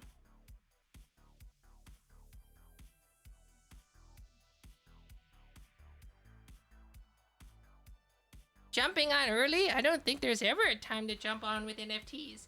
Well, that's where you'd be wrong. There's a good time to jump on NFTs, and the time is when you are the one making the NFTs do the rug pull. Is it unethical and unmoral and potentially illegal and put you in jail? Yes. By the way, apparently, a lot of the YouTubers and content creators and social media influencers who are promoting like rug pull NFTs, they're being investigated. Apparently, they're being investigated.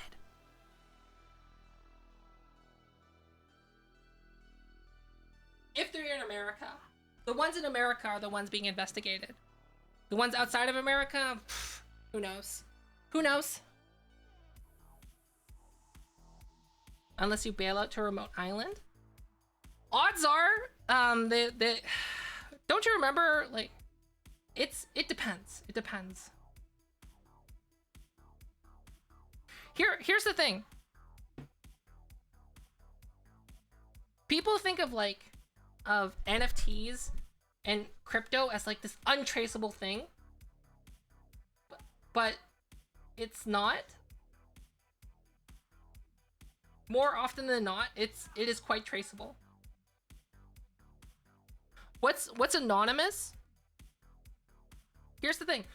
What's anonymous is who owns the wallet.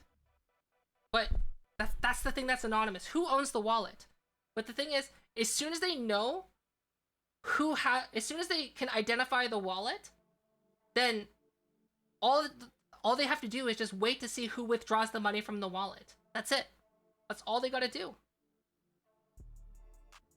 So I'm sure there's like millions of dollars right now just sitting in someone's wallet, and there's like a government agency that's just watching that wallet and waiting for it to be withdrawn and hoping that it's going to be withdrawn from their jurisdiction. That's probably the case.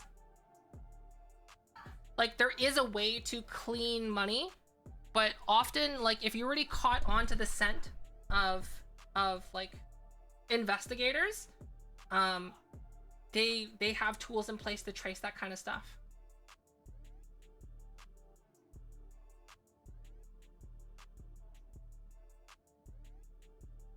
Crypto bucks can move to, yeah, Cryptoland. Didn't Cryptoland fail? I'm pretty sure it failed. Right? It failed, didn't it? Pretty sure it did.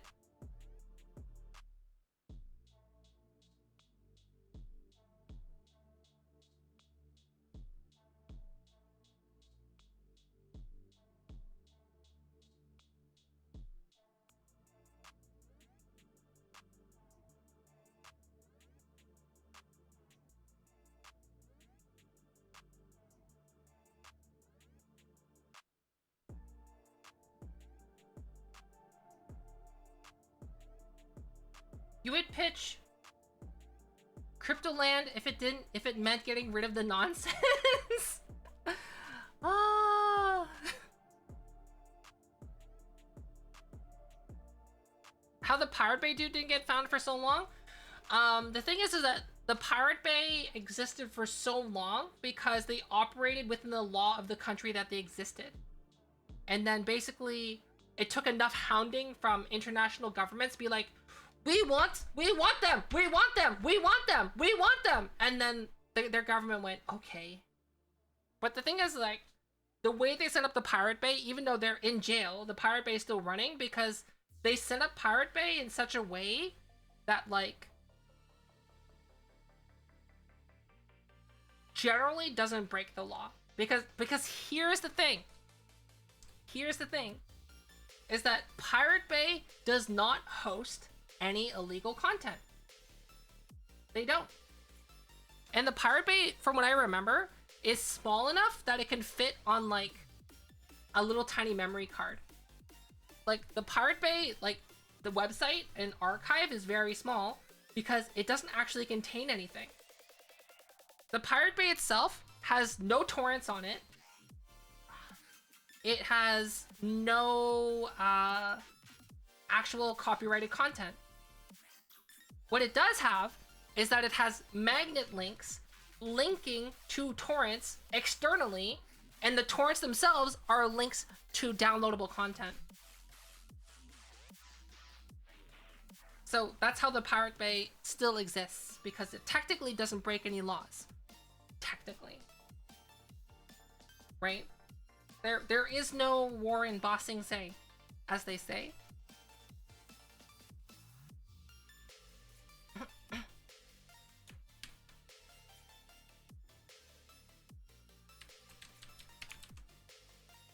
And that's how the Pirate Bay works. Yeah. And the thing is, like, the way they designed the Pirate Bay is that so it can be easily, like, it's like a Hydra, right? Once it's taken down, it'll just pop up somewhere else. Because it's existing as its own website. So another website can just come up and pop up. And, like, the way they described it in theory, the way the Pirate Bay could work is that it could be operated on weather balloons. The Pirate Bay could be operated on a series of weather balloons with Raspberry Pis as operating as nodes and servers, like flying around in the air. And like that's the idea of how the Pirate Bay could run.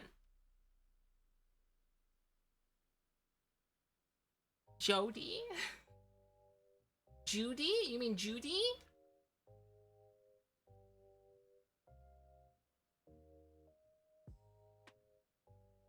But yeah, so if you're wondering, like, how does the Pirate Bay exist, that's why. Do copyright holders not want it to exist? 100%. 100%. But the thing is, like, at the same time too, like, the internet's become so accessible that people are willing to, they're not gonna go on the Pirate Bay as much as they used to. They'll just go on, like, YouTube and watch YouTube creators. Or if you're lucky, you know, go on Twitch and catch a copyright violating stream of Morbius, and we can all morb together. I'm morbing. By the way, the whole Morbius joke basically died. Oh my gosh. Okay, Morbius. So what happened is that Jared Leto, is that his name? I think so. Acknowledged the Morbius joke in a TikTok. And then Sony, to try and capitalize on the meme, reopened Morbius in theaters nationwide hoping to capitalize on the meme. No one went to see it. It's like they just like completely misunderstood the meme, because the meme of Morbius is that no one has seen Morbius. And that's why it's funny, because people are just making crap up about it.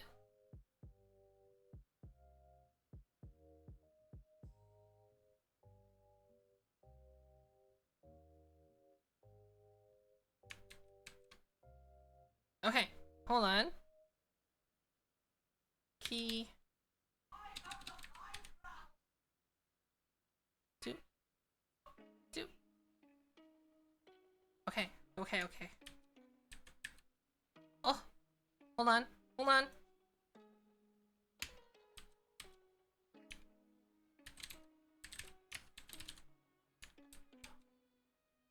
Okay.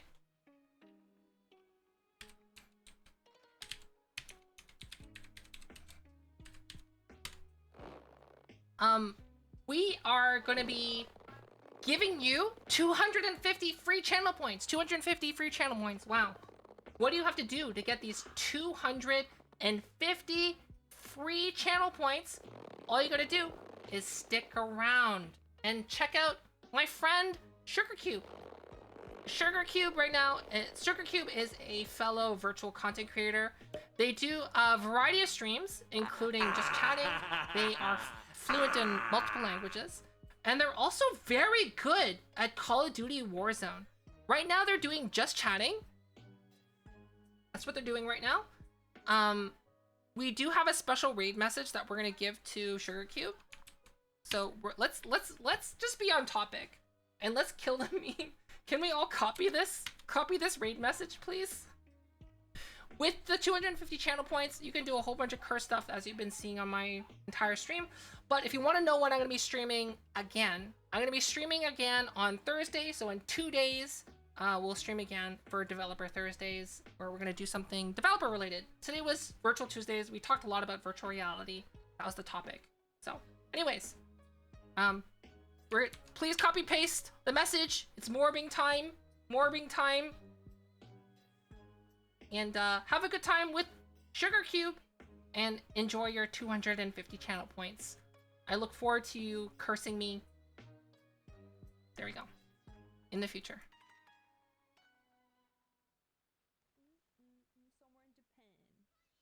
Somewhere in Japan. Bofa! Thank you for the raid! What's up? We're playing GeoGuessr!